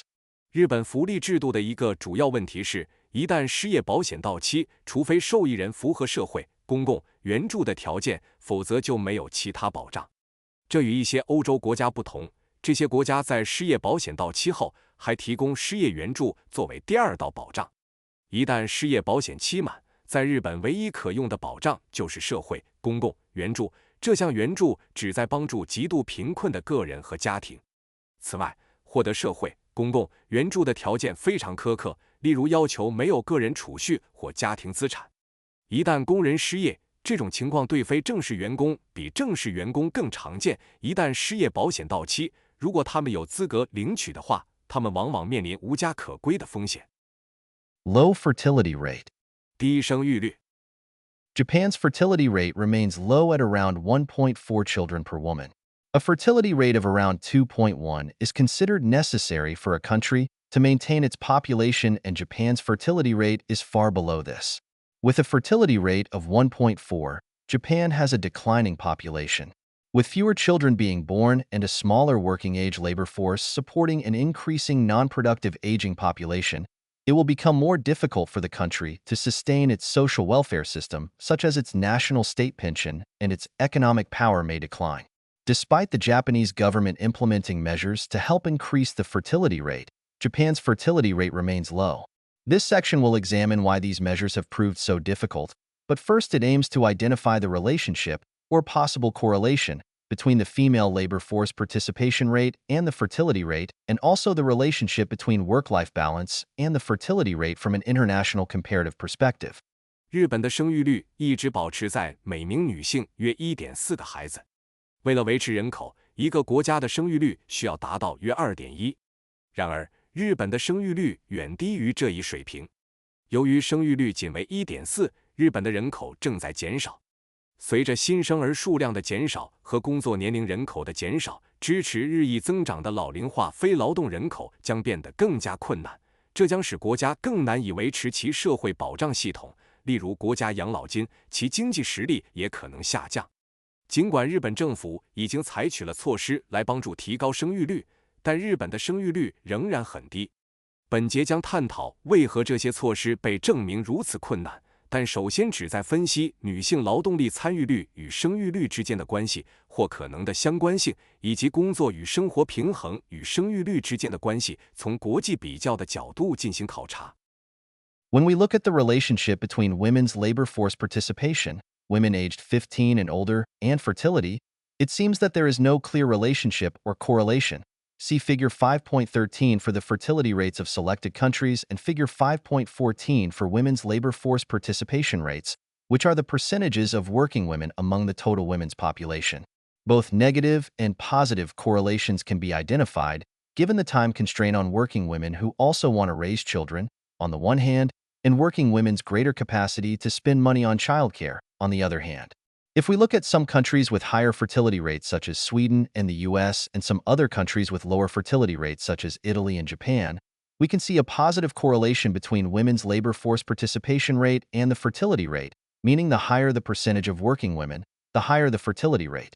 However, we can also see examples where this isn't the case. For example, France has the highest fertility rate of 1.96 among the selected countries, but a relatively low female labor force participation rate of 50.47%. Similarly, despite a relatively high female labor force participation rate at 55.07%, which is higher than France, Germany's fertility rate is 1.5, which is lower than the fertility rate of France. Although labor market participation would enable women to have greater financial capacity to have children, the findings above suggest that there are several other factors that may affect the fertility rate. 当我们观察15岁及以上女性的劳动力参与率与生育率之间的关系时，似乎并没有明确的相关性。参见图 5.13 显示选定国家的生育率，以及图 5.14 显示女性劳动力参与率及工作女性占女性总人口的百分比。一方面，希望抚养孩子的职业女性面临时间限制；另一方面，职业女性有更多能力支付托儿费用，因此可以观察到负相关和正相关。如果我们观察一些生育率较高的国家，比如瑞典和美国，以及一些生育率较低的国家，比如意大利和日本，可以发现女性劳动参与率与生育率之间存在正相关关系，即女性工作比例越高，生育率也越高。然而，也有一些例外情况，例如法国在所选国家中生育率最高，达到 1.96， 但女性劳动参与率相对较低，仅为 50.47%。同样，尽管德国的女性劳动参与率相对较高，达到 55.07%， 高于法国，但其生育率却为 1.5， 低于法国。尽管参与劳动力市场可以提高女性的经济能力，使她们更有能力生育孩子，但上述研究结果表明，影响生育率的因素还有很多。It also seems that there is no clear correlation between either working hours or work-life balance and the fertility rate. See Figures 5.15 and 5.16. While countries such as Japan and South Korea that have a high percentage of employees who work more than 50 hours per week and have poor work-life balance have some of the lowest fertility rates, the US and the UK have relatively higher fertility rates despite also having relatively long working hours and poor work-life balance. In contrast, the southern European countries of Italy and Spain have a low fertility rate despite having a low percentage of employees who work for long hours and having a good work-life balance. As in the case of women's labor force participation rate, it seems that working hours or work-life balance alone does not determine a country's fertility rate, although despite a lack of decisive impact, these factors, essentially time and money, are likely to affect fertility rates. 似乎工作时间或工作与生活平衡与生育率之间没有明确的相关性。见图 5.15 和 5.16。尽管日本和韩国的员工中有高比例的人每周工作超过50小时，且工作与生活平衡较差，这些国家的生育率却很低。然而，美国和英国尽管工作时间较长，工作与生活平衡也不佳，但生育率相对较高。相比之下，南欧国家如意大利和西班牙，尽管员工长时间工作的比例较低，且工作与生活平衡较好，但生育率仍然较低。就像女性劳动力参与率的情况一样，工作时间或工作与生活平衡似乎并不能单独决定一个国家的生育率，尽管这些因素，主要是时间和金钱，可能会影响生育率。The remaining part of this section will examine why Japan's fertility rate remains relatively low despite government measures to promote the fertility rate. It will consider the aspects of money, financial capability, and time, temporal capability, available to young Japanese couples, and 3 relevant factors will be investigated. The negative impact of labor market deregulation since the late 1990s on the fertility rate, government policy to promote the fertility rate such as daycare provision and maternity leave, and the change in social norms on marriage. 本节的剩余部分将探讨，尽管政府采取了促进生育率的措施，日本的生育率为何仍然相对较低。他将分析年轻日本夫妇在经济能力和时间安排上的情况，并考察3个相关因素。自20世纪90年代末以来，劳动力市场放松管制对生育率的负面影响，政府为提高生育率所采取的政策，如提供托服务和产假，以及婚姻社会规范的变化。Labor market deregulation implemented by the LDP government since the late 1990s has had a negative impact on Japan's fertility rate by increasing the number of young low-paid, non-regular workers. Against the background of economic stagnation since the collapse of the bubble economy and the intensified international competition from neighboring Asian countries, Japanese employers have sought to reduce their labor costs and increase labor flexibility by increasing the use of non-regular workers, especially among young workers. As can be seen in Figure 5.1, the percentage of regular workers has declined among young workers, and by 2015, the percentage of non-regular workers was slightly higher than the percentage of regular workers in the age group 15 to 24. The increase in low-paid, non-regular workers among the young has reduced the capacity for young Japanese to get married and have a family. As seen in the previous section, the percentage of the working poor whose annual income is less than 2 million yen has increased since the implementation of labor market deregulation and reached between 16 and 25% of the total workforce. A high percentage of the working poor are young workers who cannot afford to have a family, and this has contributed to the country's low fertility rate. 自20世纪90年代末以来，自由民主党政府实施的劳动力市场去监管化对日本的生育率产生了负面影响，主要原因是增加了年轻低薪非正规工人的数量。在泡沫经济崩溃后，经济停滞和来自邻近亚洲国家的国际竞争加剧的背景下，日本雇主通过增加非正规工人的使用，特别是年轻工人，来降低劳动力成本和提高劳动力灵活性。如图 5.1 所示，年轻工人的正规工人比例下降，到2015年，15至24岁年龄组的非正规工人比例略高于正规工人。年轻人中低薪非正规工人的增加，减少了日本年轻人结婚和组建家庭的能力。正如前文所述，自劳动力市场放松管制以来，年收入低于200万日元的贫困工人的比例有所上升，达到了总劳动力的 16% 到 25%。这些贫困工人中，很大一部分是无法负担家庭开支的年轻人，这导致了日本的低生育率。Japan's fertility rate has remained low despite the government's attempt to increase the number of daycare centers. The problem was first recognized when the total fertility rate dropped to 1.57 in 1989, the 1.57 shock. Daycare services for children had not satisfied the needs of working mothers because there were many rigid regulations on, among other things, the operators, location, and their business hours. The government had not issued licenses to run daycare centers to private corporations, and those authorized daycare services provided were standardized. The strong presence of public sector unions in the childcare industry further hindered the provision of flexible services. Bowling 2007, 135. Wada 2007, 159. The public policy regarding daycare service caused inconvenience to working mothers who sought to balance jobs and child-rearing, and this inconvenience encouraged them to stay at home or engage only in part-time jobs. 尽管政府努力增加托儿所的数量，日本的生育率仍然很低。这一问题最早在1989年被发现，当时总和生育率降至 1.57， 被称为 1.57 冲击。由于对经营者、地点和营业时间等有严格的规定，托服务未能满足职业母亲的需求。政府没有向私营企业发放托儿所的许可证，而那些获得授权的托服务都是标准化的。儿童保育行业中强大的公共部门工会进一步阻碍了灵活服务的提供。Bolin 2007 135 Wada 2007 159。关于托服务的公共政策给努力平衡工作与育儿的职场母亲带来了不便，这种不便使他们更倾向于选择留在家中或只做兼职。However, after the 1.57 shock, the LDP government launched several programs to deal with this problem in the 1990s. The first was the Angel Plan in December 1994, which sought to eliminate the economic and social obstacles to child-rearing, Bowling 1998, House of Councilors 1996. The Angel Plan instigated 5-year emergency childcare projects from 1995 until 1999. These included the provision of daycare for 0 to 2-year-old, extended daycare hours, and temporary and short-time daycare. The government also encouraged private companies to reduce working times and to establish in-house daycare centers.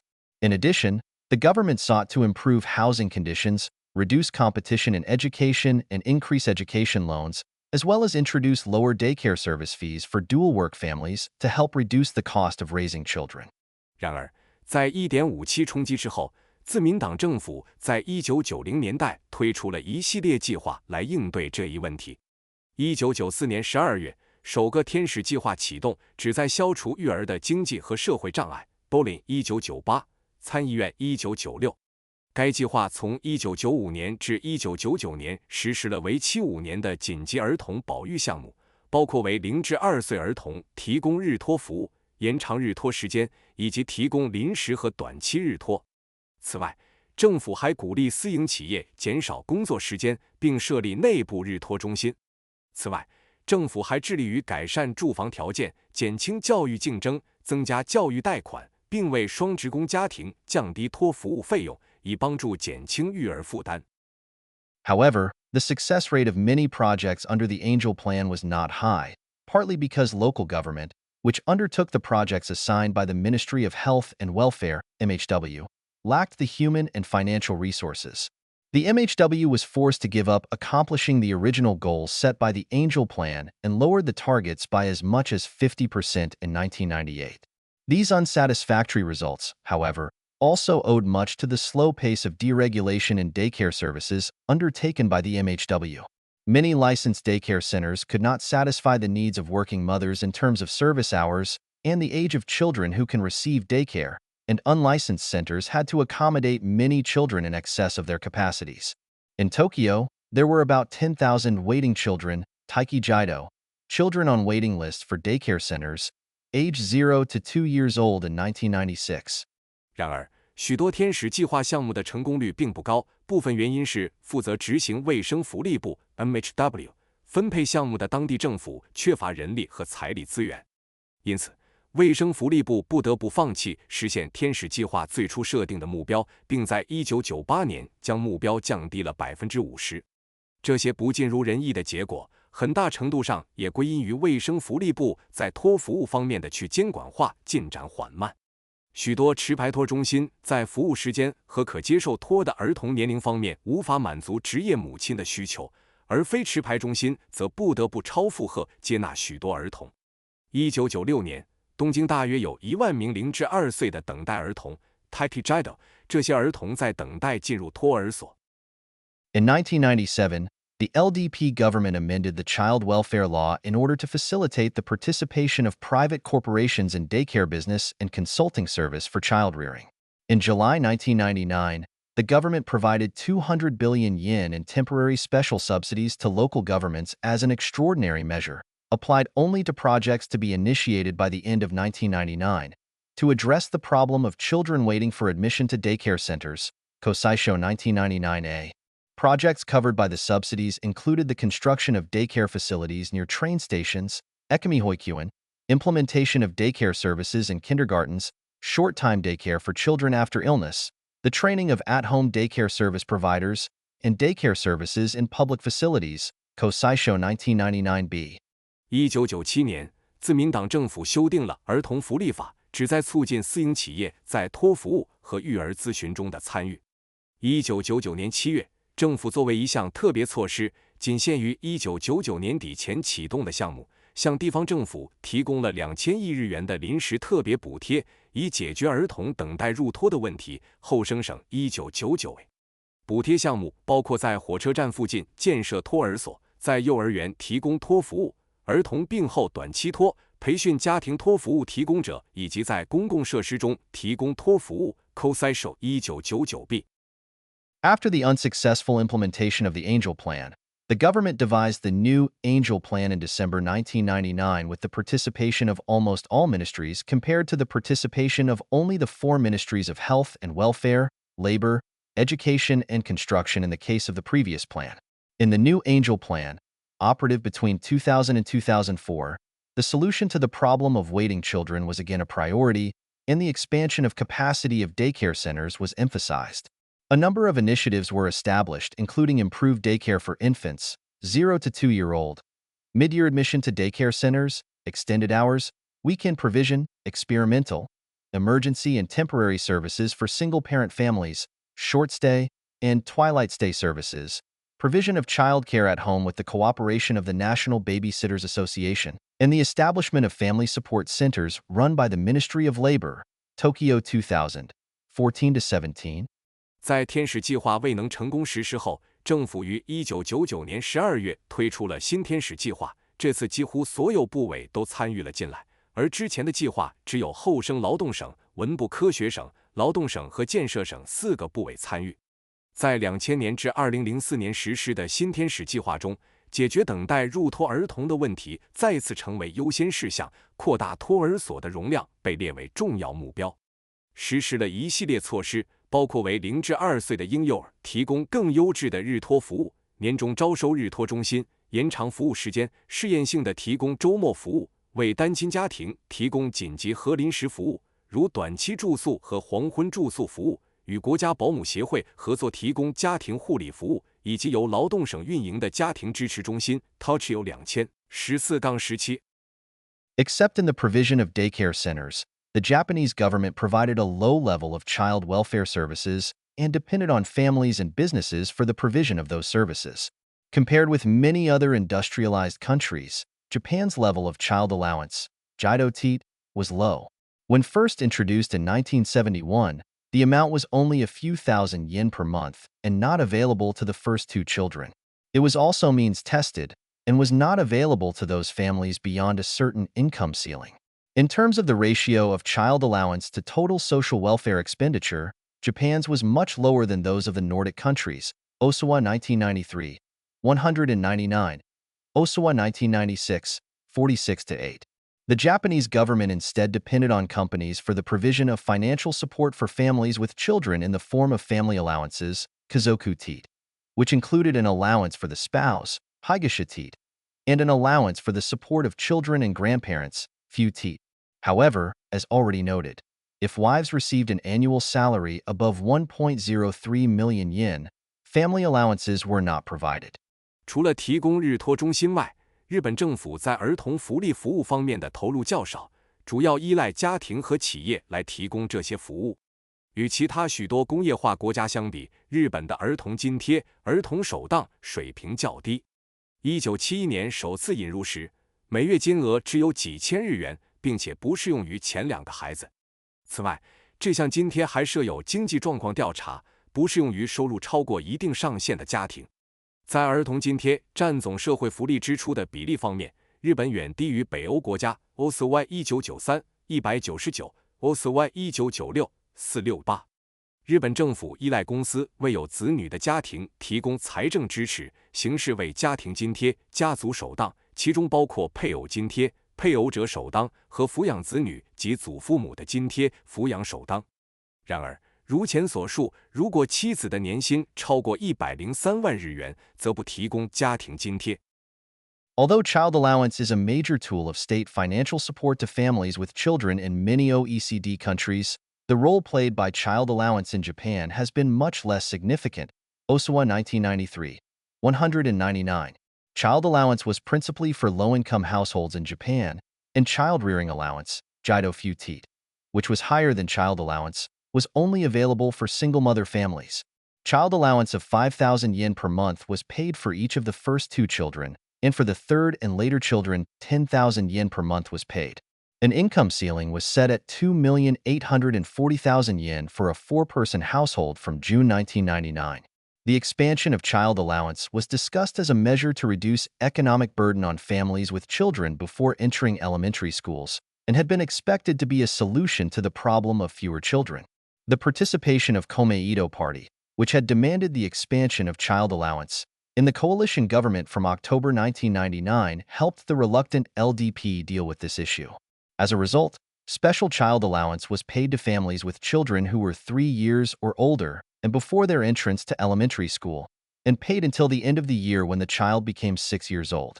The amount of the allowance remained 5,000 yen per month for the first and second child and 10,000 yen for the third and later children, but the income ceiling was extended to 4,325,000 yen for self-employed families and 6,700,000 yen for employed families. 尽管儿童津贴是许多经合组织国家对有子女家庭提供国家财政支持的主要工具，但在日本，儿童津贴的作用要小得多。OSV 1993 199。在日本，儿童津贴主要针对低收入家庭，而更高的育儿津贴、儿童抚养补助仅提供给单亲母亲家庭。每月为前2个孩子提供5000日元的儿童津贴，第3个及以后的孩子每月提供1万日元。从1999年6月起，4口之家的收入上限设定为284万日元。扩大儿童津贴被作为减少有学龄前儿童家庭经济负担的措施进行了讨论，并被寄予厚望，以解决少子化问题。1999年10月，主张扩大儿童津贴的公民党加入联合政府，这帮助了犹豫不决的自民党处理这一问题。最终，政府向有3岁以上且未上小学的儿童的家庭发放特别儿童津贴，直到孩子6岁那年年底。每个孩子的津贴金额保持在每月5000日元，第2个孩子也是5000日元，而第3个及以后的孩子为1万日元。同时，自营家庭的收入上限提高到了432万5千日元，受雇家庭的收入上限则提高到了670万日元。Maternity leave law became effective in April 1992. Originally applicable only to companies with 30 or more employees, it was extended to include companies with less than 30 employees after 1995. However, the law was not applicable to employees employed on a daily basis or for a fixed period. Financial support for working mothers related to maternity leave included the payment of maternity leave allowance and the exemption from social welfare payment during maternity leave. The amount of maternity leave allowance was 25% of the salary, 20% was paid during the period of maternity leave as maternity leave basic allowance, and the remaining 5% was paid 6 months after the return to work as maternity leave return to work allowance. The amount of maternity leave allowance, for a period of 6 weeks prior to and 8 weeks after childbirth, and childcare leave allowance, for a period after maternity leave of up to 1 year with a possibility of a longer period in certain cases, was raised to 40% of salary in January 2001 and is currently 67%. Furthermore, to promote the use of maternity leave by female employees, the government subsidized employers for the costs of hiring cover for the employee and implementing a return-to-work program for maternity leave takers. 产假法于1992年4月开始实施。最初，该法仅适用于拥有30名或以上员工的公司，1995年后扩展至少于30名员工的公司。然而，按日或定期雇佣的员工不适用此法律。在职母亲在产假期间可获得的财政支持包括产假津贴的支付和免除社会福利缴费。产假津贴为工资的 25%， 其中 20% 在产假期间作为产假基本津贴支付，剩余5%在返回工作岗位6个月后作为产假返岗津贴支付。产假津贴、产前6周和产后8周，以及育儿假津贴，产假后最长可延长至1年，某些情况下可进一步延长，在2001年1月提高到工资的40%，目前为67%。此外，为了鼓励女性员工使用产假，政府为雇主提供补贴，用于支付替代员工的费用，并为产假结束后返回工作岗位的员工实施重返工作计划。Although government services for child rearing improved to some extent in the 1990s, the structural reforms implemented by the Koizumi administration between 2001 and 2006 that aimed to reduce the government deficit by cutting the government spending saw childcare services negatively affected, as the construction of public childcare centers slowed down while the privatization of childcare services was promoted. Bowling 2007. 143-4. Together with the labor market deregulation, the working conditions of childcare providers also deteriorated, as some of them in regular status were replaced by those in non-regular status. However, recognizing these negative effects, the following LDP administrations between 2006 and 2009 enabled prefectural governments to increase the number of daycare centers with a newly established government fund, and the DPJ government between 2009 and 2012 increased the amount of child allowance by enabling all families with children to receive it irrespective of the amount of their annual income. Hajiwara, 2013. The DPJ government also continued the LDP policy of expanding childcare centers. 尽管20世纪90年代育儿政府服务有所改善，但小泉纯一郎政府在2001年至2006年间实施的结构性改革，旨在通过削减政府支出来减少赤字，导致育儿服务受到负面影响。公共育儿中心的建设放缓，而育儿服务的私有化被大力推广。Bowling 2007-1434。同时，随着劳动力市场的放松管制，育儿提供者的劳动条件也恶化了，一些正式员工被非正式员工所取代。然而，意识到这些负面影响，2006年至2009年间的自民党政府通过新设立的政府基金，使各都道府县能够增加托儿所的数量。2009年至2012年间的民主党政府通过让所有有子女的家庭，无论年收入多少，都能领取儿童津贴，增加了儿童津贴的金额。秋元2013。民主党政府还继续了自民党扩大托儿所的政策。Although original Abenomics focused on the achievement of economic growth and did not refer to Japan's low fertility rate, its lack of success prompted the Abe administration to announce, as part of new Abenomics in September 2015, two ambitious social welfare objectives of increasing the fertility rate to 1.8 and eliminating job resignation due to the need to provide elderly care. Kaigo Rishoku. These measures for increasing the fertility rate were also aimed at promoting economic growth by increasing the construction of daycare facilities and the economic contribution of a female labor force. In addition, the Abe administration sensationally announced the Human Resource Revolution, Hidozukuri Kakumiai, in 2017, which proposed the introduction of free childcare for all children between the ages of 3 and 5 irrespective of family income, in addition to free childcare for children aged between 0 and 2 for low-income families exempted from paying the residential tax. 尽管最初的安倍经济学主要关注经济增长，并未涉及日本的低生育率问题，但其成效不佳，促使安倍政府在2015年9月宣布，在新安倍经济学中提出了2个重要的社会福利目标，将生育率提高到 1.8， 并消除因需要照顾老人而辞职的现象。这些提高生育率的措施还旨在通过增加托设施的建设以及提高女性劳动力的经济贡献来促进经济增长。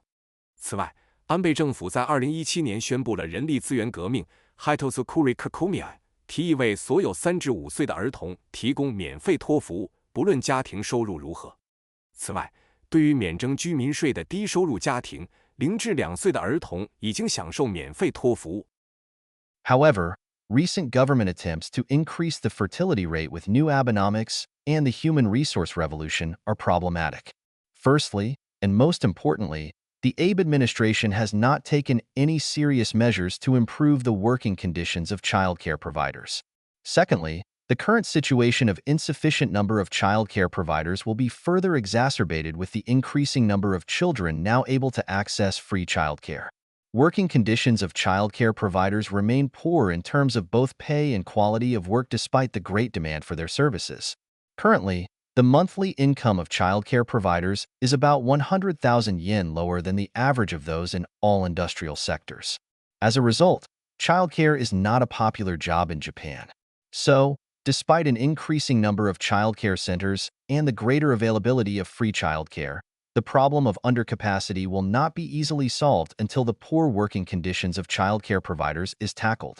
然而，政府最近通过新的安倍经济学和人力资源革命来提高生育率的努力存在问题。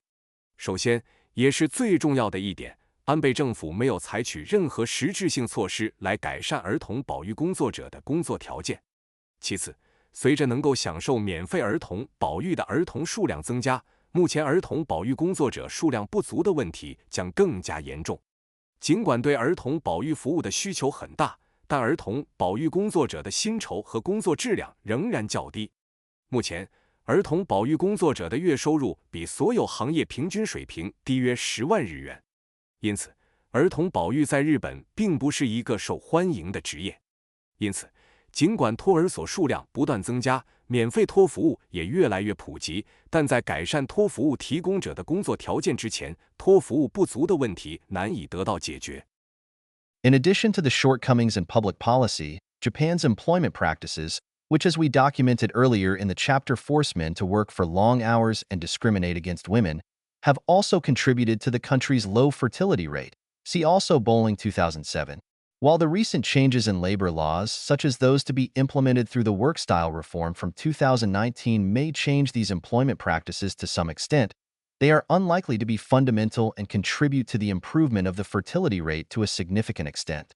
For example, although Japan's maternity leave became more generous recently with a higher amount of maternity pay, and the percentage of Japanese women who utilize maternity leave has also increased, currently, female workers are entitled to receive 67% of their salary for the first 6 months and 50% for the following 6 months, provided eligibility requirements are met such as the contribution to employment insurance.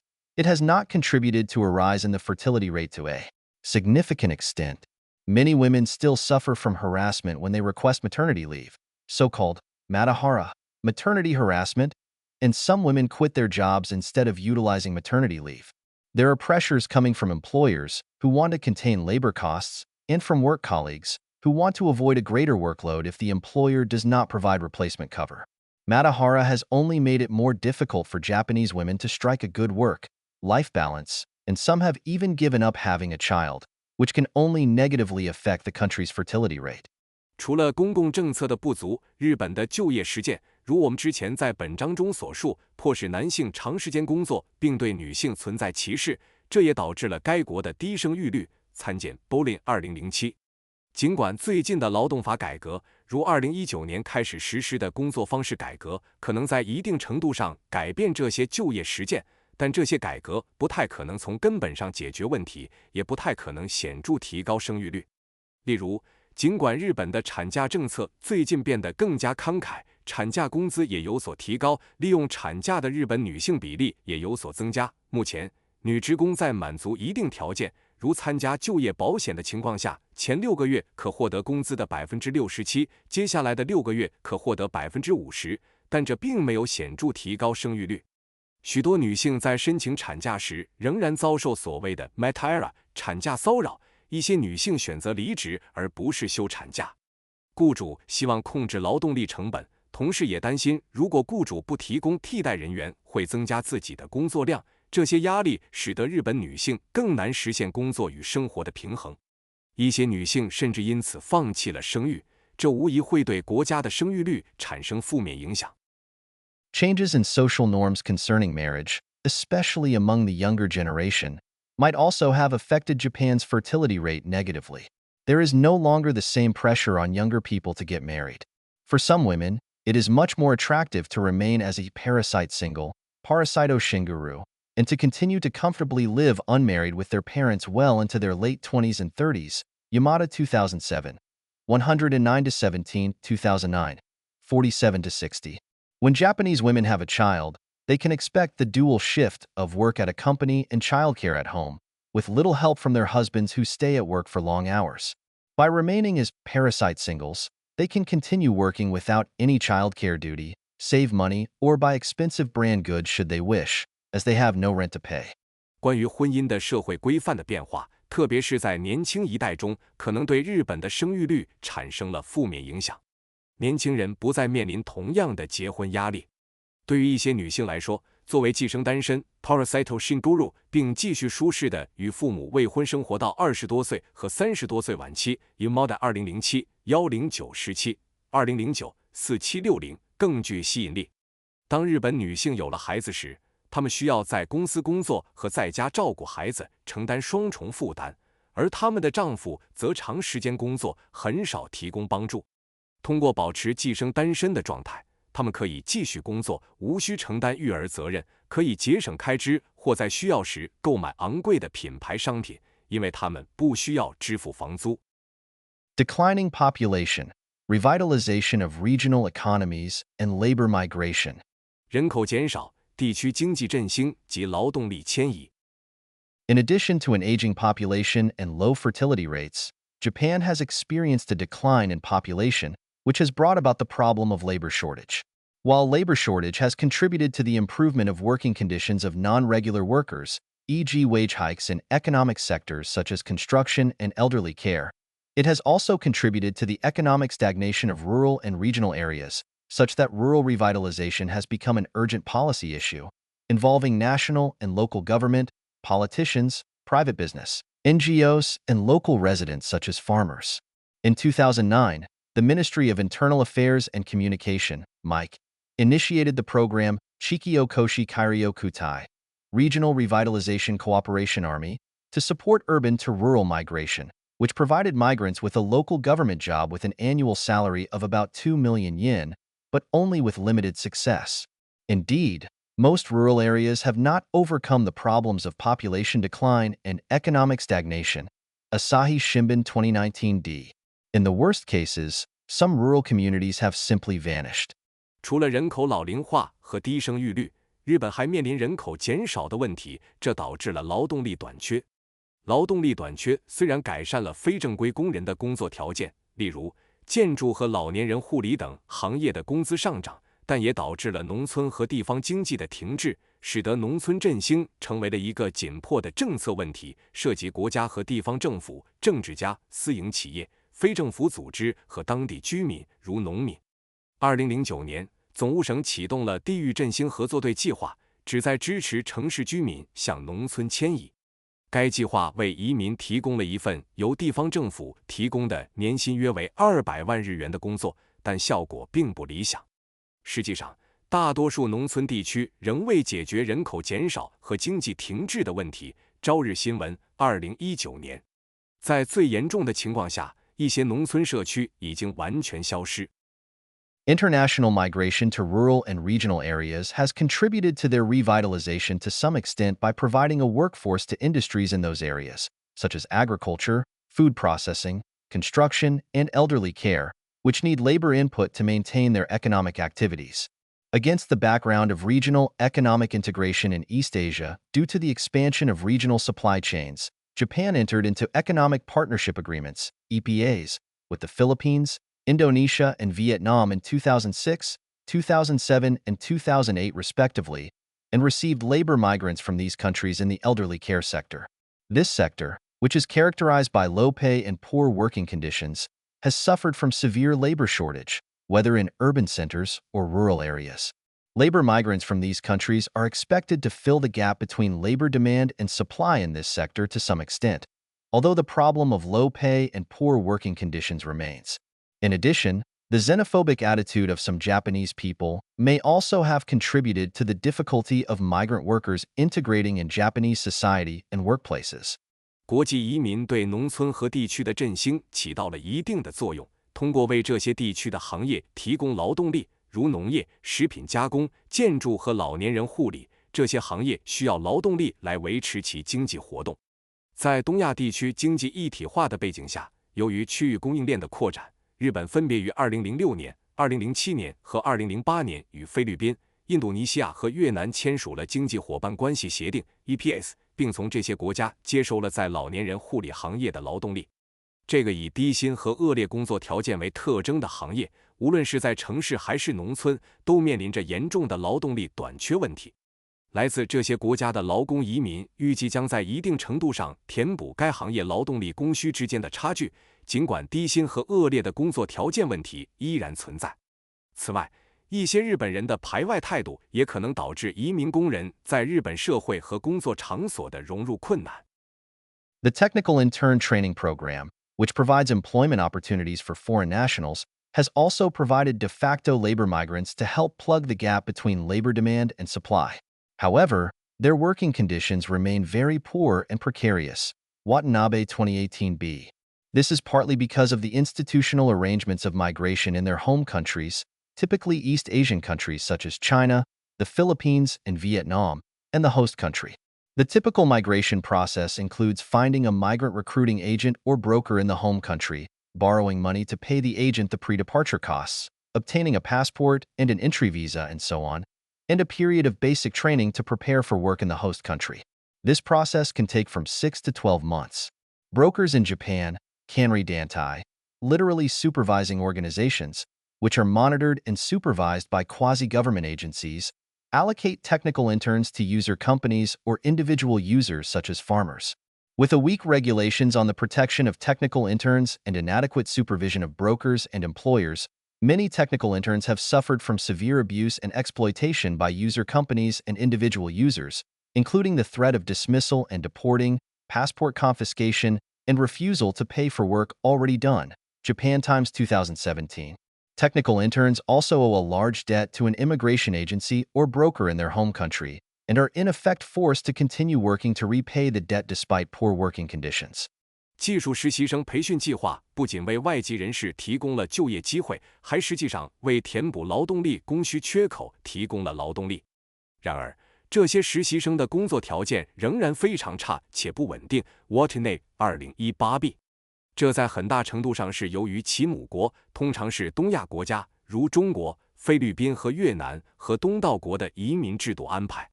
典型的移民过程包括在母国找到移民招聘代理人或经纪人，借钱支付寓离成本，如获得护照和入境签证等，以及接受一段基本培训，以准备在东道国工作。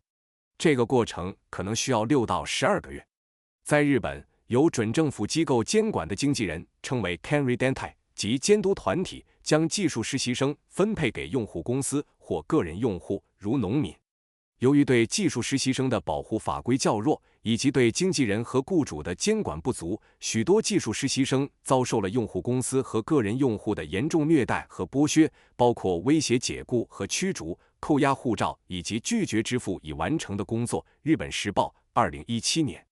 技术实习生还欠他们所在国家的移民机构或中介一大笔钱，因此即使工作条件很差，他们也几乎被迫继续工作以偿还债务。One of the reasons for the continued poor working conditions of migrant workers, especially technical interns, is insufficient response to this situation by Japanese labor unions. As mentioned above, Japanese enterprise unions tend to ignore the plight of individual workers' working conditions. The case of migrant workers is even worse, as most of them are non-regular workers and enterprise unions have hardly any incentive to protect migrant workers by organizing them. Although national union confederations such as Rengo and some industrial federations talk about worker solidarity, migrant workers usually do not figure in their considerations. 移民工人，尤其是技术实习生，工作条件持续恶劣的一个重要原因在于日本劳工联盟对此问题的应对不足。正如前面提到的，日本企业工会往往忽视个别工人的工作条件。对于移民工人而言，情况更为严峻。因为他们大多数是非正式员工，企业工会几乎没有动力通过组织他们来保护这些移民工人。尽管像联合这样的全国性工会联合会和一些行业联合会谈论工人团结，但移民工人通常不在他们的考虑范围之内。The only unions that are concerned about the poor working conditions of migrant workers are individually affiliated unions such as community unions and general unions.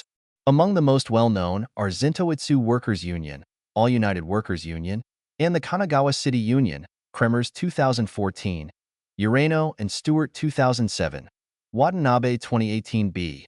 These unions often engage in social movement unionism by forming a coalition with social movement NGOs so that they can engage in the activities to improve the working conditions of migrant workers more effectively. In the case of Zintoitsu Workers Union, the union formed an institutionalized coalition with the Solidarity Network with Migrants Japan, SMJ, and together have been politically active lobbying government bureaucrats, Kremers 2014, Watanabe 2018b. Individually affiliated unions also have played a significant role in helping migrant workers by participating in dispute resolutions and providing legal advice and consultation. However, with their limited resources, these unions have been unable to improve the working conditions of all migrant workers, and the solution to the poor working conditions of migrant workers needs worker solidarity involving enterprise unions. However, this is almost impossible, given the interests and incentives provided to enterprise unions. Although labor and immigration policy that provides migrant workers with better protection is essential to improve their working conditions, the Japanese government's response has not been enough, partly because it has been more concerned about the control of immigration to prevent permanent residency and citizenship than about the protection of migrant workers.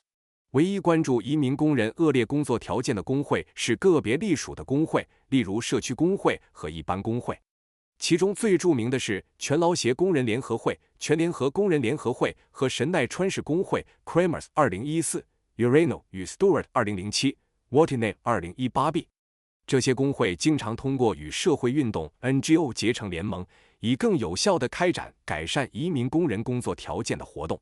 例如，全劳协工人联合会与日本移民团结网络 SMJ 结成制度化联盟，共同积极游说政府官员 Kremers 2014、Watanabe 2018b。单独附属的工会在帮助农民工方面发挥了重要作用，通过参与纠纷解决和提供法律咨询。然而，由于资源有限，这些工会无法改善所有农民工的工作条件。要解决农民工工作条件差的问题，需要企业工会的工人团结。然而，鉴于企业工会的利益和激励措施，这几乎是不可能的。尽管提供给移民工人更好保护的劳工和移民政策对于改善他们的工作条件至关重要，但日本政府的应对措施仍显不足。部分原因在于政府更侧重于移民控制，以防止永久居留和获得公民身份，而非保护移民工人。The Japanese government has maintained an official policy of non-immigration, or more precisely, no large-scale immigration of foreigners who intend to settle in Japan. See Roberts 2018 for the Japanese definition of immigration, or imin in Japanese. While welcoming immigration of highly skilled workers by relaxing the conditions under which they can apply for permanent residency, although the number of these workers is much lower than the number of highly skilled workers in English-speaking countries, for example, the Japanese government has maintained a policy of restricted immigration of low-skilled workers. However, to cope with the recent labor shortage in economic sectors such as agriculture, construction, retail, and elderly care, Japanese employers have had to rely on the foreign labor force such as migrant workers, including those under EPAs, technical interns, and foreign students, who are entitled to engage in part-time work while studying under certain conditions. The government has allowed, or has not imposed strict control of, the use of technical interns in the workplaces even when they may not provide the skill training officially expected to be provided to those technical interns. 日本政府一直维持着官方的非移民政策，或者更准确地说，不接受大量有意在日本定居的外国移民。参见 Roberts 2018关于日本对移民的定义及日语中的移民。尽管通过放宽申请永久居留的条件来吸引高技能工人，尽管这些工人的数量远低于英语国家的高技能工人数量，日本政府仍然保持对低技能工人的限制性移民政策。然而，为了应对农业、建筑、零售和老年人护理等行业近期的劳动力短缺，日本雇主不得不依赖外国劳动力，包括移民工人、含 EPAs 下的工人、技术实习生和外国学生。这些外国学生在满足一定条件的情况下，有权在学习期间从事兼职工作。即使这些技术实习生可能没有接受到官方期望的技能培训，政府也允许或没有严格限制他们在工作场所的使用。The Japanese government enacted an amendment to the immigration control law in 2016, partly in response to the criticisms about poor working conditions of technical interns, Roberts 2018-98. However, the amendment was also aimed at expanding the scope of migrant workers for low-skilled jobs to cope with the labor shortages, which was more important from the government and employers' perspectives. For example, elderly care work was permitted for both the technical internship program and foreign students' part-time work.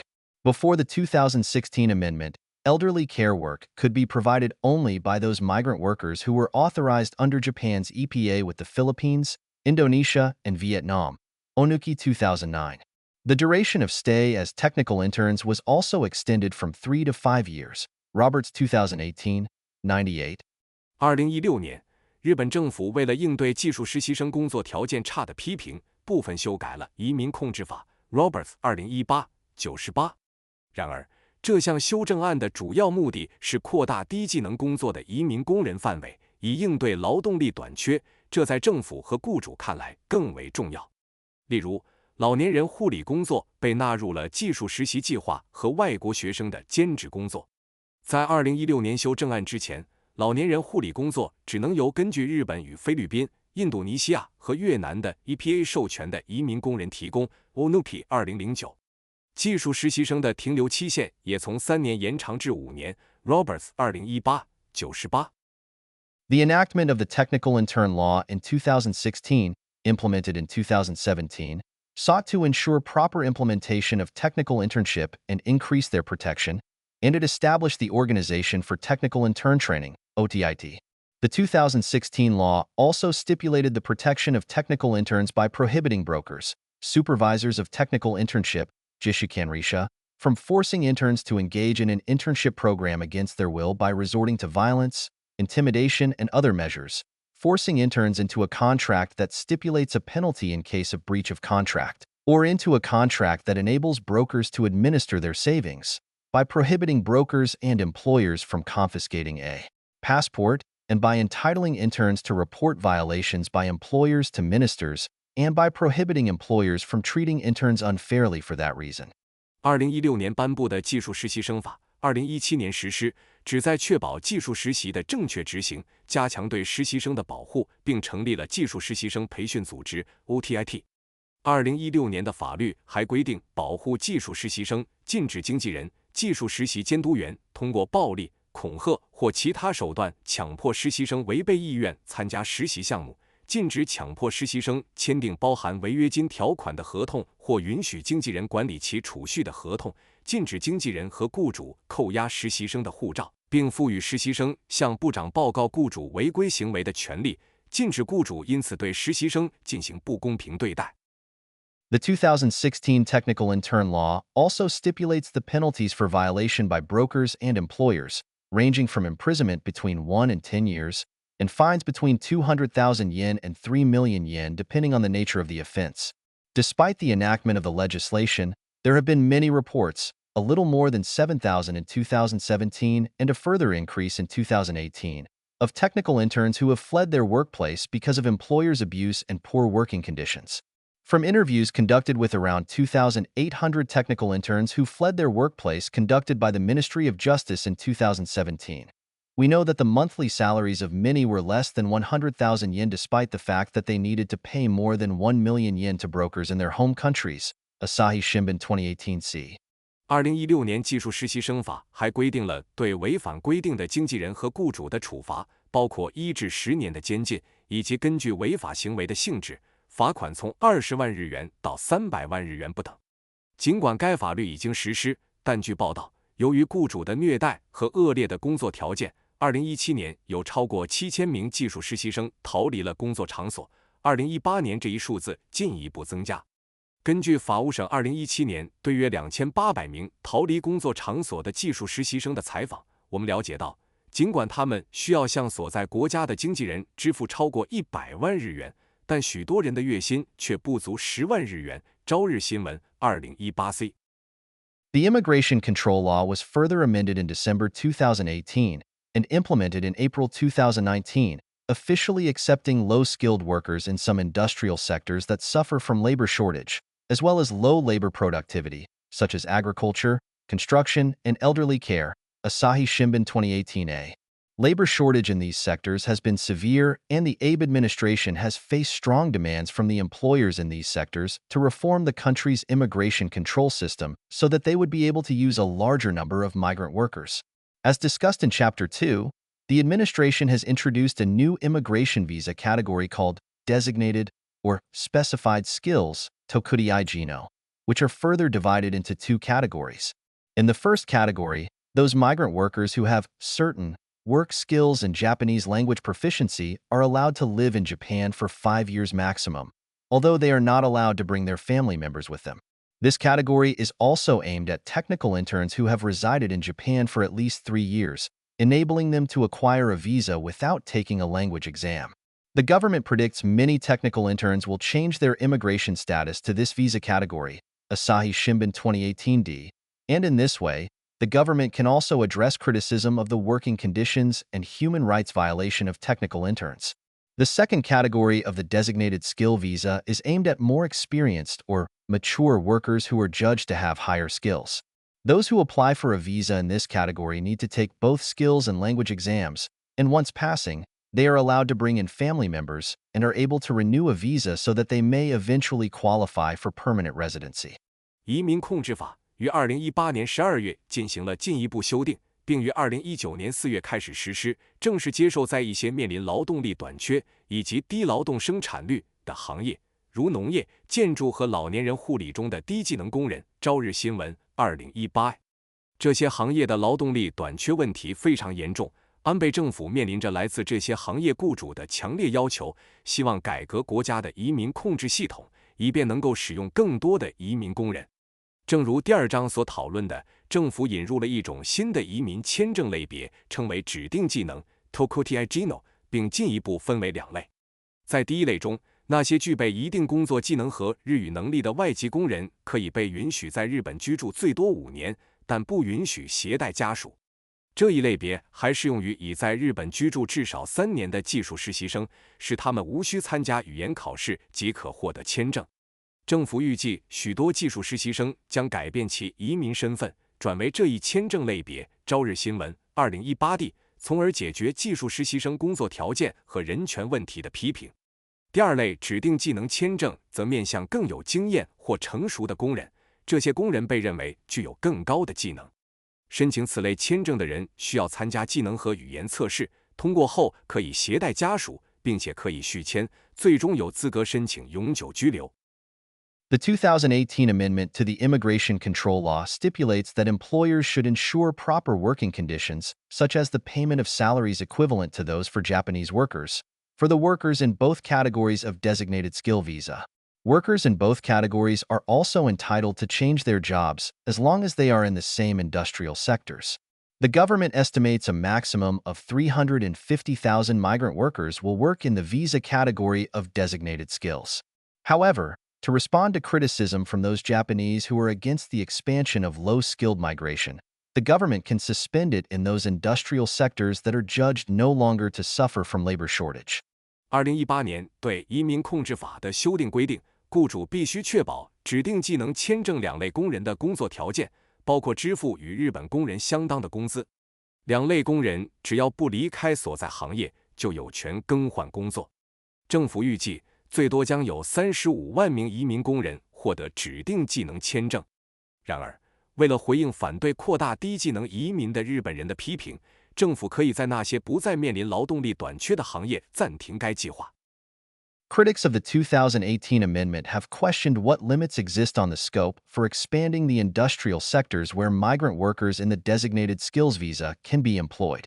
With the 2018 amendment, employers in only 14 industrial sectors, agriculture, fishery, construction, elderly care, restaurants, hotels, building cleaning, food processing, material industry, industrial machinery, electronics and electrical equipment, shipbuilding, automobile maintenance, and airline industry, are permitted to employ migrant workers in the visa category of designated skills. However, some business sectors, such as convenience stores, are already showing interest in recruiting those migrant workers, Asahi Shimbun 2018b. Critics also argue that it is not clear how the government will define the certain and mature skills relevant to the first and second visa categories of designated skills respectively. Critics have also claimed that hardly any discussion has been made on how to support and integrate those migrant workers into Japanese society, whereas the government has been more concerned about how to control them. Other criticisms voiced have been that the provision of social welfare services to these migrant workers and the payment of social insurance premiums has been insufficiently discussed, along with concern over increased crime, a downward pressure on the wages of Japanese workers, and the absence of measures to prevent technical interns from moving to and concentrating in large cities. While the Japanese government aims to transform Japan into an attractive country for migrant workers, critics claim that the condition for the first visa category that they cannot bring in family members is a violation of human rights, and this restrictive condition could deter some migrant workers from applying for the first visa category.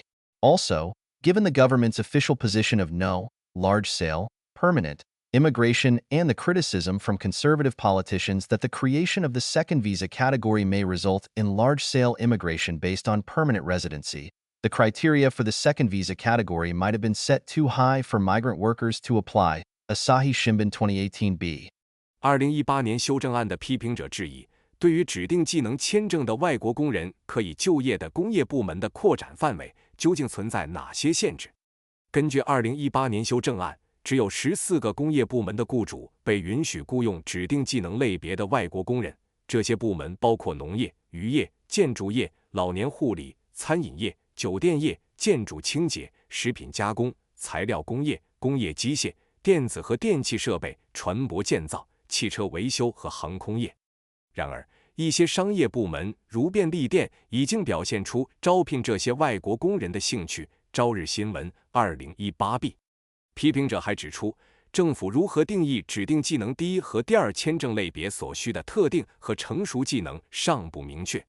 此外，批评者认为，政府几乎没有讨论如何支持和融入这些移民工人进入日本社会，而更多的关注如何控制他们。其他批评意见包括向这些移民工人提供社会福利服务和支付社会保险费的问题讨论不足，对犯罪率上升、日本工人工资下降以及缺乏防止技术实习生向大城市集中和聚集的措施表示担忧。尽管日本政府希望将日本打造为吸引移民工人的国家，但批评者指出，第一类签证不允许携带家属的规定侵犯了人权，这种限制可能会使一些移民工人不愿申请第一类签证。此外，由于政府的官方立场是不接受大规模、永久性移民，保守派政客也批评第二类签证的设立可能导致大规模永久移民，因此第二类签证的申请条件可能对移民工人来说设置得过高。朝日新闻 2018b。 Many of these criticisms are justified, and in particular, there is hardly any way to prevent those current technical interns who work in rural areas from moving to large cities with higher minimum wages once they obtain a new visa of designated work skills.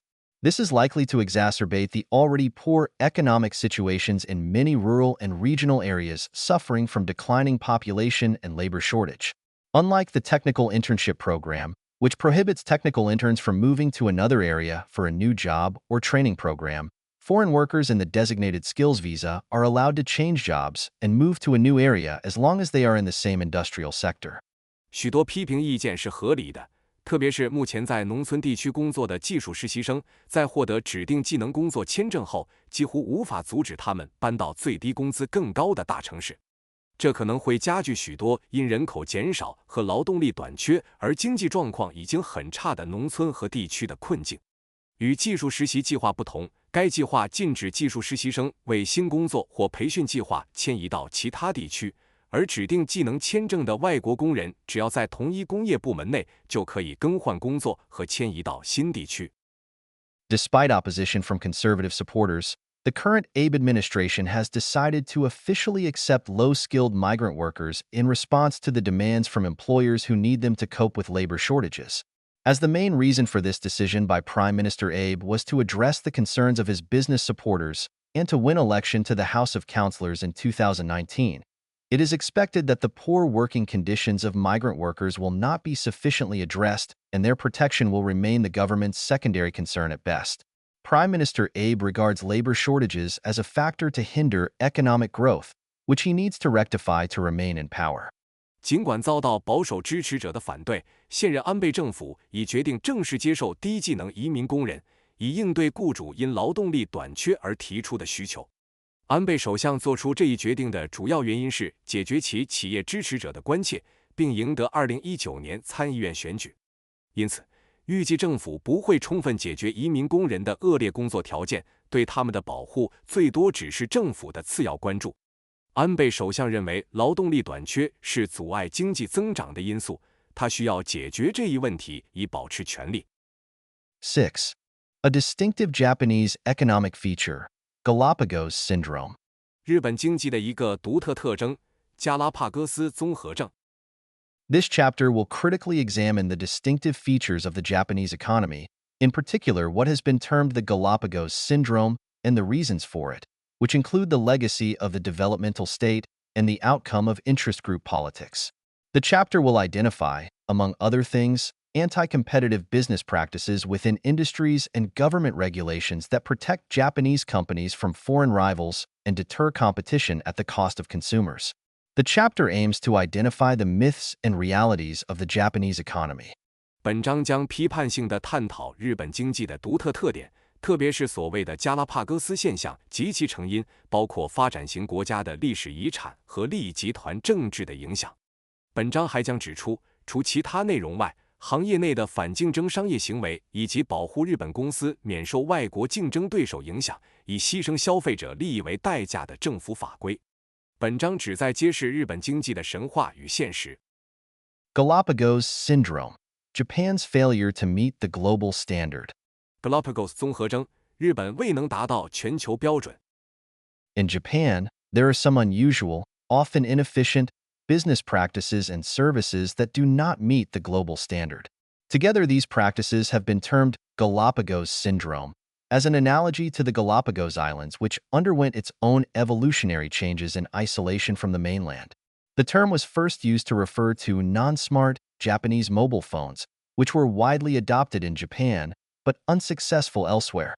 These phones are called Garakiai, or Galapagos Keitai. Keitai is the Japanese word for a mobile phone, and before smartphones appeared, they were a technologically advanced product, which allowed people to use the internet, send email, and watch TV programs. Even after smartphones first appeared in Japan, 40% of mobile phone users in Japan still use Garakiai, and Japanese mobile phone service providers continue to offer Garakiai services. In the case of Japan's largest mobile phone service provider NTT Docomo, Do Communication by Mobile, a typical example of English, which has a larger number of older users compared to the other two major providers, KDDIO and SoftBank, around 50% use Garakiai. Japanese mobile phone service providers also offer newer Garaho, Galapagos smartphones, which are Garakiai-type flip handsets that can use smartphone apps like social networking services. All three major mobile phone service providers offer Garaho plans, and Japanese companies, Sharp, Fujitsu, Kyocera, NEC, and Panasonic, manufacture them. Instead of disappearing, Japanese Garakiai and the more advanced Garaho continue to exist and develop in their own Japanese way. 在日本，存在一些独特且通常效率较低的商业实践和服务，不符合全球标准。这些实践被统称为加拉帕戈斯综合症，比喻加拉帕戈斯群岛的孤立进化。该术语最初用来形容非智能的日本手机，这些手机在日本非常流行，但在其他地区却未能成功。这些手机被称为 Garakia 或加拉帕戈斯手机，日语中手机称为 Keitai。在智能手机出现之前，它们是非常先进的产品，可以使用互联网、发送电子邮件和观看电视节目。即使在日本首次出现智能手机之后，仍有40%的手机用户使用 Garakia。日本的移动电话服务提供商继续提供 Garakia 服务。日本最大的移动电话服务提供商 NTT Docomo 通过移动通信，这是一个典型的 English 例子。其老年用户比其他两大提供商 KDDIO 和 SoftBank 更多，大约50%的用户使用 Garakia。日本的移动电话服务提供商还提供更新的 Garaho，加拉帕戈斯智能手机，这些是 GRATI 类型的翻盖手机，可以使用社交网络服务等智能手机应用程序。三大移动电话服务提供商均提供 GRAIL 计划，这些设备由日本公司如夏普、富士通、京瓷、NEC 和松下制造。日本的 GRATI 和更先进的 GRAIL 不仅没有消失，反而以日本特色的方式继续存在和发展。Garakei feature phones are a good example of a Japanese technology that has pursued a very different path to global mobile phone developments. Japanese banking services are another example of the Galapagos syndrome. The majority of ATMs in Japan do not accept bank cards issued outside of Japan, with a few exceptions, such as those in 7-Eleven convenience stores and post offices. Business hours of most Japanese banks and retail services dealing with individual customers are only from 9 a.m. to 3 p.m., Monday through Friday. Although there have been some improvements recently, and ATM users are charged extra fees to withdraw cash in the evening and on weekends. Japan remains a cash society, so this inconvenience is even more costly for Japanese people. In 2018, the percentage of people using non-cash payments such as debit/credit cards and mobile phone payments was only 18.4%. Nihon Keizai Shimbun 2018c. Japanese contactless, rechargeable payment cards like those used on public transport systems, e.g. Pasmo, Suica, etc., typically need to be topped up in cash, so even Japan's e-money system is not a completely non-cash method of payment. Other Galapagos features include Japanese banks still providing a paper passbook for their customers to check their record of transactions. Although online bank statements are available in Japan, many people still prefer to use a passbook. GRATI 特色手机是日本技术追求与全球手机发展截然不同路径的一个很好的例子。日本的银行服务也是加拉帕戈斯综合症的体现。日本的大多数自动取款机不接受日本以外发行的银行卡，只有7-11便利店和邮局的自动取款机例外。大多数日本银行的零售服务面向个人客户的营业时间仅限于周一至周五的上午9点至下午3点。尽管最近有所改善，并且自动取款机用户在晚上和周末取款时需要支付额外费用，日本仍然是一个现金社会，因此这种不便对日本人来说更加昂贵。2018年，使用借记卡、信用卡和手机支付等非现金支付方式的人口比例仅为 18.4%。日本经济新闻 2018C。日本的非接触式可充值支付卡，例如用于公共交通系统的 Pasmo 和 Suica 等，通常需要现金充值，因此即使在日本的电子货币系统中，也并非完全无现金支付。此外，日本银行仍为客户提供纸质存折以查看交易记录。尽管日本提供在线银行对账单，但许多人仍然更倾向于使用存折。The use of debit cards has also been limited in Japan. At first, major Japanese banks such as former Mitsubishi Bank, Mitsui Bank, and Sumitomo Bank created their own J-debit system, which was different from global brands such as Visa and MasterCard. J-debit was hardly used, partly because many retail shops did not have a card reader to accept J-debit cards, and even now, there is hardly any supermarket or convenience store that accepts J-debit. Having given up with J-debit, Japanese banks have begun to issue debit cards with Visa and MasterCard. Also JCB, Japan Credit Bureau, which is a Japanese credit company but is little known outside Japan. So the use of debit cards has been increasing gradually. Sony Bank, the banking business subsidiary of Sony Corporation, issues its own brand of Visa debit card called Sony Bank Wallet, which boasts that the users of wallet can withdraw foreign currencies abroad. See the website of Sony Bank, a routine and long-established practice outside Japan. However, even the users of Sony Bank Wallet still need to exchange an advanced Japanese yen into the foreign currency they would like to withdraw abroad, so it is not convenient at all. Although Sony Bank Wallet may be slightly better or more advanced than other Japanese bank cash cards, which cannot be used to withdraw money outside Japan, it remains a Galapagos phenomenon. In addition, contactless, debit, or credit cards were unheard of in Japan until 2018, and even now the use of contactless cards is extremely limited. Similarly, integrated circuit (IC) chips for debit and credit cards were introduced only recently. As of 2018, only 17% of Japanese debit/credit cards have IC chips, whereas in the US, the percentage is 47%. and in Europe it is 99%. Not surprisingly, the lack of debit/credit cards with IC chips has made Japan a good target for fake or counterfeit cards. Asahi Shimbun 2018e. The Japanese government and credit card companies aim to introduce IC chips to all credit cards by 2020, when Tokyo planned to hold the Olympics, to prevent illegal use of credit cards. Nihon Keizai Shimbun 2015. However, progress has been slow. 在日本，借记卡的使用也受到了限制。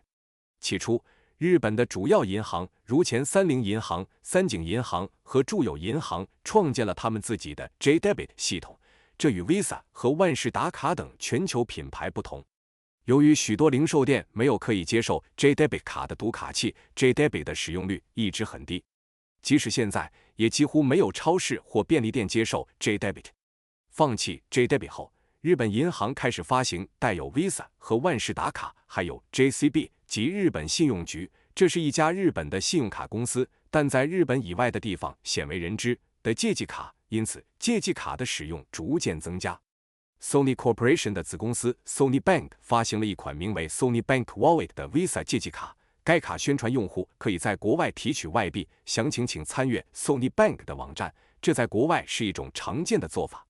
然而，即使使用 Sony Bank Wallet， 用户仍需提前将日元兑换成希望在国外提取的外币，因此并不方便。虽然 Sony Bank Wallet 可能比其他日本银行的现金卡略胜一筹，因为其他卡无法在国外取款，但它仍然是一个典型的加拉帕戈斯现象。此外，直到2018年，日本还没有非接触式借记卡或信用卡，即使现在，非接触式卡的使用也非常有限。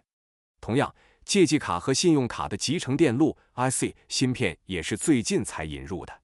截至2018年，只有 17% 的日本借记卡、信用卡配备了 IC 芯片，而美国这一比例为 47%， 欧洲为 99%。因此，缺乏带有 IC 芯片的借记卡、信用卡使日本成为伪造卡的理想目标。朝日新闻2018日本政府和信用卡公司计划在2020年东京奥运会前将 IC 芯片引入所有信用卡，以防止信用卡的非法使用。日本经济新闻2015。然而，这一进程进展缓慢。Similarly, Japanese consumers have not been able to use the normal online taxi booking services or ride-sharing services that are widely available outside Japan. Uber has been prevented from setting up its own fleet of drivers in Japan as regulations prevent owners of private cars from transporting paying customers, and has been forced to partner with existing taxi companies. As a result, customers do not get the benefit of flexible taxi fares based on Uber's cutting-edge algorithm, Nihon Keizai Shimbun 2018a. The only thing Uber has been able to do in Japan since launching there in 2015 is operate under its premium chauffeur brand, Uber Black, which are more expensive than normal Japanese taxis by 20 to 50%. Most users of Uber Japan are foreign tourists, and they pay more only for the convenience of booking a taxi online, in English, and being able to use a debit/credit card already set up in their Uber account. Sun Masayoshi, CEO of SoftBank, one of the three major mobile phone service providers in Japan, complained ride-sharing is prohibited by law in Japan. I can't believe there is still such a stupid country. Reuters 2018. SoftBank has invested in several online taxi booking or ride-sharing companies around the world and attempted to expand this business in Japan, but government regulation has prevented it from doing so. Nihon Keizai Shimbun 2018b. 同样，日本消费者无法使用在日本以外广泛提供的在线出租车预订服务或拼车服务。由于法规禁止私家车主运送付费乘客，优步在日本无法建立自己的司机车队，只能与现有的出租车公司合作。因此，客户无法享受到优步基于尖端算法的灵活计价服务。日本经济新闻2018。自2015年在日本推出以来，优步只能通过其高级司机品牌优步黑车运营，其价格比普通日本出租车高出 20%至50%。大多数使用 Uber 日本服务的用户是外国游客，他们愿意支付更多费用，只为享受在线用英语预订出租车和使用已绑定在 Uber 账户中的借记卡、信用卡的便利。日本三大移动电话服务商之一的 SoftBank 首席执行官孙正义抱怨说，在日本拼车是被法律禁止的。我简直不敢相信还有这么愚蠢的国家。路透社2018。SoftBank 已经投资了全球多家在线出租车预订或拼车公司，并试图在日本扩展这项业务，但政府法规阻碍了这一计划。日本经济新闻2018b。Other random examples of Galapagos Japan include a lack of self-order kiosks and self-service checkouts in supermarkets, convenience stores, and fast food chains, which are common features of convenience shopping in other countries, expensive international phone calls, which are much higher than those in many other countries, and prohibitively expensive overseas travel insurance sold by Japanese insurance companies compared to equivalent policies from overseas companies. 加拉帕戈斯日本的其他例子还包括超市、便利店和快餐连锁店缺少自助点餐机和自助结账台，这些在其他国家的便利购物中很常见。国际电话费用远高于许多其他国家。日本保险公司提供的海外旅行保险费用高昂，与海外公司的同类保单相比，显得尤为昂贵。One Galapagos phenomenon worth highlighting is in the area of broadcasting and communications. Japanese broadcasters do not provide simultaneous broadcasting on terrestrial television and internet, with only a few exceptions, e.g. emergency disaster information. NHK, Nihon Hoso Kyokai, Japan Broadcasting Corporation, which is a Japanese national public corporation administered by the Ministry of Internal Affairs and Communications, MIC, has requested permission to provide simultaneous terrestrial and internet broadcasting services to prepare for 2020 Tokyo Olympics. However, private broadcasting corporations have complained that this would give NHK disproportionate market control as it would be costly for them to provide similar services. The expert committee of the MIC decided to approve the NHK plan only if NHK satisfies certain conditions, such as its sharing its infrastructure for simultaneous broadcasting with private corporations. Asahi Shimbun 2018f. It is difficult to understand the objections of private broadcasting corporations in Japan when simultaneous services are provided by private broadcasting corporations in other countries throughout the world. The complaint is a typical response from vested interests seeking to protect their business, and a characteristic tactic of Japanese big business. The interests of the general public in receiving services deemed unexceptional and routine in other countries are undermined as a result. 一个值得关注的加拉帕戈斯现象出现在广播和通信领域。日本的广播公司通常不提供地面电视和互联网的同步广播，只有在紧急灾害信息等少数情况下例外。NHK 日本放送协会由总务省管理的日本国家公共广播公司已申请提供地面和互联网同步广播服务的许可，以备战2020年东京奥运会。然而，私营广播公司对此表示担忧，认为这将使 NHK 在市场中占据不公平的优势，因为他们提供类似服务的成本将非常高。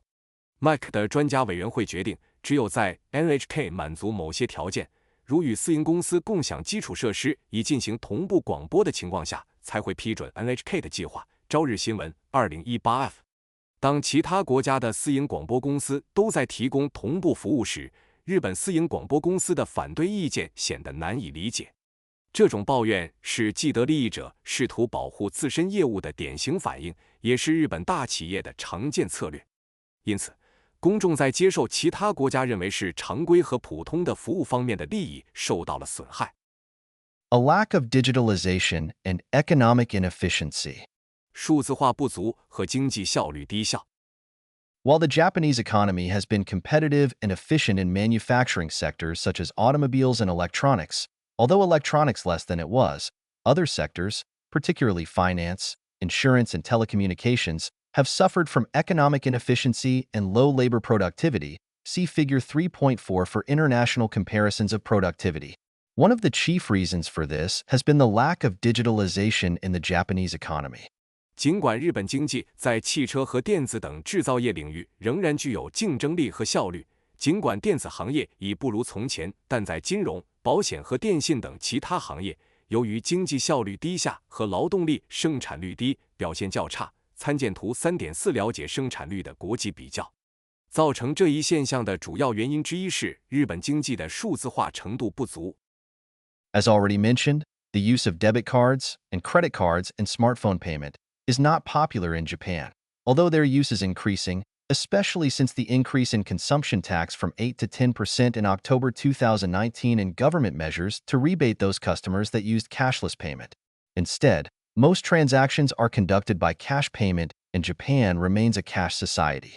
According to the 2018 data of Japan's Ministry of Economy, Trade and Industry, METI, the percentage of consumers who made cashless payments for the purchase of goods and services in Japan is among the lowest in selected countries. See Figure 6.3.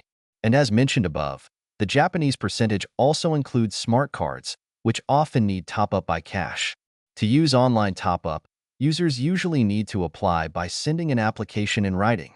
Although smartphone payment is becoming more popular in Japan, the percentage of those aged 20 to 69 who use smartphone payment was only 9% in March 2019. Asahi Shimbun 2019e. One reason for the low use may be that users need to create a payment account linked to a bank account and transfer money from the bank account to the payment account in advance, as users of smart cards need to do. Coupled with the ID checks that need to be gone through online, it is no surprise that these cumbersome procedures mitigate against the use of smartphone payment. Indeed, 7pay, a mobile payment app offered by 7-Eleven Japan, was forced to suspend its service within a few days of launching because hackers exploited a flaw in the online procedures. Asahi Shimbun 2019f. 如前所述，尽管借记卡以及信用卡和智能手机支付的使用正在增加，特别是在2019年10月消费税从 8% 上调至 10%， 以及政府对使用无现金支付的客户实施退税措施之后，但在日本，这些支付方式的普及度仍然不高。相反，大多数交易仍以现金支付，日本依然是一个现金社会。根据日本经济产业省2018年的数据，日本消费者在购买商品和服务时使用无现金支付的比例在所选国家中是最低的，见图 6.3。如上所述，日本的这一比例还包括需要通过现金充值的智能卡。要使用在线充值，用户通常需要提交书面申请。尽管智能手机支付在日本越来越流行，但2019年3月，20至69岁的人群中只有 9% 使用了智能手机支付。朝日新闻2019年译。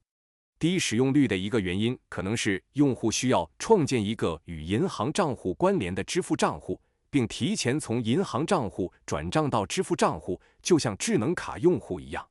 再加上需要在线完成的身份验证，这些繁琐的程序阻碍了智能手机支付的普及。确实，7-Eleven 日本推出的移动支付应用7pay在上线几天后，因黑客利用在线程序的漏洞而被迫暂停服务。朝日新闻2019f. Asked why Japanese shops and restaurants do not accept debit or credit cards, the reason most often cited, 42%, was high fees due to the credit card companies. According to METI survey in 2016, Nihon Keizai Shimbun 2018d, the government has recently requested credit card companies to lower the fee they impose on small retail shops to make it easier and more affordable for these shops to introduce debit or credit card payment. METI aims to increase the cashless transaction rate from the current 18% to 40% by 2025. Japanese banks provide very poor and inefficient services in terms of online banking, but they have plans to introduce mobile phone payments at convenience stores and debit services using smartphones reading QR codes at retail shops.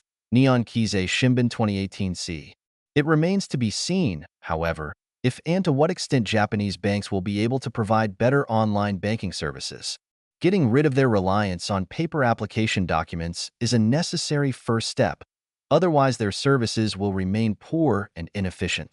当被问及为何日本的商店和餐馆不接受借记卡或信用卡时，根据2016年经济产业省的调查，最常提到的原因 42% 是信用卡公司收取的高额费用。日本经济新闻2018d。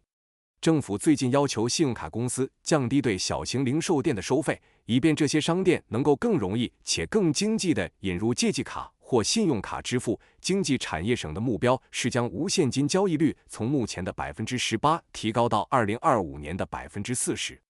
日本银行在线银行服务方面表现不佳且效率低下，但他们计划在便利店引入手机支付，并在零售店使用智能手机扫描二维码的借记服务。日本经济新闻2018c。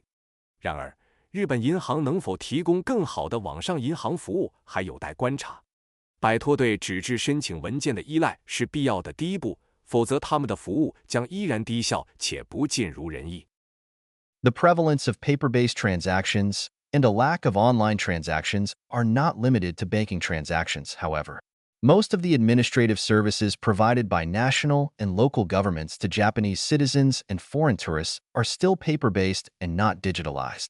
Online processes for administrative services hardly exist, and Japanese citizens still need to go to a local city or town office to obtain official documents such as a civil registration document, koseki, or residential certificate, jiminhyo, issued by the local government.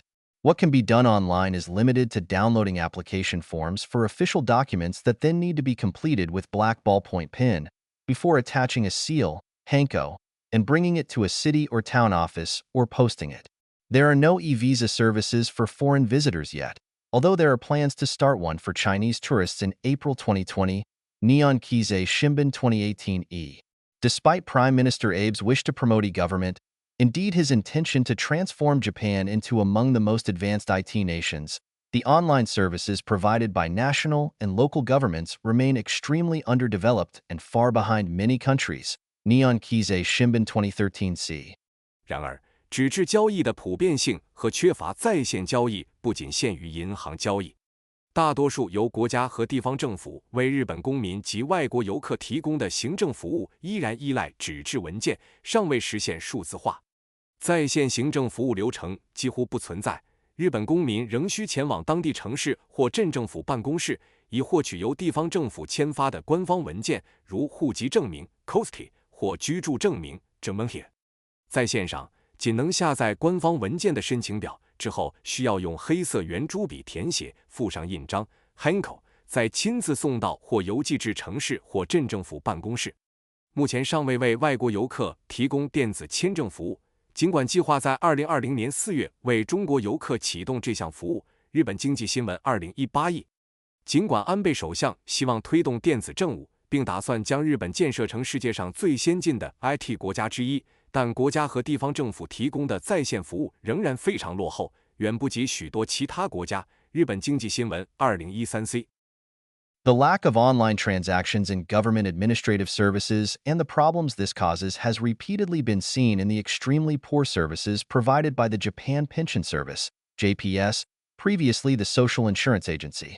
Instead of asking pensioners to submit necessary information online, the JPS has asked them to provide information on a paper document and then manually keyed that data into their computer database. However, this has resulted in repeated errors in the inputting of data by the JPS, and in some cases records of pensioners have been deleted. As a result, pensioners who had paid premiums have received a much smaller amount of pension or no pension at all despite their complaints. These fiascos have become political issues. For example, as is well known, the massive disappearance of pension records and the receipt of much smaller pensions by those pensioners affected contributed to the LDP loss in the election to the House of Councilors in 2007 and the demise of the first Abe administration. 政府行政服务中缺乏在线交易及其引发的问题，在日本养老金服务 JPS 前身为社会保险厅提供的极差服务中反复出现。JPS 没有要求养老金领取者在线提交所需信息，而是要求他们在纸质文件上提供信息，然后手动将这些数据输入计算机数据库。这导致 JPS 在输入数据时频繁出错，甚至在某些情况下，养老金领取者的记录被删除。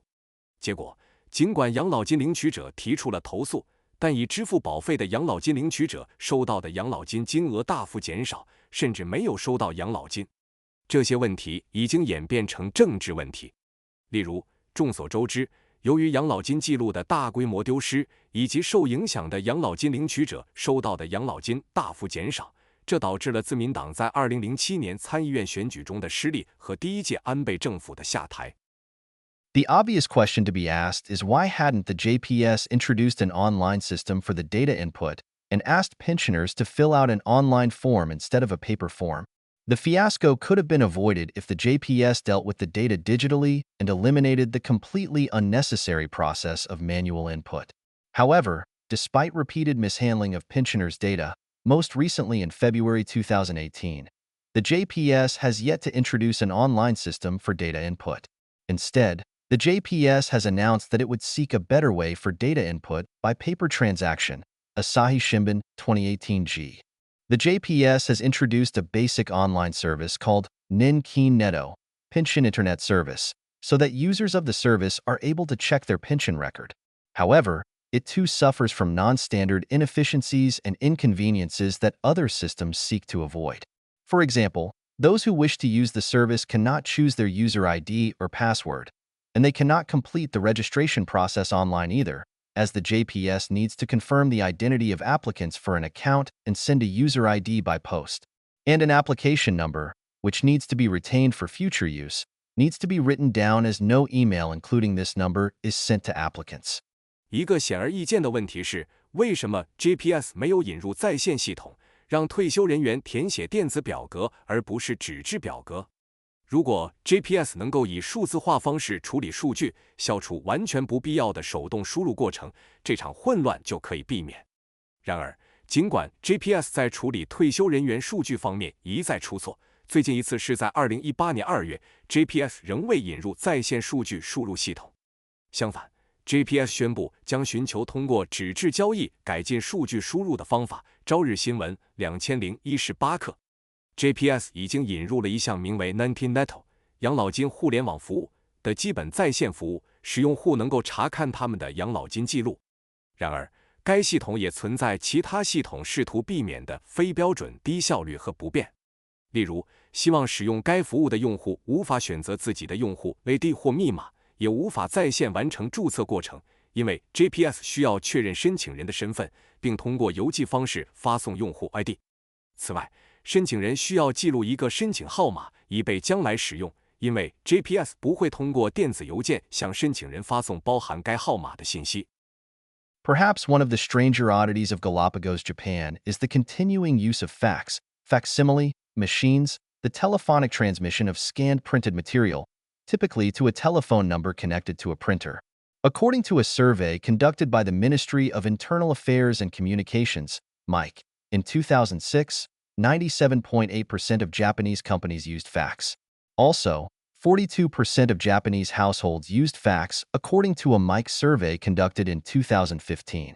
While a fax machine is exhibited as a historical object in the Smithsonian Museum in Washington, D.C., many Japanese companies and business owners, as well as households, still use fax machines for business and personal transactions instead of using a PDF attachment to an email. Although the sale of fax machines decreased from around 11 million in 2005 to around 2.86 million in 2010, the sales figure has remained constant since then, and about 2 million fax machines were sold in 2015. 也许日本加拉帕戈斯现象中最奇特的一点是传真机的持续使用，通过电话传输扫描的印刷材料，通常传输到连接打印机的电话号码。根据总务省2006年的调查，97.8%的日本公司使用传真，而根据总务省2015年的调查，42%的日本家庭也在使用传真。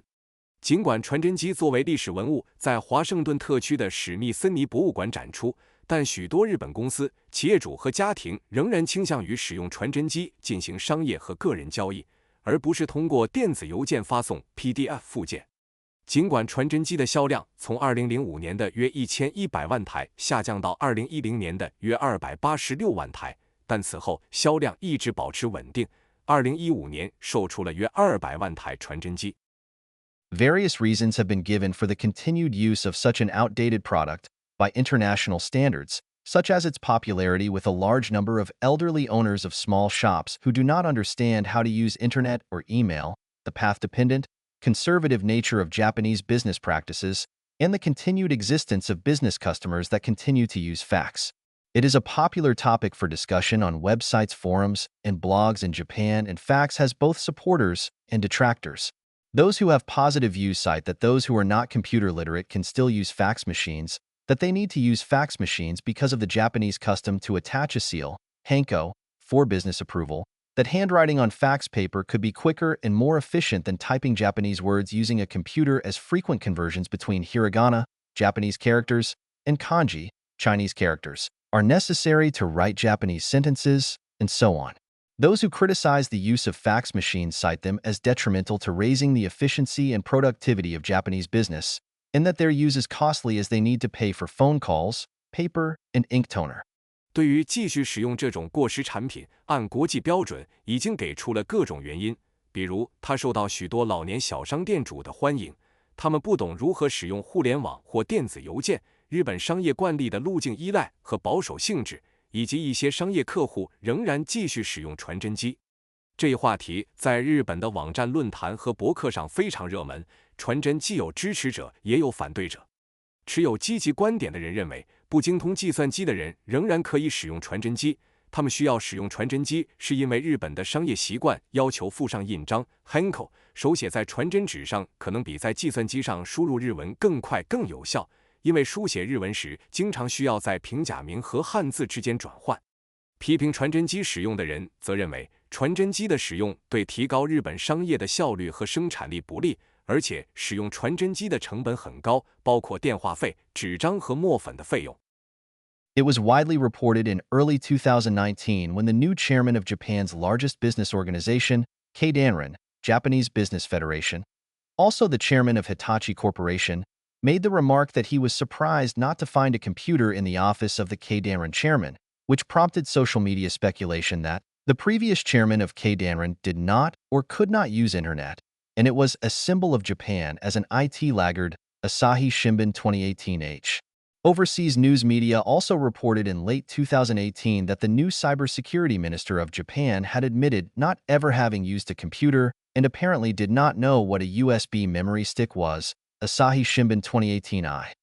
According to the World Competitiveness Rankings published by the International Institute of Business Management, Lausanne in 2019, out of 63 countries surveyed, Japan ranked 63rd in data usage capacity and 60th in data skill level, and 63rd in international experience of business executives and 62nd in language ability. Japan's overall ranking, which included other areas of competitiveness, was 30th, Nihon Keizai Shimbun 2019A. 2019年初，日本最大商业组织日本经济团体联合会 Keidanren 的新任主席，同时也是日立公司的主席，表示他惊讶地发现 Keidanren 主席办公室里没有电脑。这一言论引发了社交媒体的猜测，认为前任 Keidanren 主席可能不会或不能使用互联网，这成为了日本在 IT 领域落后的象征。朝日新闻 2018H。 此外，2018年底，海外媒体还报道了日本新任网络安全大臣承认自己从未使用过电脑，甚至不知道 USB 存储器是什么。朝日新闻 2018。 根据洛桑国际管理发展学院2019年发布的世界竞争力排名，在调查的63个国家中，日本的数据使用能力排名垫底，数据技能水平排名第60位，国际高管的国际经验排名垫底，语言能力排名第62位。在包括其他竞争力领域的整体排名中，日本位列第30位。日本经济新闻2019。 It is not only Japanese business, however, that does not use online services as much as their foreign counterparts.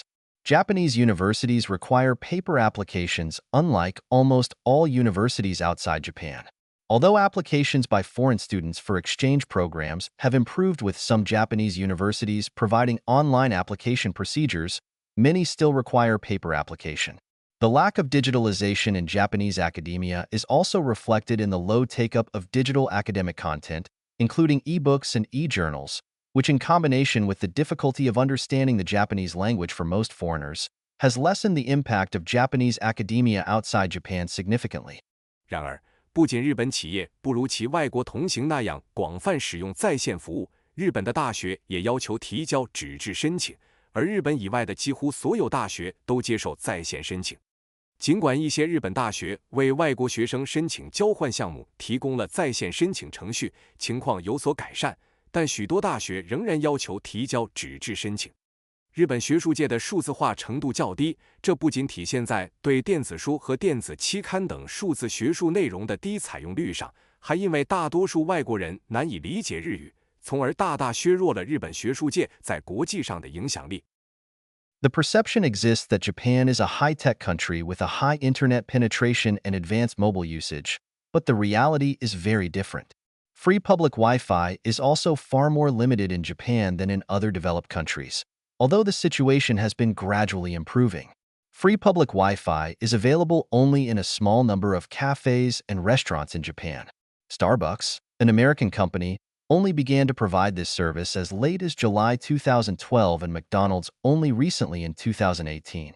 Very few train companies, including Shinkansen, where tickets are very expensive, provide free Wi-Fi, especially on the train, although the situation has been improving partly due to the impending Tokyo Olympics in 2020. One of the reasons for a lack of free public Wi-Fi in Japan may be that people to date have done most things net-related from their mobile phones, and for these users, there was little demand for a network of free public Wi-Fi. It has been aimed at foreign tourists in Japan rather than Japanese people, and many train companies provide their free Wi-Fi services only to foreign tourists after they show their passports. 有一种观点认为，日本是一个高科技国家，互联网普及率高，移动设备使用先进，但实际情况却大相径庭。在日本，免费公共 Wi-Fi 的普及程度远低于其他发达国家，尽管这一状况正在逐步改善。在日本，只有少数咖啡馆和餐厅提供免费公共 Wi-Fi。美国公司星巴克直到2012年7月才开始提供这项服务。而麦当劳则是在2018年才开始提供。很少有铁路公司，包括票价昂贵的新干线，在列车上提供免费 Wi-Fi。尽管由于2020年东京奥运会的临近，这一状况有所改善。日本缺乏免费公共 Wi-Fi 的一个原因可能是，到目前为止，大多数与网络相关的事情都是通过手机完成的，因此这些用户对免费公共 Wi-Fi 的需求不大。这项服务主要面向的是外国游客，而不是日本人。许多铁路公司只有在外国游客出示护照后才会提供免费 Wi-Fi 服务。The legacy of the developmental state and interest group politics. 发展型国家及利益集团政治的遗产。As we saw in Chapter 4, the Japanese developmental state pursued economic growth as its number one priority, and it intervened in the economy to promote economic activities in promising strategic sectors by implementing a pro-competitive industrial policy. However, the Japanese developmental state also implemented anti-competitive industrial policy aimed at protecting infant businesses and inefficient sectors from foreign competition. The convoy system that existed in financial sectors was a good example. The anti-competitive industrial policy also worked as a kind of social or employment policy to maintain jobs in inefficient sectors. Hume 2000. As a result, several outdated business practices and inefficient economic sectors have remained, and some products that have vanished from foreign markets still exist in Japan, such as computers made by the Japanese corporations of NEC, Fujitsu, Panasonic, etc., which are no longer sold outside Japan but are widely available in the Japanese market despite typically costing more than twice as much as comparable computers sold outside Japan. As shown in connection with Japanese travel insurance products, lack of competition from foreign companies and little change in products and services in the domestic market have enabled some Japanese companies to charge very high prices to consumers. Price differences between Japan and abroad was once one of the main issues of Japanese political economy, including the subject of trade disputes with the US, before the collapse of the bubble economy in the early 1990s. However, partly due to the relative decline of the Japanese economy since then, this does not gain the attention it once did, and now that China is the main target of the US in its trade disputes. Nevertheless, the need for Japanese consumers to be better served by Japanese business remains an important issue. 如我们在第4章所见，日本的发展型国家将经济增长作为首要目标，并通过实施促进竞争的产业政策来干预经济，以推动有前途的战略部门的经济活动。然而，日本的发展型国家还实施了反竞争的产业政策，旨在保护新生企业和低效部门免受外国竞争。金融部门中的船队制度就是一个很好的例子。反竞争的产业政策也起到了社会或就业政策的作用，维持了低效部门的就业提用2000。因此，一些过时的商业惯例和低效的经济部门依然存在。一些在日本以外市场已经消失的产品，如日本公司 NEC、富士通、松下等制造的计算机，仍然在日本市场上广泛销售。尽管这些计算机在日本以外已不再出售，价格通常是日本以外市场上类似产品的2倍多。正如日本旅游保险产品所显示的，由于缺乏外国公司的竞争以及国内市场产品和服务的几乎不变，一些日本公司能够向消费者收取极高的价格。在20世纪90年代初，日本泡沫经济破裂之前，日本与国外的价格差异曾是日本政治经济学的主要议题之一，包括与美国的贸易争端。然而，由于自那时以来日本经济的相对衰退，这个问题不再像以前那样受到关注。现在，中国已成为美国贸易争端的主要目标。尽管如此，日本消费者仍需得到日本企业的更好服务，这仍然是一个重要问题。Anti-competitive self-regulation in private business sectors and interest group politics have also contributed to the survival of inefficient economic sectors, the lack of digitalization, and the continued existence of Galapagos phenomena. Some business sectors have sought to protect themselves from competition from more efficient and competitive foreign companies with the use of non-tariff barriers, NTBs, against foreign companies that have attempted to enter the Japanese market. 私人业务领域的反竞争、自我监管和利益集团的政治活动，也导致了低效经济部门的持续存在、数字化进程的滞后以及加拉帕戈斯现象的延续。一些行业试图通过设置非关税壁垒 （NTBs） 来抵御更高效、更具竞争力的外国公司的进入，以保护自身免受竞争。The self-regulations have also deterred the merger and acquisition of Japanese companies by foreign companies and contributed to a lack of inward FDI in Japan. The percentage of inward FDI in Japan has remained at a very low level even since the Asian financial crisis in the late 1990s, when some Japanese banks and insurance companies were acquired by foreign companies, especially American companies. See Figure 4.3 for inward FDI percent of GDP in Japan and selected countries. Even today, there are some economic sectors where foreign products are hardly seen, partly because of the self-regulations that have deterred foreign companies from investing. Mason 1999, 363-4. A lack of inward FDI can further impact by preventing the transfer of new technologies and business know-how from foreign companies. In addition, peculiar keiretsu activities such as cross-shareholding among keiretsu companies have also made it difficult for foreign companies to acquire Japanese companies. 自我监管不仅阻止了外国公司对日本公司的并购，还导致了日本外来直接投资的缺乏。自20世纪90年代末亚洲金融危机以来，日本的外来直接投资比例一直保持在非常低的水平。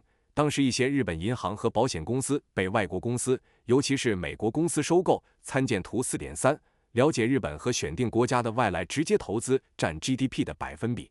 即使在今天，由于自我监管的阻碍，一些经济部门几乎看不到外国产品。Mason 1999 3634。缺乏外商直接投资可能会进一步产生影响，因为它会阻碍外国公司新技术和业务知识的转移。此外，独特的系列企业活动，如系列企业之间的交叉持股，也使得外国公司难以收购日本企业。Interest group politics has also contributed to inefficiency and Galapagos phenomena. To protect their vested interests, inefficient private business sectors have depended on the political support from the governing LDP, which has been dominant in Japanese politics since 1955, except for about 4 years. And the LDP received votes and political donations in return, Pemple 2012. In this way, the mutual dependence between inefficient private business sectors and the LDP has been maintained at the cost of consumers. This also reflects Japan's quintessential corporate-centered society. Protection from foreign competition has enabled some Japanese business sectors to remain inefficient and refrain from engaging in digitalization to enhance productivity and efficiency. 利益集团政治也导致了效率低下和加拉帕戈斯现象。为了保护既得利益，效率低下的私营部门依赖于自1955年以来，除大约4年外，在日本政治中占主导地位的自民党的政治支持，而自民党则通过选票和政治捐款作为回报。Pemple 2012。因此，效率低下的私营部门和自民党之间的相互依赖关系得以维持，但牺牲了消费者的利益。这也反映了日本以企业为中心的社会特征。免受外国竞争的保护，使一些日本行业得以保持低效，并避免通过数字化提高生产力和效率。While bureaucrats are likely to have played a significant role in Japan's achievement of high economic growth in the 1960s, LDP Zoku politicians since the beginning of Japan's lower economic growth in the 1970s have become more deeply engaged in particular economic sectors such that they have been able to offer policies that protect inefficient companies and provide them with subsidies in return for votes and political donations. As a result, these companies and individuals have lost any incentive or need to become more productive by, for example, promoting the efficiency of their business through digitalization and continue to engage in business practices that do not satisfy the global standard. 尽管官僚在日本1960年代的高经济增长中发挥了重要作用，但自1970年代日本经济增长放缓以来，自民党的族议员们越来越深入地参与特定经济部门能够提供保护低效公司的政策，并以换取选票和政治捐款的形式向这些公司提供补贴。因此，这些公司和个人失去了提高生产率的动力，例如通过数字化提升业务效率，继续从事不符合全球标准的商业实践。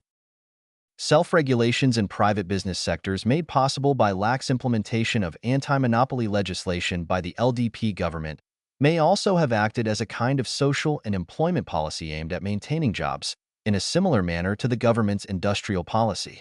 For example, one of the reasons for the popularity and wide availability of CDs and DVDs in Japan, instead of download and streaming services, may be the protection of jobs in related economic industries.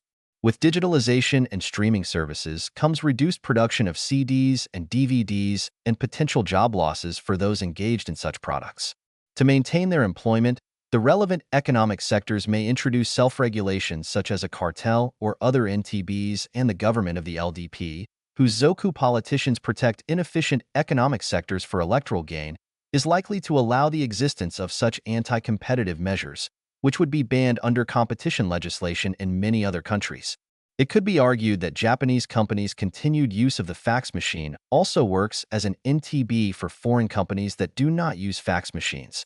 自民党政府对反垄断法的宽松执行可能促使私营部门实行自我监管，这在某种程度上可能作为一种维持就业的社会和就业政策，类似于政府的产业政策。例如，日本 CD 和 DVD 的流行和广泛可用性，而非下载和流媒体服务的一个原因，可能是为了保护相关行业的就业。随着数字化和流媒体服务的兴起 ，CD 和 DVD 的生产减少，可能会导致从事这些产品的人失业。为了维持就业，相关经济部门可能会引入自我监管措施，例如卡特尔或其他非关税壁垒 NTBs。而自民党政府其族议员为了选举利益保护低效的经济部门，可能会允许这些反竞争措施的存在。这些措施在许多其他国家的反垄断法中是被禁止的。可以说，日本公司继续使用传真机，也对不使用传真机的外国公司构成了非关税壁垒 NTBs。Although perhaps not directly related to the Japanese economy, the recent controversy over whether an indoor smoking ban should be introduced ahead of the 2020 Tokyo Olympics is a good example of interest group politics at work. More than 50 countries, including the recent host cities of the Olympics, have banned indoor smoking in public places such as restaurants and bars, Japan Times 2018. However, LDP Zoku politicians, who were backed by interest groups such as Japan Tobacco, JT, and restaurant and hospitality industries, opposed the initial proposal from the Ministry of Health, Labor and Welfare, MHLW, that sought a ban on smoking in eateries with a floor space of more than 30 square meters. Restaurant and bar industries have opposed a smoking ban despite the fact that less than 20% of Japanese people are smokers. After the anti-smoking MHLW Minister Shiozaki was replaced with the more tolerant Minister Kato, the MHLW compromised with the LDP Zoku politicians and proposed a smoking ban only in eateries with a floor space of more than 100 square meters, which would allow smoking in more than 50% of eateries. This was enacted into law in July 2018 as an amendment to the Law on the Promotion of Health, Kenko Zashinho, and will be implemented from April 2020, Asahi Shimbun 2018J.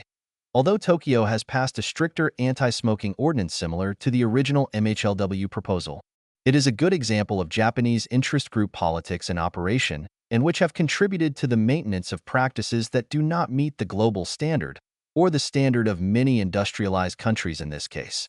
In contrast, Outdoor, smoking on the streets is strictly banned in many Japanese cities for safety reasons except in designated smoking areas, which is yet another peculiar aspect of Japan's anti-smoking policy. 尽管可能与日本经济没有直接关联，但关于是否应在2020年东京奥运会前实施室内禁烟的争议，很好地展示了利益集团政治的运作。包括最近的奥运会主办城市在内，已有50多个国家在餐馆和酒吧等公共场所实施了室内禁烟。日本时报2018年。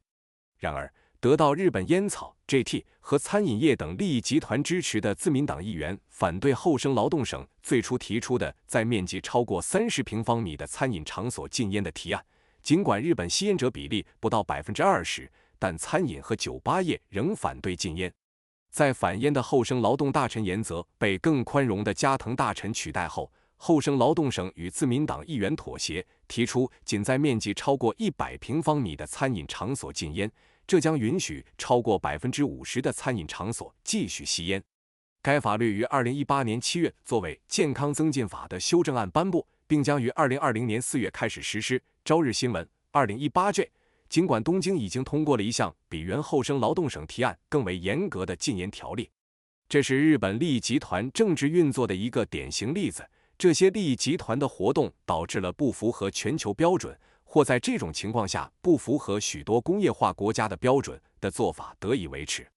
相比之下，出于安全考虑，日本许多城市严格禁止在街道上户外吸烟，除非在指定的吸烟区，这是日本禁烟政策的一个独特方面。There are many other daily frustrations of a Galapagos nature that could be listed, from the disposal of household rubbish, which can only be done through local neighborhood associations to which residents must be members, Asahi Shimbun 2018K, rather than being able to leave rubbish for collection outside residents' houses, to the obligation imposed on the executive members of parents and teachers associations, PDA, to collect school lunch fees by visiting each student's house, Asahi Shimbun 2018L.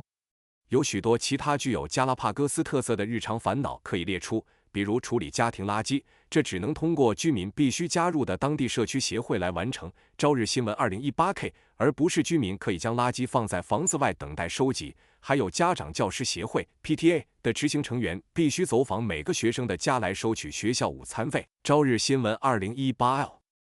Despite the Japanese government's declaration in 2013 to create a top-leading IT nation in the world, Sekai Suzenten IT Kakasozo Sengen, and to achieve this objective by 2020, the current situation is very far from achieving this. Nihon Keizai Shimbun 2013b, 2013c. Prime Minister Abe's own admission that he himself felt nervous when he used e-money and QR code for the first time. In February 2019 shows a prime minister ambitious to transform Japan into the world's #1 country in information technology is very unfamiliar with it. Asahi Shimbun 2019b. Similarly, his statement, an LDP official policy, of Japan will create the #1 business environment for foreign companies to do business is also a far cry from the reality. There remain several government and private sector regulations aimed at preventing the entry of foreign companies into the Japanese market. While Prime Minister Abe has sought to maintain the liberal international order in international trade, not necessarily for the sake of it, but because it has benefited Japan, he should also recognize the existence of non-tariff barriers in the Japanese market and the need to get rid of them. Also, he must address the corporate-centered nature of Japanese society, which has paid little attention to the needs of consumers, or which only mention consumer benefits as taitmei, official lip service, due to the maintenance of vested interest by protective anti-competitive government and private sector regulations. Instead of trumpeting Japan's greatness in empty and meaningless rhetoric, Prime Minister Abe would be better focused on ensuring the country overcomes its backward business practices by getting rid of paper transactions and promoting digitalization, and should recognize that Japan must first catch up with global standards before it can reassert its position in the global economy. 尽管日本政府在2013年宣布要创建世界领先的 IT 国家，并计划在2020年实现这一目标，但目前的情况距离实现这一目标还很远。日本经济新闻 2013b、2013c。安倍首相在2019年2月首次使用电子货币和二维码时感到紧张，这表明这位雄心勃勃的要将日本转变为世界信息技术第一国家的首相对信息技术非常不熟悉。朝日新闻2019b。同样，他和自民党的官方政策声称日本将为外国公司创造最佳的营商环境，但这一目标与现实相去甚远。仍然存在一些政府和私营部门的法规，旨在阻止外国公司进入日本市场。尽管安倍首相在国际贸易中努力维护自由国际秩序，这不仅是为了秩序本身，而是因为这对日本有利，但他也应认识到日本市场存在非关税壁垒，并需要消除这些壁垒。此外，他还必须解决日本社会以企业为中心的问题。这种现象由于保护性的反竞争政府和私营部门法规的存在，对消费者需求的关注较少，或者只是将消费者利益作为见钱及官方表面文章。与其用空洞的言辞夸耀日本的伟大，安倍首相不如专注于通过消除纸质交易和推动数字化来克服落后的商业实践。他应该认识到，日本必须首先赶上全球标准，才能重新确立其在全球经济中的地位。Conclusion: Prospects and challenges for the Japanese economy. 结论：日本经济的前景与挑战。This book began with a historical analysis of the Japanese economy in the modern period, from the Meiji Restoration until the end of the Second World War, followed by an analysis of some major characteristics of the Japanese political economy from the end of the war until the bubble economy in the late 1980s. The collapse of the bubble economy in the early 1990s was a major turning point in the Japanese economy, and Chapter 2 examined the economic changes, as well as continuities, since then until the current period. Chapter 3 examined key indicators of the Japanese economy, including GDP, prices, the foreign sector, trade and FDI, the government sector, government expenditures and revenues, taxes and government deficits and debts, and the welfare state, pensions, healthcare, elderly care, including the socio-economic phenomena related to the welfare state such as inequality and poverty. Chapter 4 examined the structure of the Japanese economy in terms of state-market relations exemplified by the developmental state, institutional complementarities, convergence and diversity of capitalisms under globalization, the dual economy, and the impact of regional economic integration. 本书开篇对日本现代时期从明治维新到二战结束的经济进行了历史分析，随后探讨了从战后到20世纪80年代泡沫经济期间日本政治经济的一些主要特点。20世纪90年代初，泡沫经济的崩溃是日本经济的一个重要转折点。第二章则考察了自那时以来直至今日的经济变化及延续性。第三章探讨了日本经济的关键指标，包括 GDP、价格、对外贸易、贸易和外国直接投资、政府部门、政府支出和收入、税收、政府赤字和债务，以及福利国家、养老金、医疗保健、老年人护理，以及与福利国家相关的社会经济现象，如不平等和贫困。第四章分析了日本经济的结构，以国家与市场的关系为例，讨论了发展型国家、制度互补性、全球化下的资本主义趋同与多样性、二元经济以及区域经济一体化的影响。Chapter 5 focused on the human and labor factors of the Japanese economy. It examined the main characteristics of Japanese human resource management and industrial relations, including their changes and continuities, gender discrimination, and labor market dualism and diversification. The chapter also examined the negative impact of labor market reform on society in terms of the deterioration of working conditions and union response to this situation, as well as low fertility rates. The chapter concluded by examining declining population, rural revitalization, and labor migration, both domestic and international, as a solution to revitalize the rural and regional economies. In this respect, the chapter also discussed the problems related to international labor migration, especially the poor working conditions of migrant workers and the inadequate union response. Finally, Chapter 6 identified some phenomena that characterize Japan's Galapagos syndrome, its failure to meet the global standard. It then examined the lack of digitalization in Japan as a particular example of economic inefficiency and some of the reasons behind this, chief among them being the legacy of the developmental state and interest group politics. The chapter claimed that these political factors lay behind the government and private sector business regulations that protect inefficient economic sectors and maintain business practices that do not meet the global standard. 第5章重点关注了日本经济中的人力和劳动力因素。他探讨了日本人力资源管理和劳资关系的主要特点，包括其变化与延续、性别歧视以及劳动力市场的二元性和多元化。此外，该章还分析了劳动力市场改革对社会的负面影响，如工作条件恶化、工会对此的反应以及低生育率问题。最后，该章讨论了人口下降、农村振兴以及国内和国际劳动力迁移作为振兴农村和区域经济的解决方案。在这方面，本章还探讨了与国际劳工迁移相关的问题，特别是移民工人的恶劣工作条件和工会反应不足。最后，第6章分析了日本加拉帕戈斯综合症的一些特征，即未能达到全球标准。接着，他考察了日本缺乏数字化作为经济效率低下的一个特定例子，以及造成这种情况的一些原因，其中最主要的是发展型国家的遗产和利益集团政治。本章认为，这些政治因素是政府和私营部门商业法规背后的原因，这些法规保护了效率低下的经济部门，并维持了不符合全球标准的商业惯例。In addition to the challenge of enhancing economic efficiency and raising labor productivity by promoting digitalization and meeting global standards, as discussed in Chapter 6, there are several challenges the Japanese economy will need to overcome in the future, which have been examined in previous chapters. These include 1. Low fertility rate and an aging population, 2. An increase in the working poor, 3. Labor shortages, 4. The need to sustain social welfare provision despite huge levels of public debt, and 5. The continuing rise of China and regional economic integration in East Asia and the Asia-Pacific. 除了第6章讨论的通过促进数字化和满足全球标准来提升经济效率和劳动生产率的挑战外，日本经济未来还需应对多个已在前几章中探讨的挑战。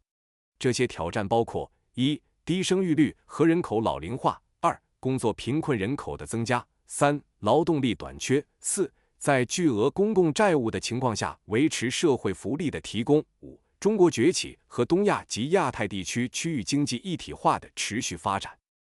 Japan's low fertility rate is likely to have a negative impact on economic growth due to a smaller amount of labor input. Along with an aging population and an increasing number of elderly people who rely on state pensions for sustaining their livelihood, the low fertility rate will make it more difficult for the government to maintain the public pension system and other social welfare services due to a smaller amount of government tax revenues. In order to increase the fertility rate, the government needs to implement policies that would make it more affordable for young couples to raise children and enable them to strike a better work-life balance. While the government, most recently the Abe administration, has proposed and implemented several policy measures aimed at increasing the number of daycare centers and increasing the amount of maternity pay and so on, these have not succeeded in increasing the fertility rate to any significant extent. The issue of waiting children remains a social problem in large cities despite an increase in the number of daycare centers administered by local governments. This is only likely to become more serious with the expected increase in applications for daycare places arising from the introduction of free daycare provision for children aged 3 to 5. The Japanese government needs to raise the working conditions of daycare providers in order to facilitate an increasing number of daycare providers. 日本的低生育率可能会对经济增长产生负面影响，因为劳动力减少。随着人口老龄化和依赖国家养老金生活的老年人口增加，低生育率将使政府更难维持公共养老金制度和其他社会福利服务，因为政府税收减少。为了提高生育率，政府需要实施政策，使年轻夫妇能够负担得起养育孩子，并更好地平衡工作与生活。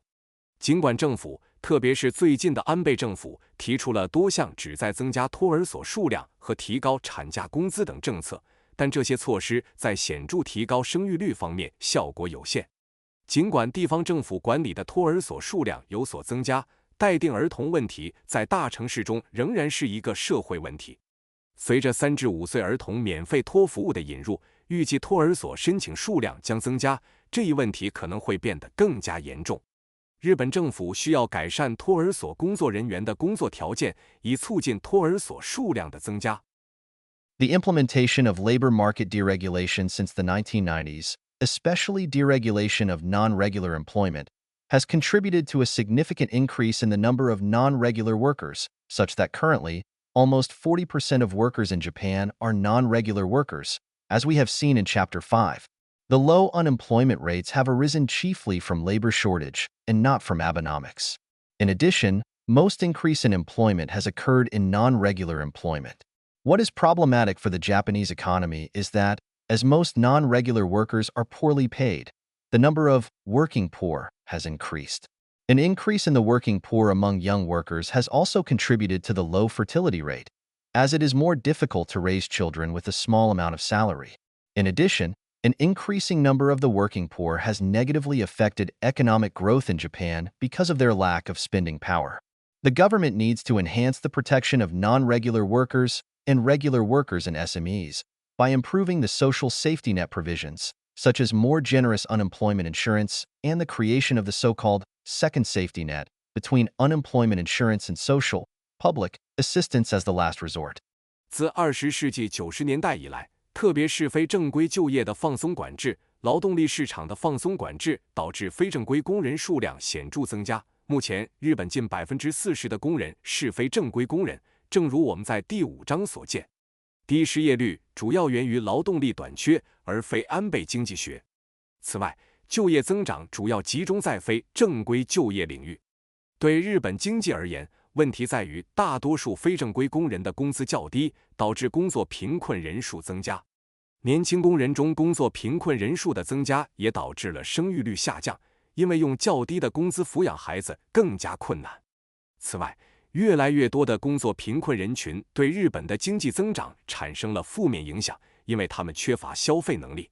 政府需要通过改善社会保障体系，比如提供更慷慨的失业保险，以及建立所谓的第二安全网，作为失业保险和社会、公共援助之间的过渡措施，来加强对非正规工人，包括中小企业中的正规工人的保护。In order to overcome the challenge of labor shortage, the government has implemented policy measures to promote women's labor market participation. In addition to the policy measures already discussed in previous chapters, the current Abe administration has enacted the Women Activation Law, Josei Katsuyaka Ho, which obliges large companies to set targets for utilizing female labor to a greater extent. However, due to employer opposition, the Abe administration has had to compromise and, as a result, companies can set targets without government scrutiny and assessment or penalty. In addition, despite Prime Minister Abe's rhetoric of a labor market that is kind to working women, the administration has failed to significantly reform the tax system that favors families with full-time housewives and part-time working mothers and low income. This has highlighted a lack of serious intention of the Abe administration to promote women's labor market participation. After all, for the Abe administration, better working conditions for women is not simply a matter of equality, but is for the sake of economic growth through their greater spending power.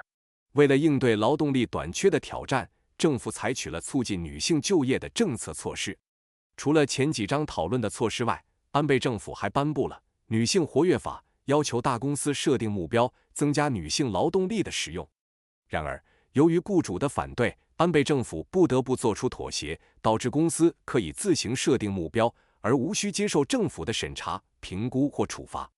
此外，尽管安倍首相承诺要建立一个对女性工作者友好的劳动力市场，但政府未能显著改革税收制度，该制度仍然偏向于全职家庭主妇和低收入的兼职母亲。这凸显了安倍政府在促进女性劳动力参与方面缺乏诚意。毕竟，对安倍政府来说，改善女性的工作条件不仅是为了平等，更是为了通过提高她们的消费能力来促进经济增长。Where a significant increase in the number of female workers cannot be expected, the government can only rely on labor migration, in addition to a greater usage of robotics and artificial intelligence. Despite the LDP's conservative attitude towards immigration, the current Abe administration has recently introduced new official routes for the immigration of low-skilled workers, albeit to a limited extent, by enacting the 2018 amendment to the Immigration Control Law. However, as mentioned in Chapter 5, the Category 1 of the new visa is not attractive to labor migrants, as they are prevented from bringing with them family members, and the immigration criteria for Category 2 is equally strict. For these reasons, it is not clear if Japan will be able to compete with other countries in East Asia such as South Korea and Taiwan to attract the low-skilled workers needed to fill the labor shortage in sectors like elderly care, agriculture, and construction. In this respect, the Abe administration's conservative and half-hearted attitude towards labor migration is problematic. 在女性工人数量无法大幅增加的情况下，政府只能依赖劳动力移民，除了更多的使用机器人和人工智能。尽管自民党对移民持保守态度，安倍政府最近通过2018年移民控制法修正案，为低技能工人移民开辟了新的官方途径，但这些途径的范围有限。然而，正如第5章所述，新签证类别1对劳工移民没有吸引力，因为他们不能带家属，而类别2的移民标准同样严格。由于这些原因，日本能否与东亚其他国家如韩国和台湾竞争，吸引所需的低技能劳动力来填补老年护理、农业和建筑业的劳动力短缺，仍不清楚。在这方面，安倍政府对劳动力移民的保守和犹豫态度是个问题。In 2018, Japan's public debt, both central and local governments, amounted to more than 250% of the GDP, which is the highest level of public debt of the industrialized countries. The Abe administration's increase in fiscal spending and its postponement, twice, of a rise in consumption tax, only finally realized in October 2019, means a smaller budget at a time when it will need to cope with ever-increasing social welfare spending as a smaller number of the working population will have to finance a greater amount of social welfare spending for an aging population. It will be a great challenge for the government to sustain social welfare in its current form without implementing spending cuts. The LDP government's reluctance to implement such measures stem from their electoral concerns. Politically powerful interest groups such as medical associations have opposed welfare spending cuts.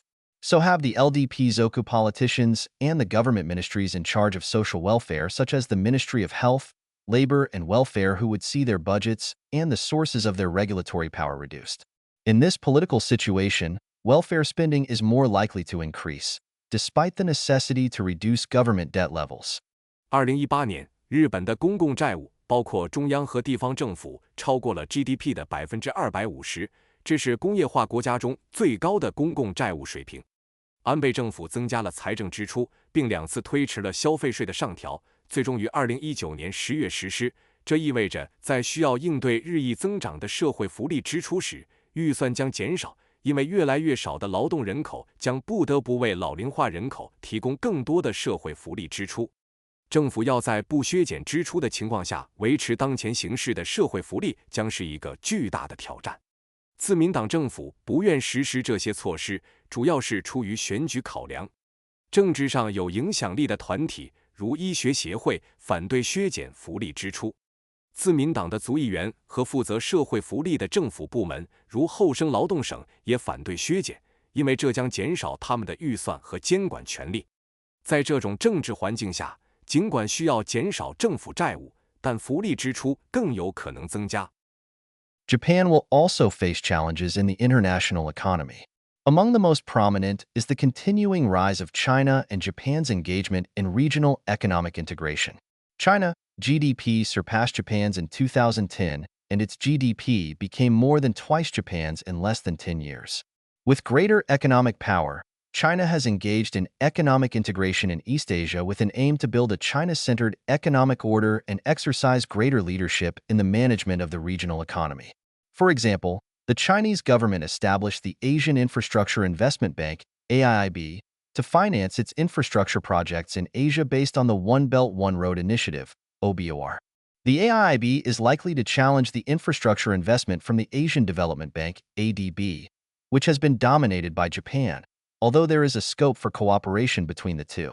China's pursuit of the Regional Comprehensive Economic Partnership, RCEP, is also aimed at exercising a greater leadership in trade liberalization and other economic activities in East Asia.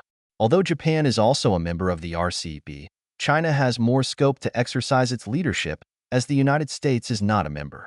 Although Japan's pursuit of the Trans-Pacific Partnership, TPP, despite the U.S. withdrawal by the Trump administration, materialized in an agreement on the Comprehensive and Progressive TPP, CPTPP, with other 11 countries in 2018, the issue of how to deal with a rising China and its assertiveness of greater leadership in regional economic integration will remain one of Japan's biggest challenges.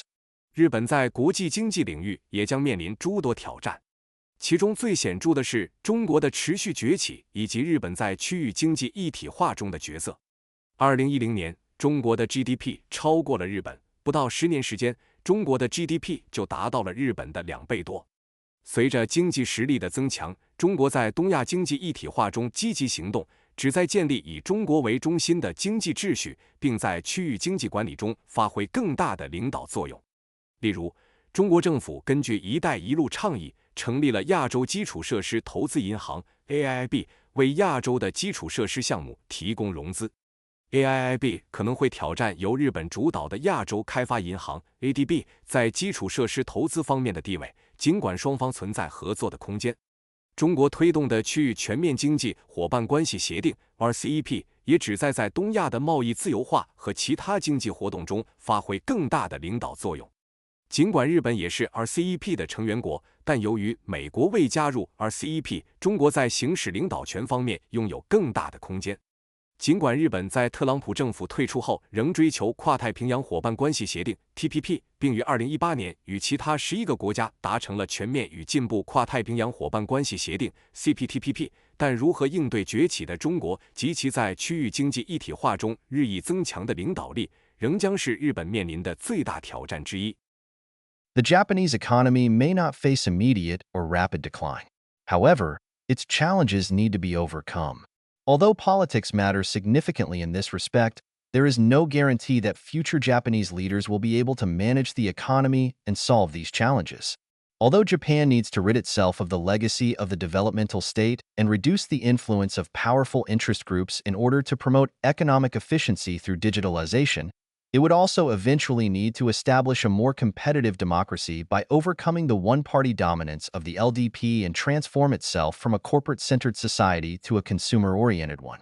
日本经济可能不会立即或迅速衰退，然而它面临着需要克服的挑战。虽然政治在这方面起着重要作用，但不能保证未来的日本领导人能够有效管理经济并解决这些挑战。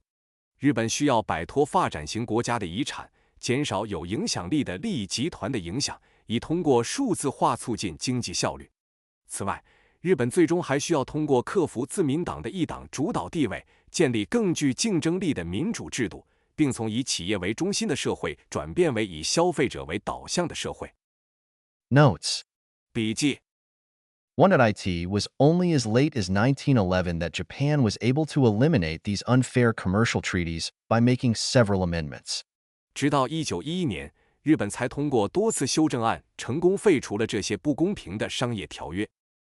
2. When Hamaguchi's government signed the London Naval Treaty in 1930, it was criticized by the Navy, right-wing organizations, and the main opposition party as an infringement of the independence of the Supreme Command, stipulated in the Meiji Constitution, Berger 1989. 10507. The emperor as supreme commander controlled the military, and the military was only responsible to the emperor. In other words, there was no civilian control of the military. The government decision to sign the treaty against the Navy's opposition was criticized for violating the independence of the Supreme Command. 1930年，当滨口政府签署伦敦海军条约时，遭到了海军、右翼组织和主要反对党的批评，认为这是对明治宪法中规定的最高指挥权独立性的侵犯。Berger 1989-10507。天皇作为最高指挥官控制着军队，军队只对天皇负责。换句话说，军队不受文官控制。政府在海军反对的情况下签署条约，被批评为侵犯了最高指挥权的独立性。3. Constitutional amendment needs 2/3 majority in both houses of the Diet, House of the Representatives as the more powerful lower house, and the House of Councillors as the less powerful upper house, and a simple majority in a national referendum. 宪法修正案需要在国会的两院，众议院作为权力较大的下议院，参议院作为权力较小的上议院中获得2/3的多数票，并在全国公投中获得简单多数票。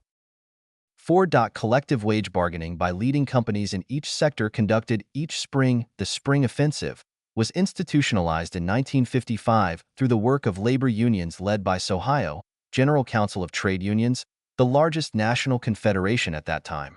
As a result, the wage increases achieved by leading companies began to spread to smaller companies in each sector. 4.1955年，通过当时最大的全国联合会总评 SOHIO 全日本劳动组合总评议会领导的劳工联盟的努力，各行业领先公司每年春季进行的集体工资谈判春季公示被制度化。因此，领先公司实现的工资增长开始惠及每个行业的较小公司。5. The concept of the developmental state is well explained in Chalmers Johnson's book MIDI and the Japanese Miracle. It will also be examined in Chapter 4 of this book. 5. 发展型国家的概念在查尔默斯·约翰逊的《通产省与日本的奇迹》一书中得到了很好的阐述。本书第4章也将对此进行详细探讨。6. The idea of introducing a consumption tax was abandoned due to the death of Prime Minister Ohira.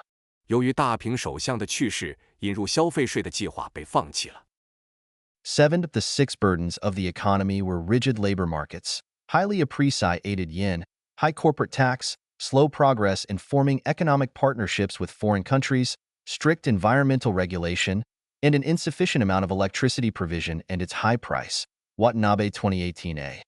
7. 经济面临的6大负担包括僵化的劳动力市场、日元高估、企业税高、与外国建立经济伙伴关系进展缓慢、严格的环境法规以及电力供应不足且价格高昂。Watanabe 2018.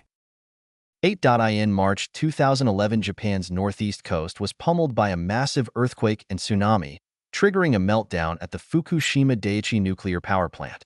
2011年3月，日本东北海岸遭受了一场强烈的地震和海啸，引发了福岛第一核电站的核泄漏事故。9. SMEs are classified, in the manufacturing sector, as companies with capital less than 300 million yen or fewer than 300 employees. In the wholesale sector, they are those with capital of less than 100 million yen or fewer than 100 employees. In the service sector, they are those with capital of less than 50 million yen or fewer than 100 employees. And in the case of the retail sector, they are those with capital less than 100 million yen or fewer than 50 employees.